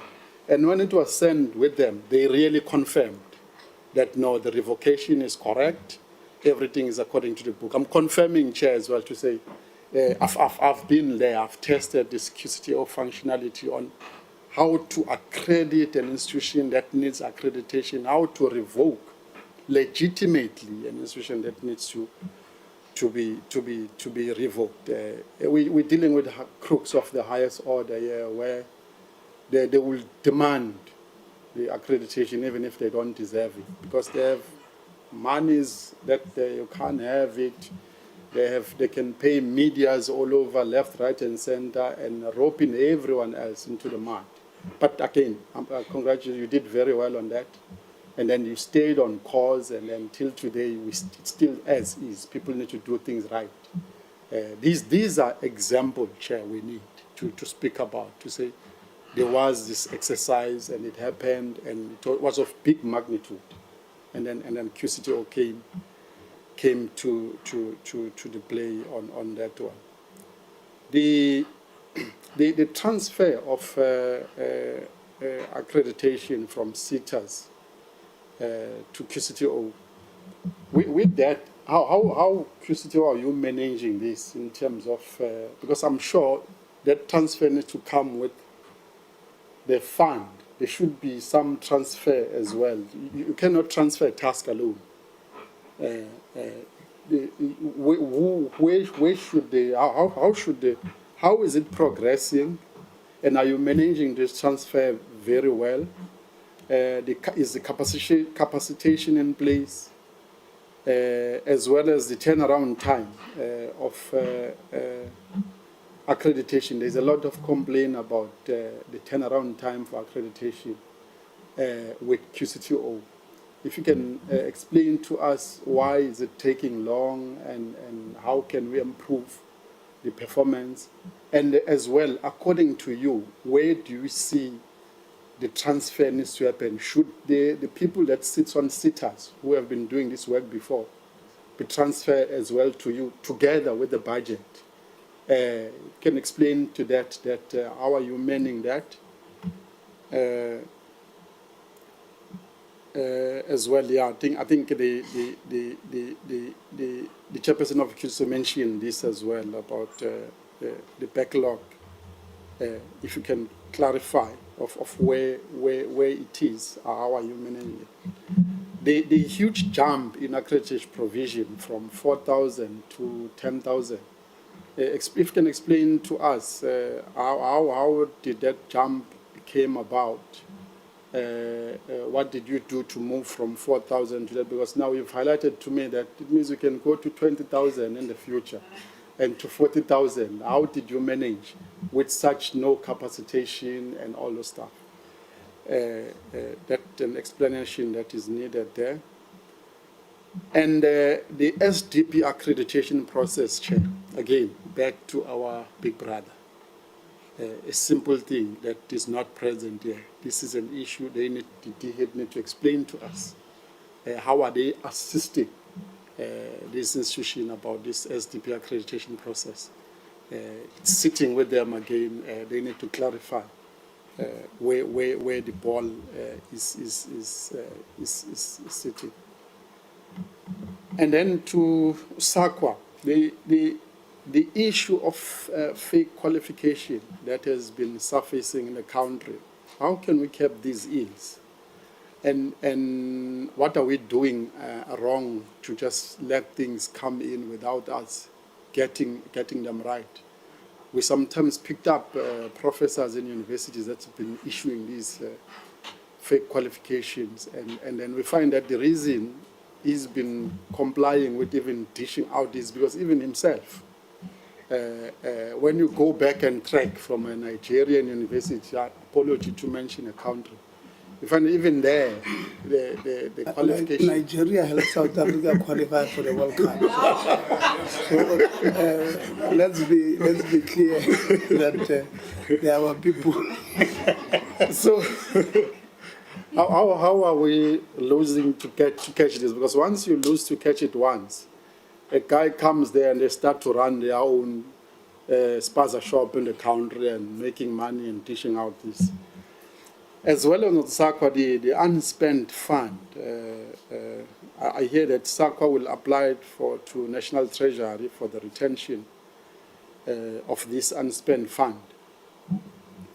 Why are we having this unspent fund when there's still a need for the utilization? There's a huge need even from you. So explain to us as well that where this unspent fund comes from and how can we improve that, we minimize on that, and it must not happen. It's a wrong thing to do. But explain to us how did it came about and how in the future we can cap that. It's issues, Chair, like that we always speak about year after year, experiencing entities unable to fill vacancies. As well, if you can get clarity on that. Year after year, we are failing to fill vacancies, but the unemployment rate in South Africa is high. This is a similar challenge as well. To say you've got the problem of unspent fund that you have to write to the National Treasury requesting to keep them. What causes this, and how can we stop it from happening? The country has a huge need of utilizing these funds. And here we are, we're speaking about that SAQA is underfunded, it needs money from treasury, but you are failing to spend fund. You see, you need to clarify to us this, because now it beats what we are saying, that we need funds, but we have funds that we are failing to spend. That's the question. I think we really appreciate the digitization strategy.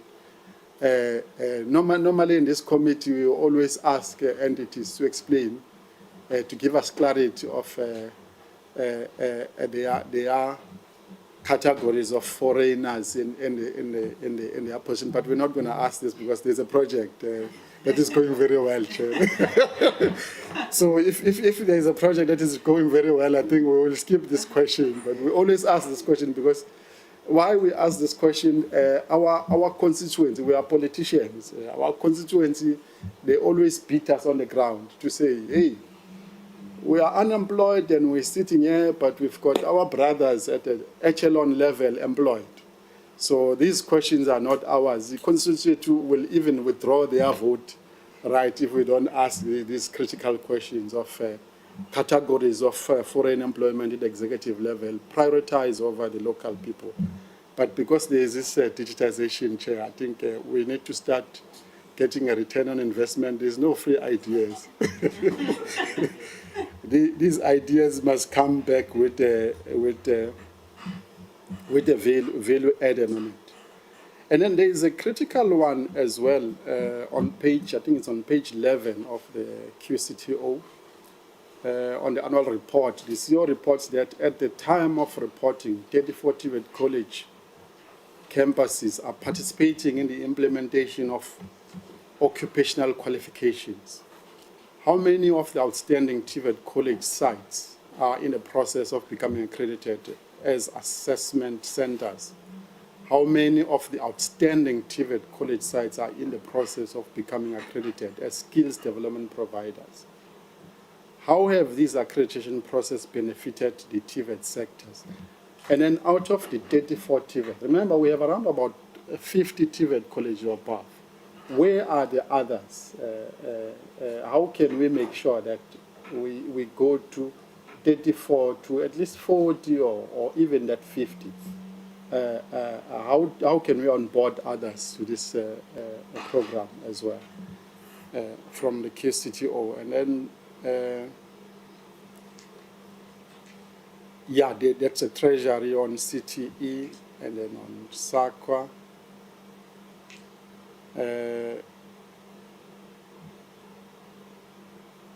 It is noted that the annual report states that the following policies have been reviewed. Policies on evaluation, foreign qualifications, as well as registered qualifications and part qualifications on the NQF, policy on criteria for recognizing a professional body and registered professional designation, and as well as policy on credit accumulation and transfer. Can you please provide this committee with a brief overview of each of the above, along with the key expected outcomes attached to each, to emphasize the achievements of the reviews of these policies that has taken place? So mainly those are my questions. There's other questions, Chair, that I wanted to highlight. To say, how does the CHE contribute to the transformation of higher education in South Africa? Remember, Chair, when there is a transformation entity that came here, complains about the transformation is not happening. So what's the role that the CHE can assist in the transformation of institution, quality of it, if they can get that information from the CHE? Because we know that the transformation is not happening. It will be very critical to get a view from the CHE of how do they get involved into these transformation agendas as well, to monitor them with that entity to make sure that it is happening and it's happening okay. One other question, Chair, is I'm sure our colleagues, you will group these questions, you'll just take notes as I go along, and if others aren't responded to, then they will be responded in writing.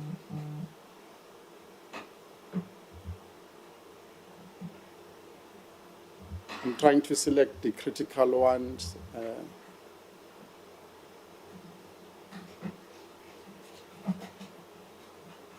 Okay, the stakeholder engagement, the collaborating with industry of SETAs and other partners to ensure qualifications are responsive to labor market. I think that's from QCTO. How can we, whose responsibility it is to make sure that the qualifications we produce are of market needs? Because it's the same thing again where we're producing qualifications, but the market is not absorbing them. So how can we strengthen that level that what we're producing is what the market labor needs as well? I think, Chair, that's all from my side for now, and then I'll then sit back and wait for feedback. Thank you, SAQA. Thank you very much, Honourable Gubani. I will attempt to, I think, respond to most of these questions that were directed at us. The fake qualification issue is a massive issue in South Africa. At the moment, there is no requirement for people to come through SAQA, and that's the problem. So the universities that you talk about, and in particular the one that you mentioned from that certain country, never came through SAQA and refused to go through SAQA for verification. There are still universities, and can I say the department itself, that doesn't use SAQA to verify. With the recent CETA lists, I engaged the department myself and said, please give us the list so that we can also support you, not just the commercial entities that you are verifying through, because we look at different things. So what happens at the moment is anyone can go to anywhere to be verified. And the commercial entities will say, did Honourable Gubani achieve this qualification? And Parliament will get a yes. Fine.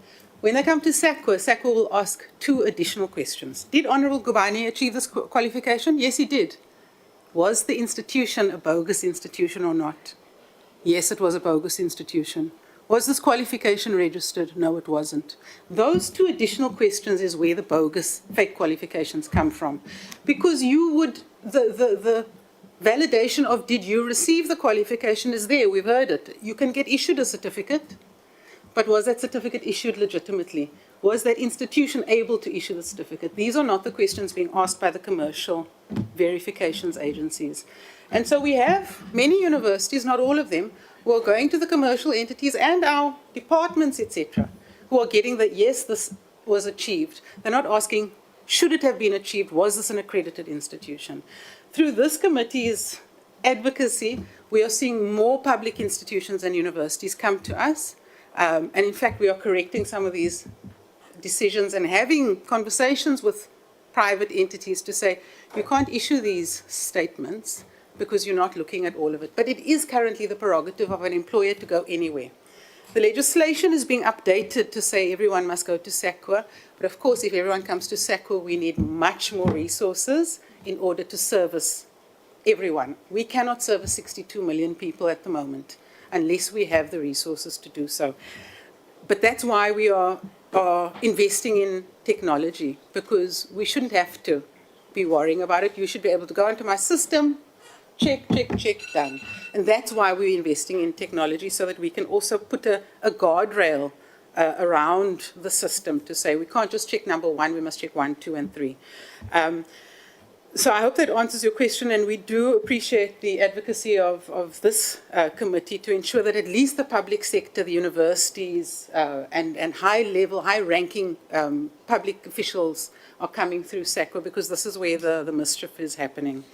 When it comes to unspent money, please, I will assure you that we spend our money, and we spend it responsibly. Much of the money that is unspent at the moment is from the sale of the building, and we're protecting that because that is money that we want to reinvest in the asset. And so that is money that we're investing, and we're asking National Treasury to hold it for us because we do ultimately want to buy an asset again. But for now, there will be surpluses, and we're using those investments to generate interest in order to cover our current location. But it is not because we're not achieving mandate, it's not because we're not serving, and it's not because of vacancies. We were lucky to get profit from the asset that we sold. And the CFO can help if I've missed on anything.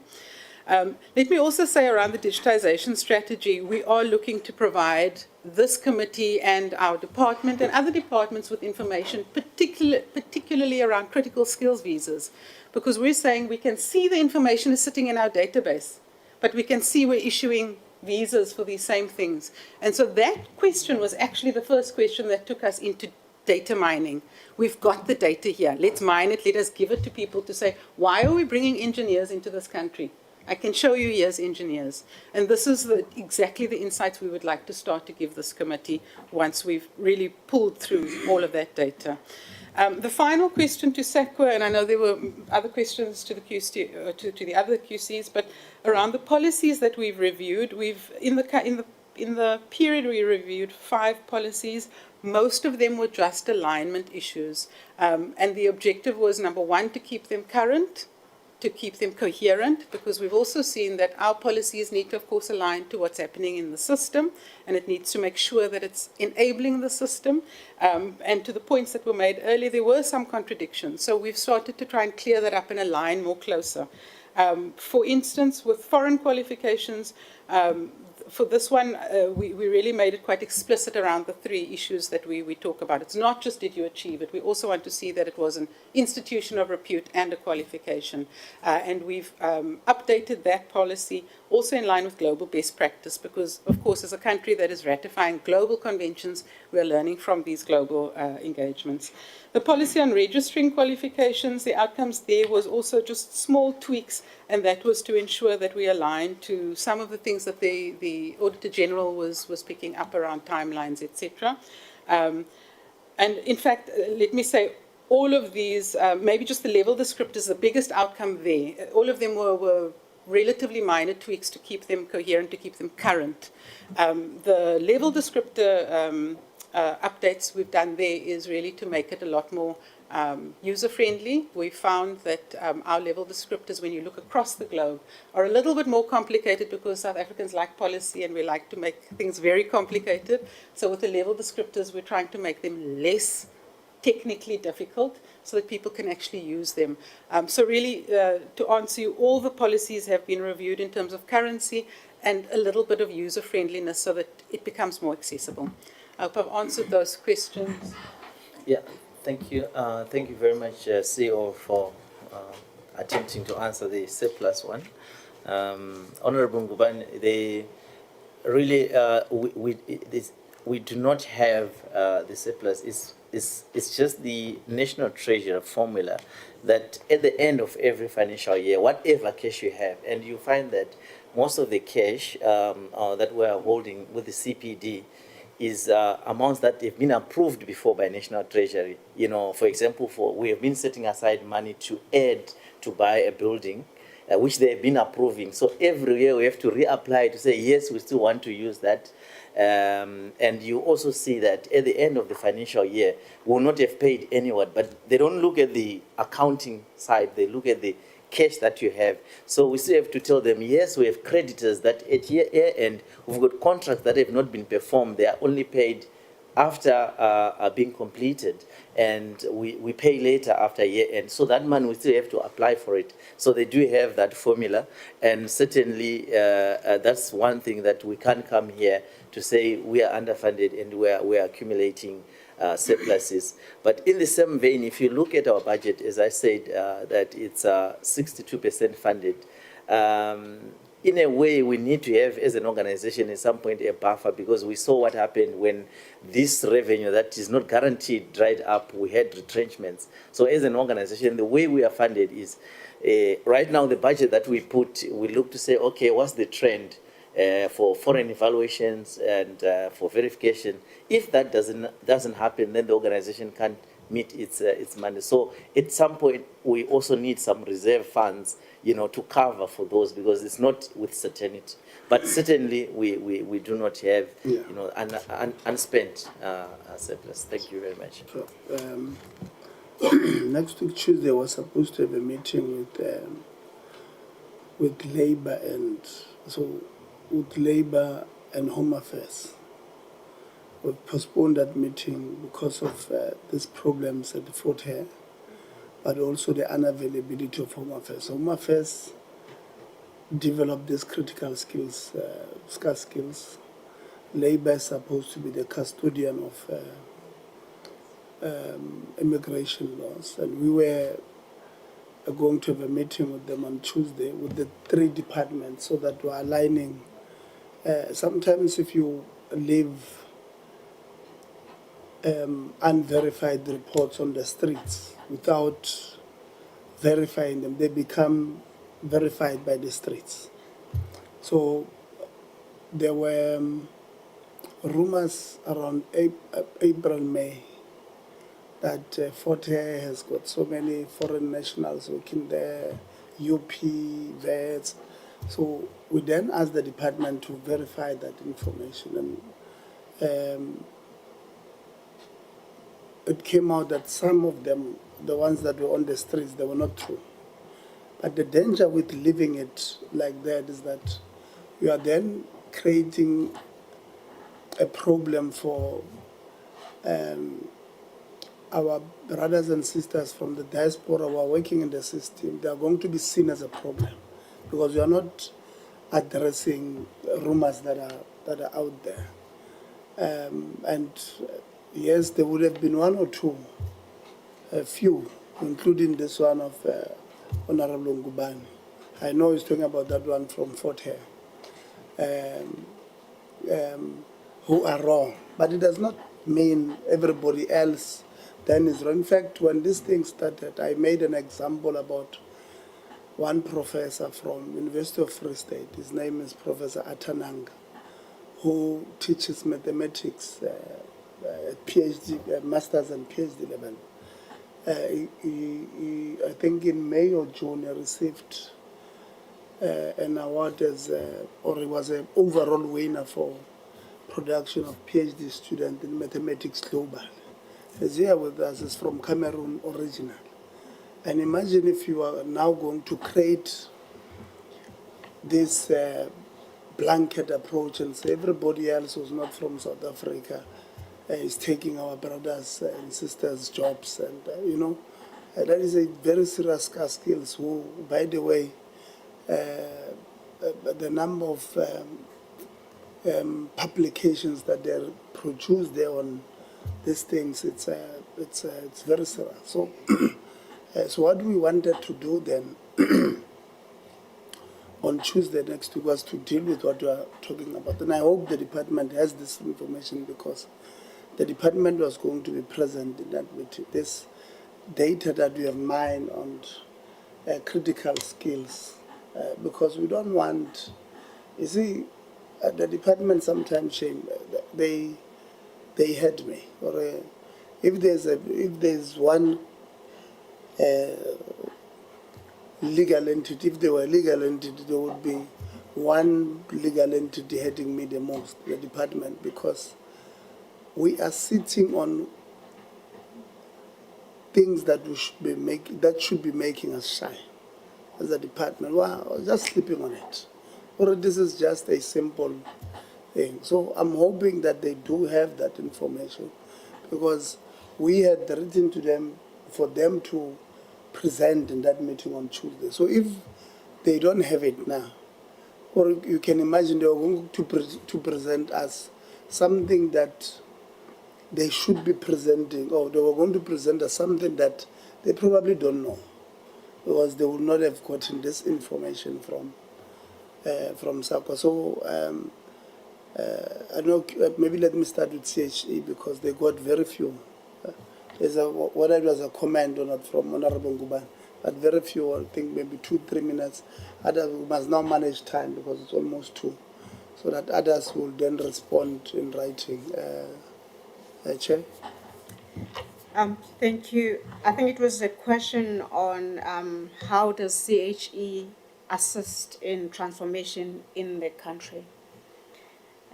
So the work that we do does have policy influence that we give to the minister and also to our stakeholders to say this is in terms of the research, these are the things that we can do to inform transformation in the institutions. But also from the work that we do, we try and come up with practices and standards that would also help with the transformation of in the sphere, and also in the audits. There is something that they will be asked to say, how have you transformed in your institution? So we would look into that.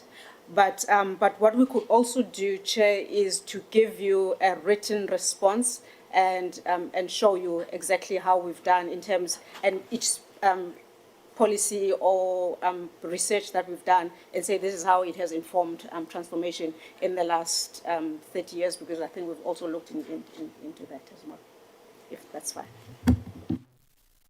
QCTO, maybe you had a lot of questions. Maybe in about 4 or 5 minutes, and then the rest will be in writing. Thank you, Chair. Thank you very much first to Honourable Ngubane for that those comments. I mean, with all due respect, Chair, to the House, flying all the way from Italy to be here and hear that comment makes my day. So thank you for that. Chair, I'll be very direct with the other issues around certification delays. Ultimately, QCTO is responsible because all of these qualifications, whether they're the old or the new, lie on our framework.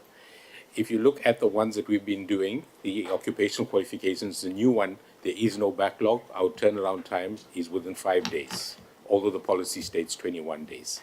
The challenge is where it is still located with the SETAs, and where the challenge becomes bigger, where SETAs have delegated that to providers. But because we are still the overarching body where these are located, once we get that comes to our attention, we focus in on there and we help them to resolve that. Even if it means, as we did with the construction seat at one stage, bringing all of their staff, 4 of them, with all the documentation into the QCTO offices, helping them to sort it out and get as many learners certificated. We also have a challenge, as I indicated, on the trade certificate, that it must take 3 months from the time the learner takes the trade test to the time of certification. Now, there again, QCTO meets its time frame, but there are delays, and it's a system problem that we've got to resolve, and we're working to resolve it. The time that it takes from the CETA to NAM and then to QCTO. So that's work in progress. It is a challenge, admittedly, but we are working on that. In terms of transferring of the accreditation function from the CETAs to QCTO, we opened up a portal. We got a portal on QCTO where people apply. So if you look at the detail of our annual report, about 2,600 applied directly to QCTO for qualifications. About 291 applied for the skills programs, but we still have the old scenario playing out where providers are still going to the CETAs. So that was about another 5,697. But the agreement is that from the CETAs it comes to us. The part that we partner with with CETAs is where we have to go and do the on-site verification to check that the provider has the wherewithal. So, I'm not a motor mechanic, so how can I accredit? So we need SMEs, and then we work with MERCETA or whichever the relevant CETA is. So that's how we are finally, or trying to pull back on that accreditation issue. The issue of the jump in accreditation, as I said in my presentation, to 27,000, but of that 11,000 had to be processed, which means some of them were just trying. They just logged 2 documents, and when the report comes back and say we need another 5, 6, 7, if you don't have a tax certificate, you're not going to come back, or whatever the criteria might be. But certainly we think that the skills programs that we introduced is causing this major jump. While it may be a good thing, we also need to be guarded that we're not overemphasizing the skills programs against full qualifications, because then we're just training people for, at the moment we need it because of our high unemployment as well as the youth not in employment education training. But in the longer run, the more underpinning disciplinary knowledge somebody has, they could be working in multiple jobs rather than being trained job specific.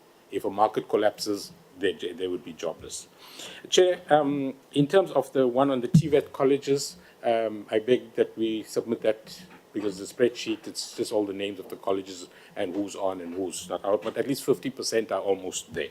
But we will send that on. And then the last question here was, whose responsibility of identifying the qualifications? It's the people closest to the industry. And in our system currently now, the seaters are the people closest to the industry.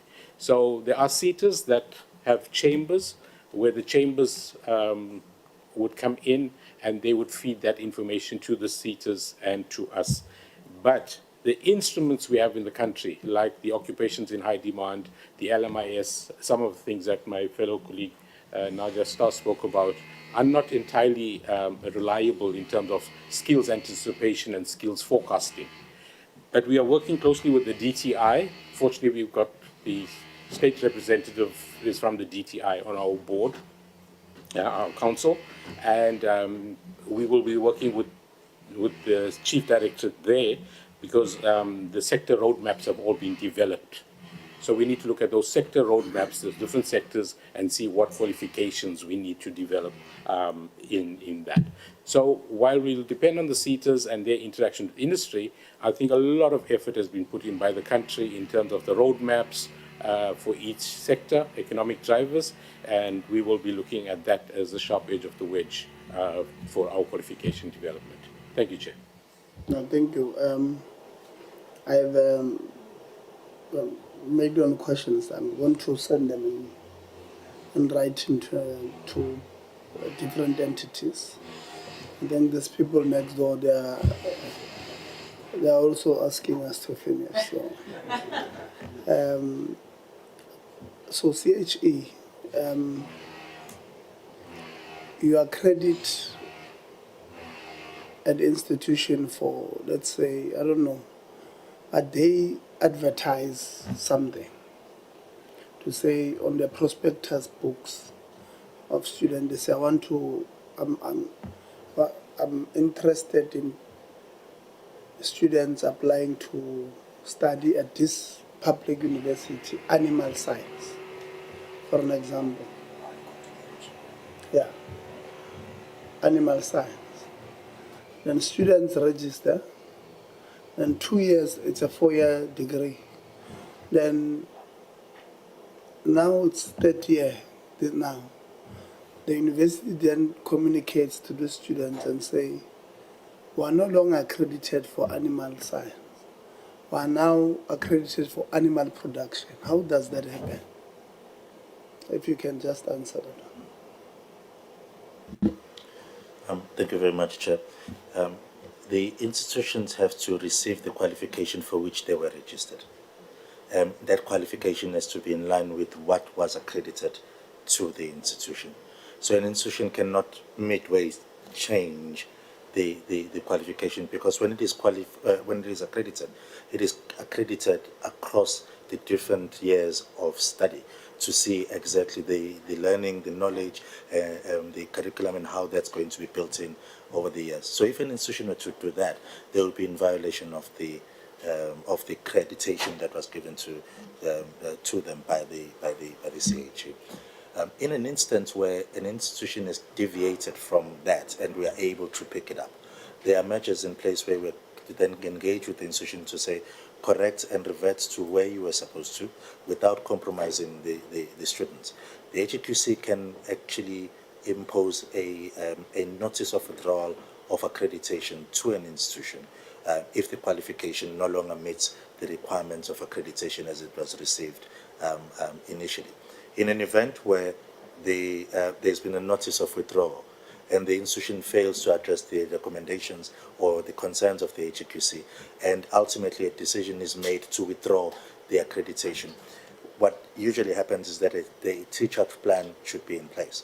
So there would be an engagement with the institution to say you can't get rid of the institutions that you already have in the pipeline, have a way in which you process them out without having a new intake of students. It would be dangerous for the institution's own reputation to do that. Because when students register, they really do register against a qualification. Should an institution want to change a qualification, then they should submit a new application for a new qualification to then be accredited. Because when we accredit, then we make a recommendation to SAQA to register the qualification. So it's a whole chain of activities that must be complied with. So they will not only be in violation of our own processes, they would also be in violation with what is registered for them as an institution in the SAQA database.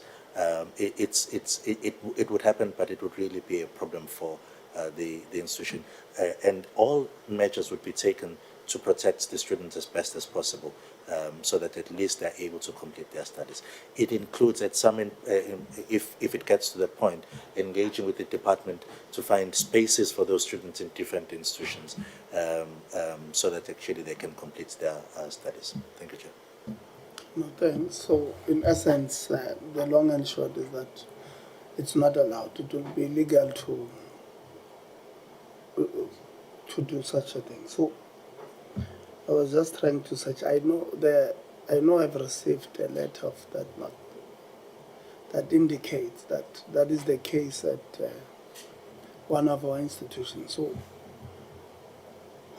that has happened. It's not a rumor. I've seen the letter has I think the faculty head wrote to us to say, look, we have raised this thing with the senior management. And we believe it's going to affect students negatively. So it's not a rumor, it's happening. So what you guys do, what do you call these things of yours? Institutional audits. How does such a thing affect the overall, or is just a single course? It will not affect the institutional audit.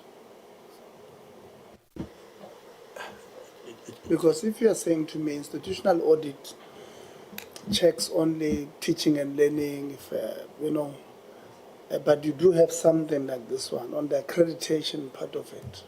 It does not affect the institutional audit. Then it means the inputs of what this institutional audit is about is then insufficient to safeguard the interest even of students, even if it's one faculty. Yeah, maybe try and help me on this one. Thank you, Chen. Thank you for raising this with us. If I may ask for your permission, Chair, to request that we get that case so that we can investigate, because it's very, very serious for us to simply ignore. So we have different instruments in place. The institutional audit looks at the institution as a unit of analysis. Within that unit, you would then look at what constitutes the bigger unit, your faculties, your departments, your different components. And so we have to look at teaching alignment, not just as a policy of the institution, but how it actually takes place on the ground, in the classroom. You engage with all stakeholders within the institution. So if there is such an issue, it could be raised. But granted that it may not be raised in an institutional audit process. If we were to find such a case outside of an institutional audit process, we'll then use our accreditation processes to say we've picked this up. The conditions for accreditation for these qualifications were these ones. It seems we have credible information that, in fact, the institution might no longer be complying with the original conditions of accreditation. We can then write to the institution to say, please, can you provide evidence that, in fact, this information we received is not true. In a case that it is true, what is the institution doing? We have a right to then do a site visit to the institution to actually look at what the institution is offering against what they were accredited for. Should we find through that institution, through that exercise, that in fact the institution is no longer compliant, we can then take it through the process that I described earlier, where we put them under notice of withdrawal for that particular qualification. We also have new instruments through the QAF where we can actually target an issue now. In the past, it was not possible for us to do it, but we can actually now pick an issue and say, this is an issue, we're doing this, we're developing specific terms of reference for this particular exercise, and then we go into that. Lastly, Chair, if the institution, say a university, were to have a faculty in which this took place, it would be dangerous for us to assume that it is only happening in that space, in that institution alone. We would have to then ask ourselves, well, could it be happening elsewhere? And this is the only thing we now no. So an engagement with the whole institution would then be necessary to find out exactly what the process is for program design qualification approvals before they are submitted to the CHE for accreditation. If it fails at a program design level, because programs before they're submitted to the CHE must go through Senate. If it fails along the way, then it's a systematic issue that needs to be addressed. It's not just a faculty issue that needs to be addressed. So there are ways in which you can actually address it and fairly effectively as well. Thank you. Yeah. So what happens if you do an investigation and find out that, in fact, from the beginning, they were accredited for animal production, but they advertised animal science? What then happens in an instance like that? So the program you accredited is still intact. The issue is only on the integrity or the ethics of the leadership of an institution that advertised something that they were not accredited for. What the recourse, or what can SAQA do, CHE do to hold them accountable? Thanks, Chair. We've actually experienced such things. We write to them immediately, and in many cases we also notify SAQA that we've realized the institution was accredited for this qualification, but they offer a qualification that we don't know about. We ask them to actually cease and desist from offering that qualification, where it is also possible to notify the department that this is happening, so that a much more coordinated engagement could happen to engage with the institution. We also then ensure that part of the coordinated efforts that we've been having with SAQA is for students to understand what sort of grievances and what sort of procedures they can have if they have these issues to raise, what steps they could take to complain and raise these issues, and find ways in which we can protect them through that. But what is essential for us is that if it is not registered at SAQA and we did not accredit it, it cannot be offered. And if it is advertised, the institution should cease to advertise it. If the institution persists by other means, we have a right to then say we will look at withdrawing what was accredited, report it to DHET. Unfortunately, as the CHE, we cannot withdraw accreditation of the institution. The only way you can make an institution to cease to function is to withdraw accreditation of its qualifications. But we can't take that blanket approach. We'd have to take it with that particular department, with the faculty or qualification. We then have to refer to the department, but if it's a public institution. If it's a private institution, we still have to refer to the department for registration purposes, because then they are not compliant with the conditions of their registration. And the department is very, very quick in engaging with those institutions around those matters, at least through our experience. Of course, there would be some failures here and there in a large system such as this, but we do have instruments in place for that. It's not to say it doesn't happen. We've picked it up a few times, that institutions sometimes would go ahead and advertise a qualification that they've applied for, but for which they have not yet received accreditation. That is also not allowed. Until it is registered at SAQA, only then can they advertise. Yeah, so department, you see, Council for Higher Education is simply put, they're supposed to be the public protector of higher education. But you see, if you listen to Dr. Nene, we have not given them enough teeth to bite. So the legislation is not making these institutions, to be careful on what they can do and what cannot. So, is at pains trying to explain, yeah, we picked it up, but, so these things of higher, what is called this act, Higher Education Act,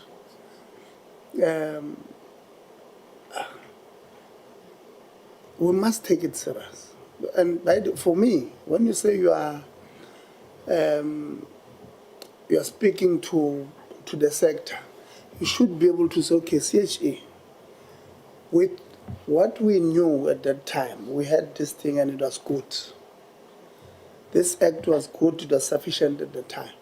now that we've had experiences, where can we make this thing right? Because I can tell you now, the animal science vis-a-vis animal production is happening at University of Fort Hare. It's not, the faculty, the people in that faculty, with the faculty signature there, wrote to us. And they told us, look, we can't continue. We've got Nembeza. I don't know what to call it in English. Conscious, yeah. You know, we are teaching these kids what we did not advertise. And what they are going to graduate next year, because they're doing third year, next year or the year after, is not what we have accepted them for, which is very serious. Now, I'm listening to you, but okay, our issue with the department will take it to them, because the department that the Mabu said, we've got different branches for a reason. Yes, they are understaffed, Steve, because in the department you don't hire people. They are understaffed. They are overworked. You know, sometimes I sometimes want to ask them questions, but I feel sorry for them, because you'll realize that in a unit, I mean, we've got 26 universities. In my view, the department, the university branch should have the DDG, you have chief directors may be responsible for, what do you call this thing of zones? But maybe zone them, provinces, say the east, west, what, you know. And then even inside a zone, you'll then have provinces. You'll have maybe Free State, Gauteng, Northwest, whatever. That will be one region. And then you'll have people who are responsible. So that when we ask, department, why are you not doing X, Y, and Z? We'll be able to. But now I look at these people who are working there. You'll find the branch has got only 5 people. I mean, we're playing. That's why these institutions are able to do as they please. I mean, unnecessary. SAQA, you are saying on your presentation that your legal what went up. Was it? I know that there's one university I wrote to you about, University of Limpopo. That simply, I've got no other way of saying it. The people who are responsible there in that Senate don't understand the National Qualification Framework. Simple. I've got no other way. I've told them they can sue me if they want. But they don't understand the National Qualifications Framework. If they did, they will not be losing money every week by losing cases. They've lost one now, again, I think about 10 days ago. Again, it is very clear, every court case they attend, refusing to confer degrees to these kids, they're going to lose. We tell them all the time. But because the department has got, I don't know, I don't even want to say we've got the relationship, but department has got a different way of looking at that. This year alone, I can bet those people are close to 20, 30, this year in 2025, they would have used 20, 30 million on legal fees. I can guarantee, if in 2013 they spent 14, in 2024, 2023, I said 2014, or 2023, they spent 14 million, 14.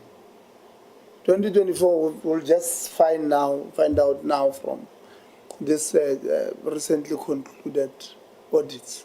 But I can tell you, and the reason why, by the way, they are refusing to answer us today. We said, go and break it down. Who is representing you in these cases? Because we put it to them, we did not hide it. We said, There's rumors that you guys are using 2 or 3 of these legal firms. 2 or 3 of these legal firms, and you are losing left, right, and center. Why would you continue with somebody who's costing you? Eh? Do you think Kaiser Chiefs is going to put that goalkeeper, that one that gifted us 3 goals? They are not. Why? Because it means they want to lose. Once you see them playing him, you must bet for the other team if you are betting. Eh? These ones don't see it, of University of Limpopo. So you are saying on your, did you join any of the student cases? Is it one of the, if you can just take us through for just 1 minute or 2. That's our question. Yeah, that's SAQA. I think they need to have, they need to explain about No, press more. the legal matters. I don't know, they go on the contingent liability up to 50 million rand, if they can explain on that one, especially on legal matters, yeah, to add on that. Thank you, Chair. I was hoping the interruption would stop the, the difficult questions. I'm trying to message him to restart. Chair, the university you talk about is one that disappoints us constantly. There's another university that's dragging us into court unnecessarily. We have engaged the DED and the university themselves to say we are not standing by you because you are wrong and you are wasting our money. And the university is saying we're carrying on because they've got the money to play. We don't. We don't have the money all the time. But the litigation is against the student and the university, and we're just joined. So we have to show up in court. We have to defend ourselves. In these instances, as I said, we've actually engaged with the universities to say, but you are wrong. And we are telling you, with the one university, we took the QC with us to say you are wrong.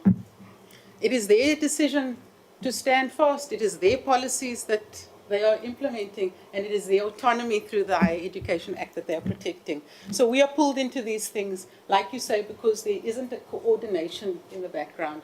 We are absolutely powerless. All we can do is defend ourselves, unfortunately, in those spaces. But we are trying to engage with the universities, and we're also being told, this is our space and we're going to defend ourselves.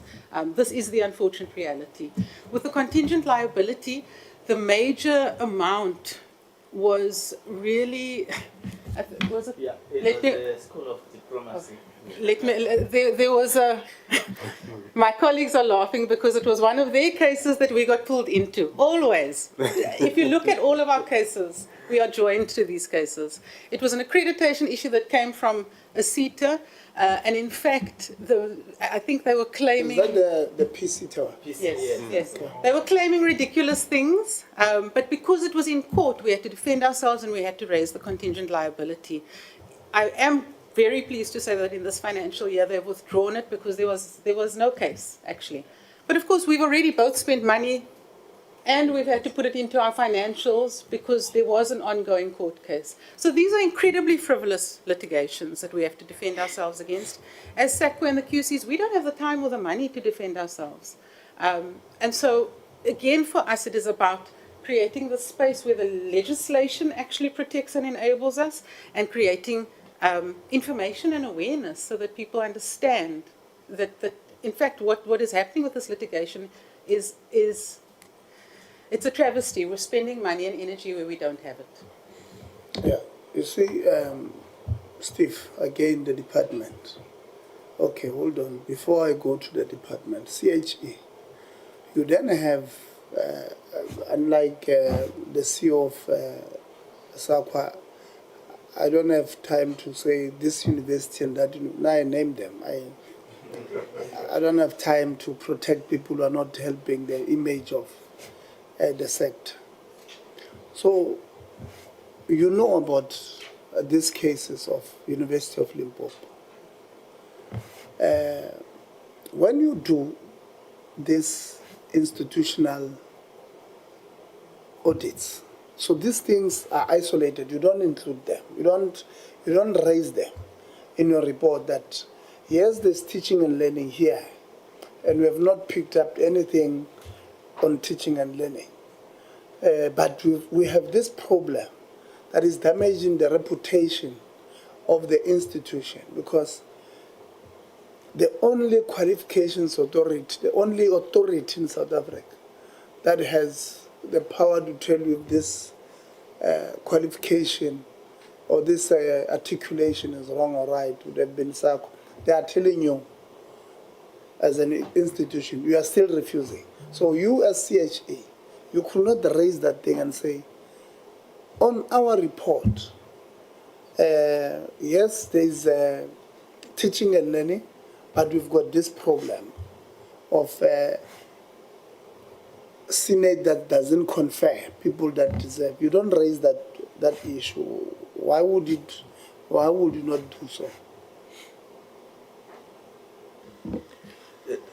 Difficult question, Chair, and now I wish we had stopped. But let me put it this way, Chair, because even the HQC asked us this question, but why do we not pick up individual cases that we hear of in the media? We had made a principled decision to say at the time that we started the institutional audit process, we would focus on the standards that the institutions were meant to respond to and limit it to those standards. If, however, the issue was raised from within the institution during the site visits, then all gates are open for us to pursue it. If it is not raised through that discussion, we do not raise it simply from the media. One of the reasons why we took this, and this is not to say that this was the correct decision, it may have been correct at the time when we were considering the standards, was that there were a lot of institutions that found themselves in disfavor of some media institutions. For example, if I were to take one institution in the Eastern Cape, unfortunately I do not have the liberty, Chair, to name them, where there is this one media house that simply targeted the institution, for lack of a better word. They would pick up an issue, no matter how small the issue is, and sensationalize it. And we were very careful not to drag the institutional audit process into that space. This is to the extent that when we were conducting the institutional audit, as we were on site, and I was there myself, we had these media queries coming in from the same in-media house, where we had to say, no, we have no comment. We are not going to give you questions about the institutions or questions that we pose to the institution. If the institution wishes to share with you what we were discussing with them, it is really truly up to the institution. But ours is to protect the integrity of the process. That includes shielding the panel that goes to the institution from bias that could be derived from external processes. It's not to say they won't know, but it is to say take that into account, but use the standards and see if you're able to pick up systematic issues within the institution without relying on the media issues. Is that a short sight, perhaps, of the process? Maybe. But what we wanted to do is to ensure that when the panel engages, and there's a panel of experts, peer academics, drawn from the sector, engaging with the sector on behalf of the CHE, using standards that are publicly developed, that they do not bring their own individual biases into a process, because then it poses a danger to the institution that it could be judged unfairly because it is in the media. We actually saw it later on. We were dealing with one of the reports that was leaked or published. It wasn't leaked, actually. The institution itself published the reports. We had to challenge the institution and say, no, but that's not an accurate depiction of the report. You're only highlighting some aspects of the report, the positive aspects. You are not indicating that there were negative aspects of the report. But because the institution had publicly done so, we then had the rights to also publicly respond to that. So as you say, in Chair, we buy favor with the sector without compromising our responsibility in terms of the law, but we're also limited by law on what we can do in engaging with institutions. But we do not want to bring those external biases into this space. But we certainly would be willing to look at that if it becomes a compromised process as a result of our inability to consider those individual cases and what they might mean for the whole institution. Thank you. Yeah. No, thanks. Because for me, look, I understand the media problems, but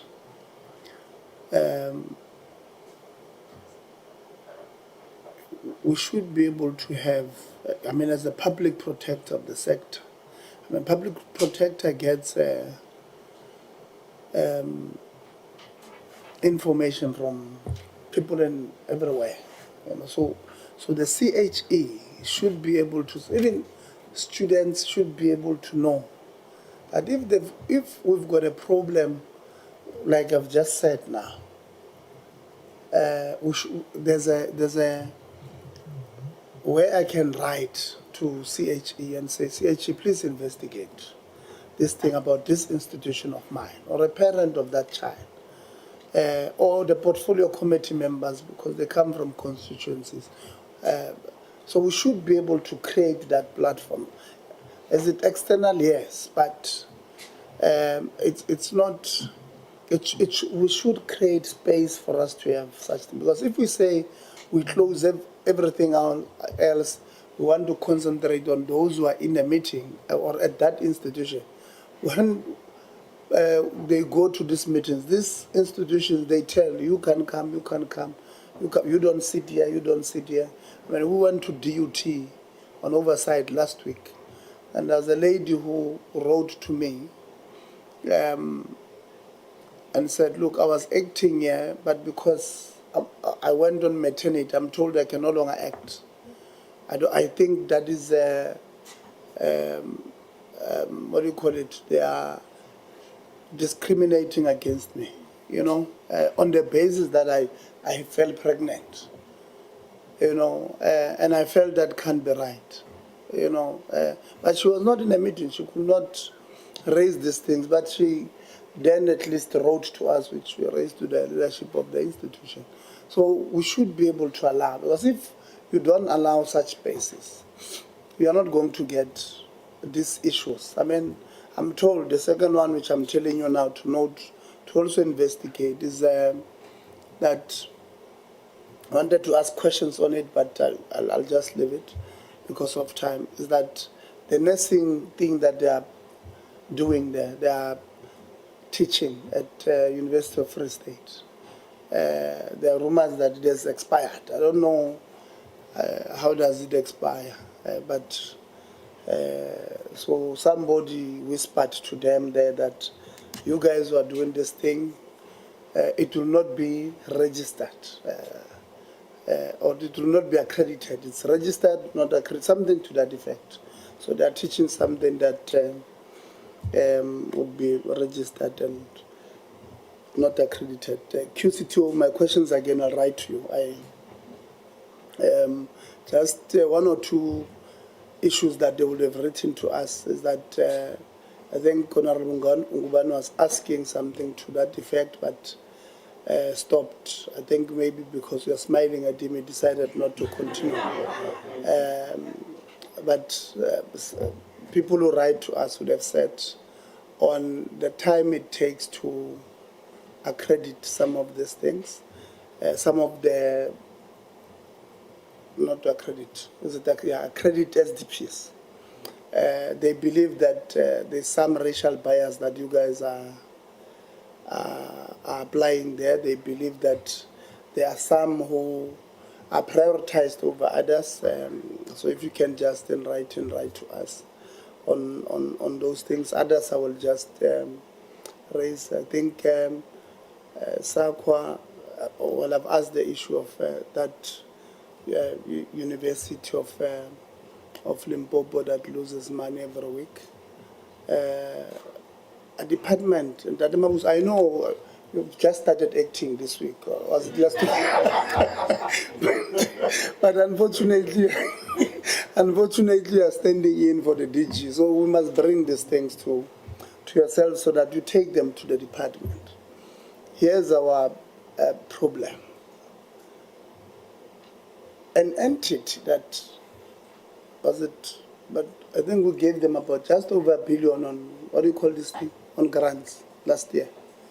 2, University of Limpopo, on grants combined, including the funds that we've given them to build student accommodation. So,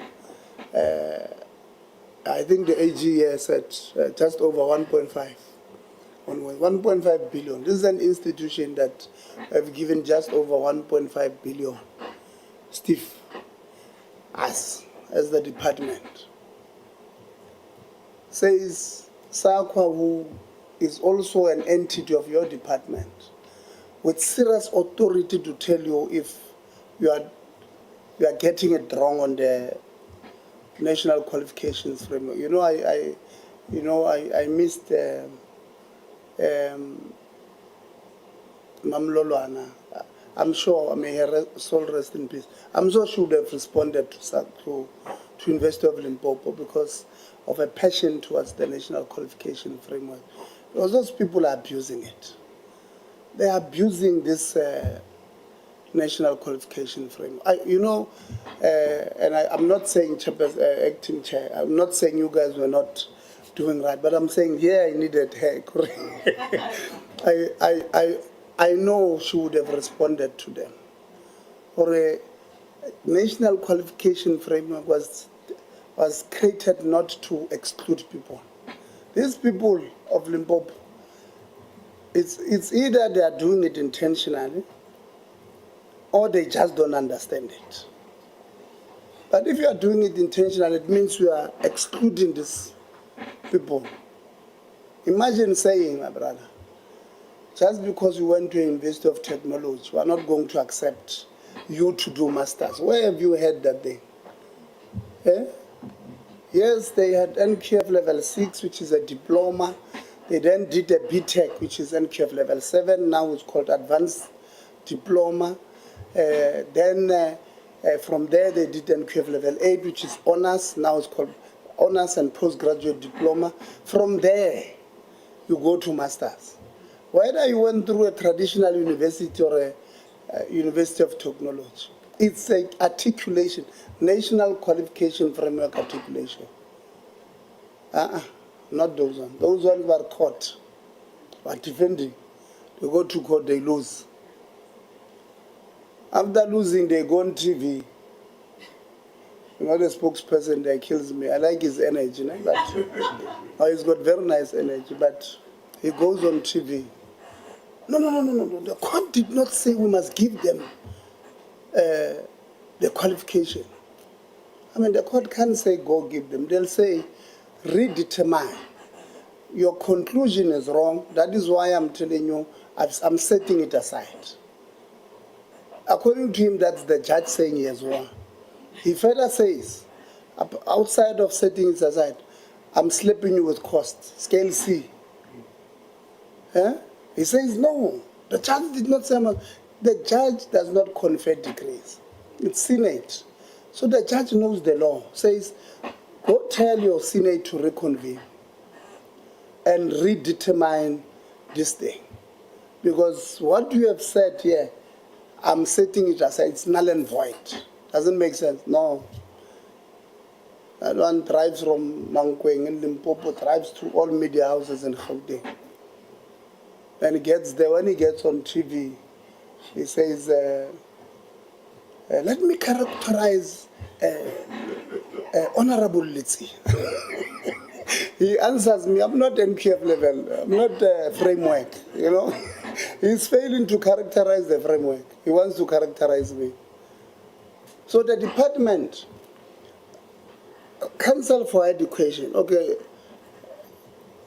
you took CHE to Limpopo. After, in the midst of all of these things, you get there, the department, DG, and then you post there on social media a video, an unfortunate video. The institution is stable. It's like spit in the face of these kids who are struggling to fundraise to go to court. The institution is stable. And why using Council for Education is credible? People who say this institution is not credible, they must bring proof. Imagine, DG. He doesn't explain that this was, what do you call this report of yours? The one that we are talking about there. Well, teaching, that one of teaching and learning. You are looking at one aspect, teaching and learning. We, as the committee, ourselves, by the way, we had written to the department and the minister, telling him the problems there. including the fact that they are refusing to answer. In fact, the committee had resolved that the minister must evoke Section 44 of the Higher Education Act. And not only that, write to the SIU to investigate a lot of things that were getting there. Higher education, the fitness, we told them, okay, the council chair there, even today I can tell you, if somebody can take them to court, by the way, on every decision they've ever taken, ever since his appointment in 2024 March, ever since he was re-elected for the third time against their own statute, they are going to win. You say every decision you have taken is irregular. It's null and void. What do you do? You are being checked by somebody you know very well. And is not supposed to be here. The Vice Chancellor must congratulate him. I'm told that he's leaving. I must congratulate him that he's finally leaving. Huh? Wanted, 23 years. Sure, 22 years. Yeah? From 2003.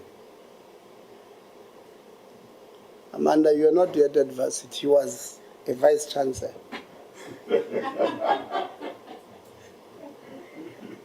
Huh?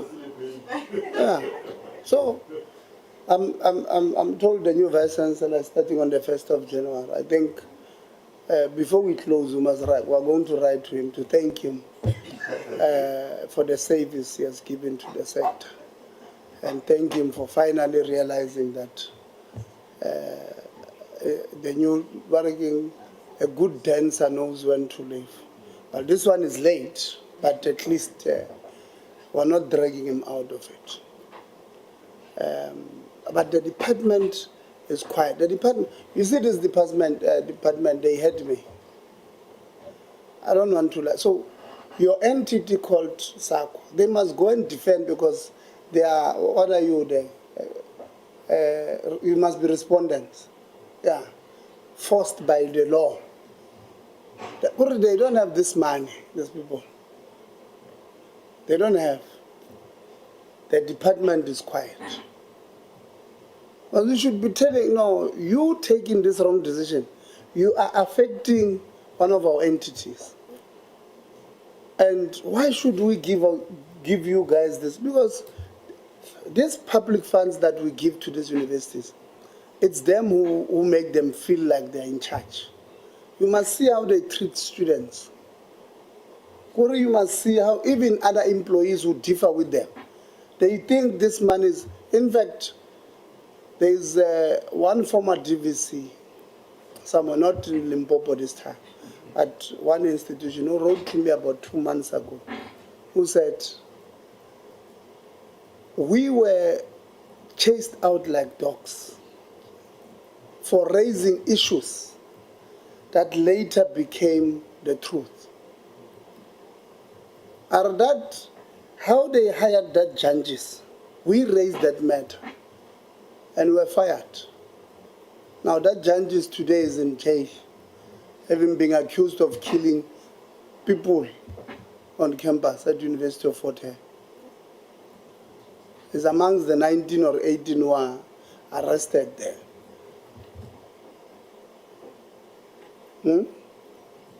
Because people feel they are in charge. They can hire a senior counsel tomorrow and lose in court and go appeal. And there's no recourse. The department is just quiet. Because you should be saying, not with our money.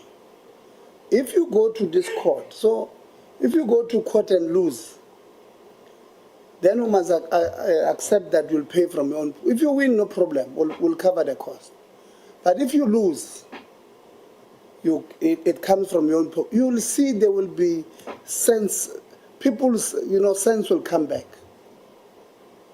But today, but by it's everybody, they do as they please. And all of these things that Mabu said is because the department allows it. The department allows these things. SAQA tells you now, their legal fees skyrocketed. I can tell you, you have not seen anything. You are still going to see more cases. Now, there. It's as, you know, when people write to us, well, sometimes it might be propaganda, which is possible.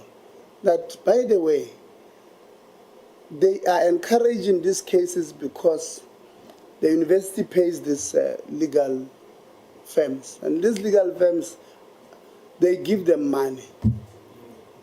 So it is what is siphoning money through this legal firm. I said that they wrote to me 2 love letters threatening to sue me. 2, not or 2. What? The reputation of the... How do I break the reputation when you are doing so well alone? Because you allow students to apply. For 2 years, your system, when a student apply, they apply to you. You accept them. So your own, then they lied to us last year. They said, we asked them, okay, what was consequence management on these 2 cases? These kids, these young kids, were accepted by somebody in the university. What was consequence management on those kids? No, there's been consequence. People were fired. There no problem. Give us a report, even today. Because they must give it now in writing. They ran away. There's no report. People were never fired. So all the best with Project Phoenix. I think if you see this, you guys must go present to the minister, because I don't have confidence in the department. In fact, these people, the committee, they said the department is under administration, and I agree. It's bad. So please present this thing to the minister. Explain the benefits of it. The minister, when he must apply to present it in cabinet, so that all departments at least must understand what we want to do here. When we say to you guys, we'll be able to give this digital certificates, what are we talking about? So that this thing is, it's not something that we do in a corner of higher education, or it must be, before you arrived, and I'm glad you mentioned it, I even complained about the current process where the board members of CITAS are not evaluated through you. I mean, it doesn't make sense. It's the same department. Kuri, I've got a spaza shop. I'm your family member. You go and buy the lollipop that I have. Actually, mine is better because you are not paying for taxi to town. You decide to go to town and buy the same lollipop. Ki your getter. Your getter this side, your getter. They come from the same factory. You decide you leave mine here. You go to, it doesn't make sense. And this one of private, like she said, does not have the 2 other questions. That is why we have this problem of fake qualifications. The qualification might not be fake. The institution might not be registered. So you do have, when they see, I don't know, David, Trinity, what is that Trinity College of yours? David has got a PhD. She does, but or he does. But this PhD comes from an unregistered college. And that's what would have happened. I'm making a practical example. You know, anybody else will not have found it. SAQA is the one who will say, no, more, there's a problem. Was this PhD of David in early research? No. You see, Maruna Leon, he has it.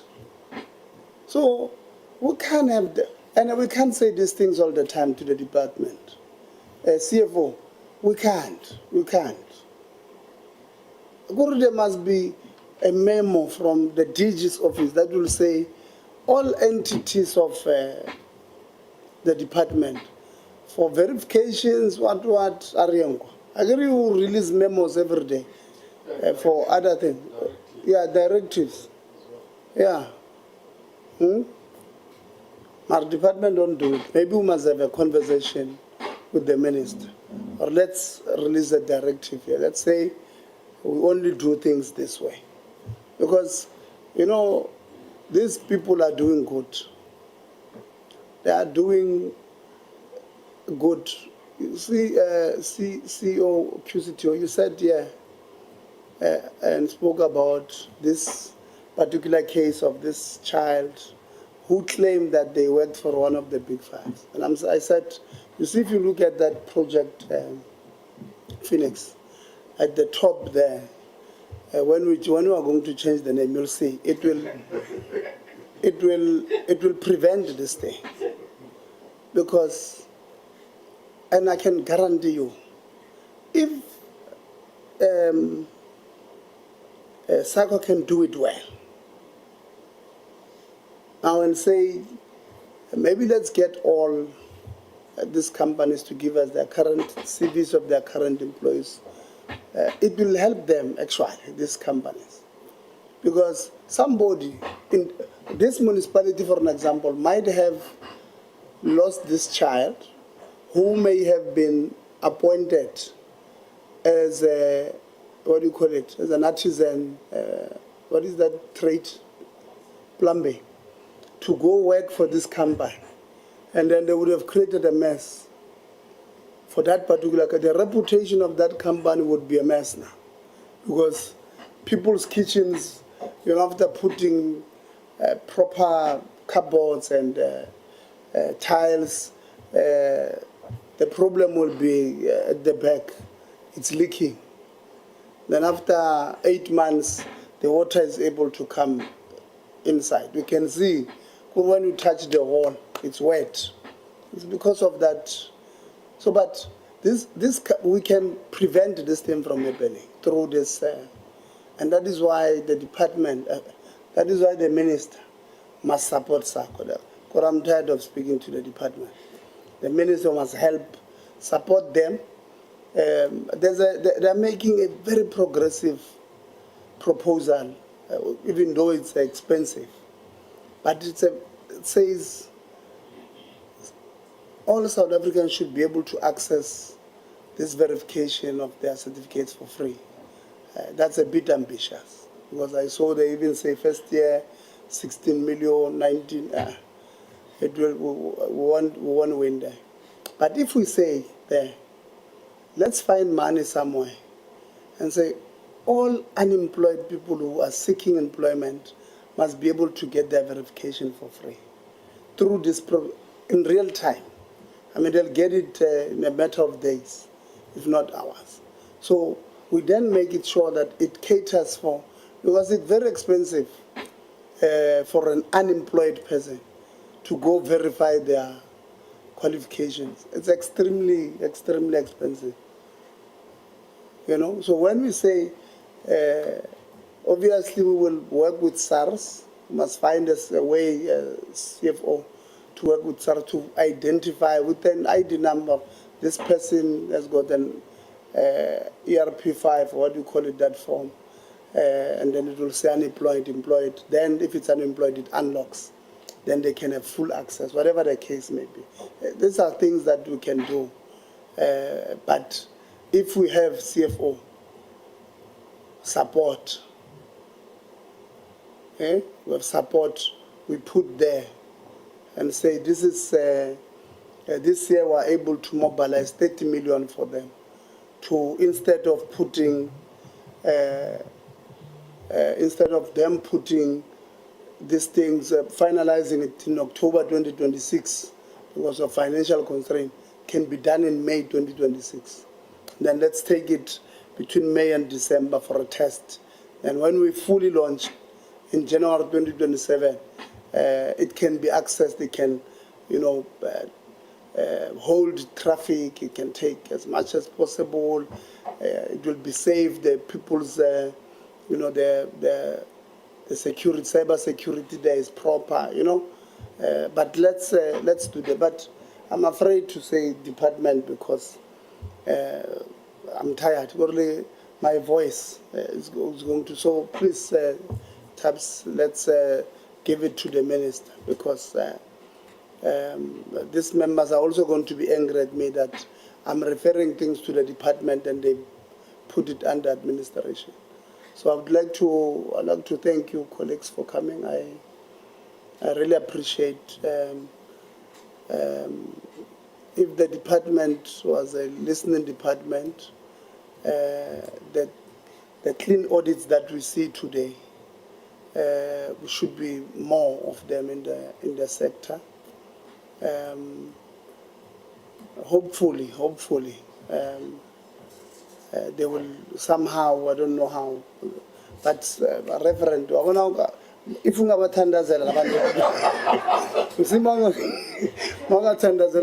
department, because I think mina sebadig tenders. Siyabafastela akusebenzi, so sesifuna imthandazo abantu abanama connection about so we want to thank you, SAQA, for coming. I know you had invited me to your dinner. I could not even extend to members because we're in KZN. I hope it went well. QCTO, we've heard that you are threatening to invite us. We will see. Even CHE, they threatened to invite us. We'll see. No, so we didn't threaten. We invited you to the conference and we also invited for oversight. Okay. Yeah, I did have was it CHE? No, it's somebody else. You have not invited us. You are threatening to invite us next year. In February, we will see. That week of the 4th to the 6th is normally the week where Parliament opens, the week of State of the Nation. If it's not that week, it might be the following week, so that might be the challenge. But other than that, we'd really like to come. I mean, the program looks good. The CEO would ask that the CEO must come back from. He's in Italy. In Mauritius. Oh, it was you who was supposed to be in Italy. I know that's good. I'm happy that you came back because I agree you left last week. Also, CEO, you can't want to be abroad all the time. You know, this meeting only happens once a year. So we felt it's important that you go early. If you are presenting, present. Come back around the 15th. You are here on the 16th. Look how fresh you are on the 17th. You see, so we're happy that you came. We could not postpone, unfortunately, because this period is legislated in Parliament. We must finish it. That is why we can't do BRRR with all entities. By end of this month, we must submit a report. And we wanted to have you because we did not have you with the APPs. If you remember, we asked you because of time. We said, please rather write your challenge to us. So it was not out of disrespect, CEO. It was because we wanted yourself to be a department. Thank you very much for coming. Hopefully, you have a report that you'll give to the DG. And maybe from now on, members, every time we must give them time to respond to issues, how they are resolving those issues that are raised by entities, because I think the department is not held accountable enough. I think we must, every time we must say,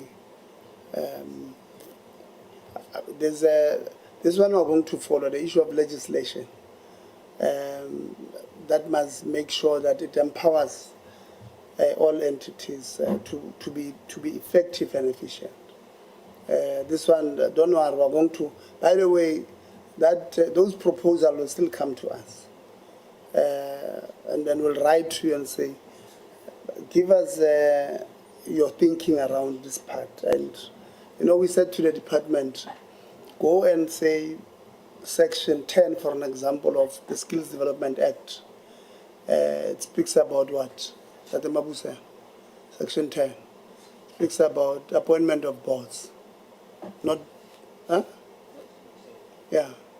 Yeah, speaks of the appointment of, let me go to Section 11, for an example, appointment of board chairpersons, right?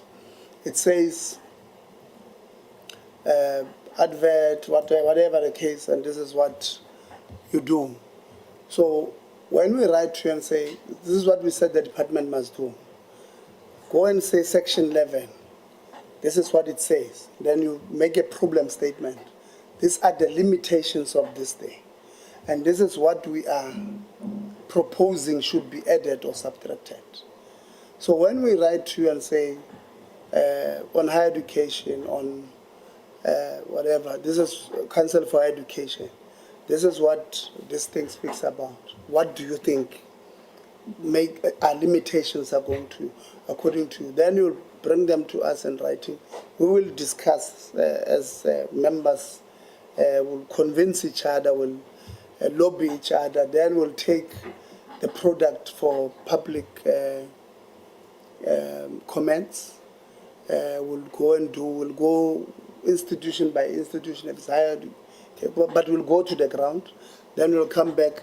The plan was that before the end of financial year 2026-27, we wanted to have concluded all of them. So from 1 April next year, wanted to do before 31 March, wanted everything else to have even been passed by Parliament, NCOP, and been signed by the President. So we don't really have a lot of time, because a lot of time we're going to waste convincing each other of how is this thing going to affect a child in Kofimvaba or a child in Orange Farm or a child. So whatever decision we make, it must be impactful to this particular person that we want to touch. So that's where we're going to spend time convincing each other. So that is why the department, when we tell them, they don't like us much, the people of the department, because when we tell them this thing, they say, yeah, Steve, we don't speak to them well, or are disrespecting them. You know, when we ask them, but this thing as in belief, you know. So, but yeah, thank you very much, department, for coming. If you can give us the opening remarks, I think they were quite good, and that Mabuse. If you can send them to us in writing. The team from the minister, thank you very much. I hope you've also taken note that there are certain things that I'm sure you've heard them. They are frustrated. They are working with frustrations. And I think the minister can help with the instructions to the department, do X, Y, and Z. Let's take advantage of this project Phoenix thing. It's a good thing. So maybe because of time, CFO, we did not sell it properly. We must create a video where we speak about the benefits of what is this thing, what are the benefits, how can you leverage on it, how can different departments do. Just a 5 minutes video, 6 minutes, selling this idea, and let's share it wide. And where can it be found? You know, how can people access this thing? Is it on the website of SAQA? Is it an app on its own? Is it, you know? Let's do so, but let's go present it to the department, to the minister. Sorry, to the minister. Let's go present it there. I'm sure you will hear what I'm hearing when you guys are speaking, and there will be some support that comes from the minister. Team from Parliament, thank you very much, and CHE have already thanked you. So I must say to Dr. Witt Green, I must tell him. We thank him for not coming. We will see each other with him next year. We wanted him to be here. We did write to him. Yeah, I did write an apology asking to be excused. We refused, but he decided not to come. Yeah, so we'll see each other with him maybe next year. Thank you very much, colleagues. I hope I've thanked everybody, members. I hope Parliament TV, thank you very much for visualizing this moment. We'll go back to it. When we meet with, let me just whisper at you, colleagues. So when we prepare for our meetings with you guys, we go back to this 8-hour, 9-hour meetings. We look at what did we say on this one, what was the time frames. So we prepare. So sometimes our colleagues don't believe us. So I tell them, I did not say it here because I knew here we're dealing with people who understand ethics. But normally, before I give members to ask questions, I tell you guys, when they ask you a question, they already know the answer. So be honest. So today I did not say it because I know ethics here is not really a problem. But when the others, you can see them. When they enter here, you can see you're always going to lie. So I warn them, don't do this. And then they still lie, by the way. And then when you ask them, okay, but you said this thing.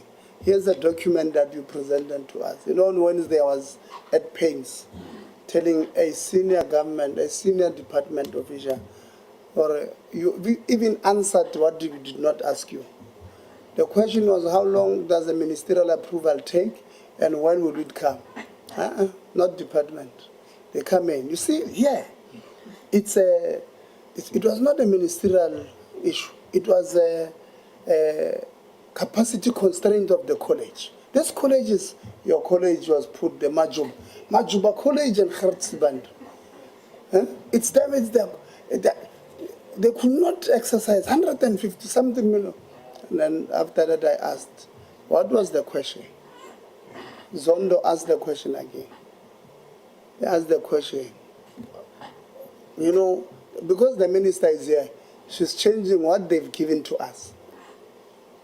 We have a document they gave to us on the 4th, on the 3rd. Yeah, they presented to us on the 3rd of September. We have a document. And when I open it, I say, this is the document, this is what it says, all of these things, this is what. So what are you saying? Which one is it? Is it that one that is a lie or what you are saying now? Says, no, I answered what I have not asked. That's not the question. Answer, which one is it? Tomorrow we'll be accused in that Mabuse that we are not talking to you right. Let's not do that, David. Let's not do that, colleagues from the department. Let's not be creative with the truth. This meeting is now adjourned. Thank you very much.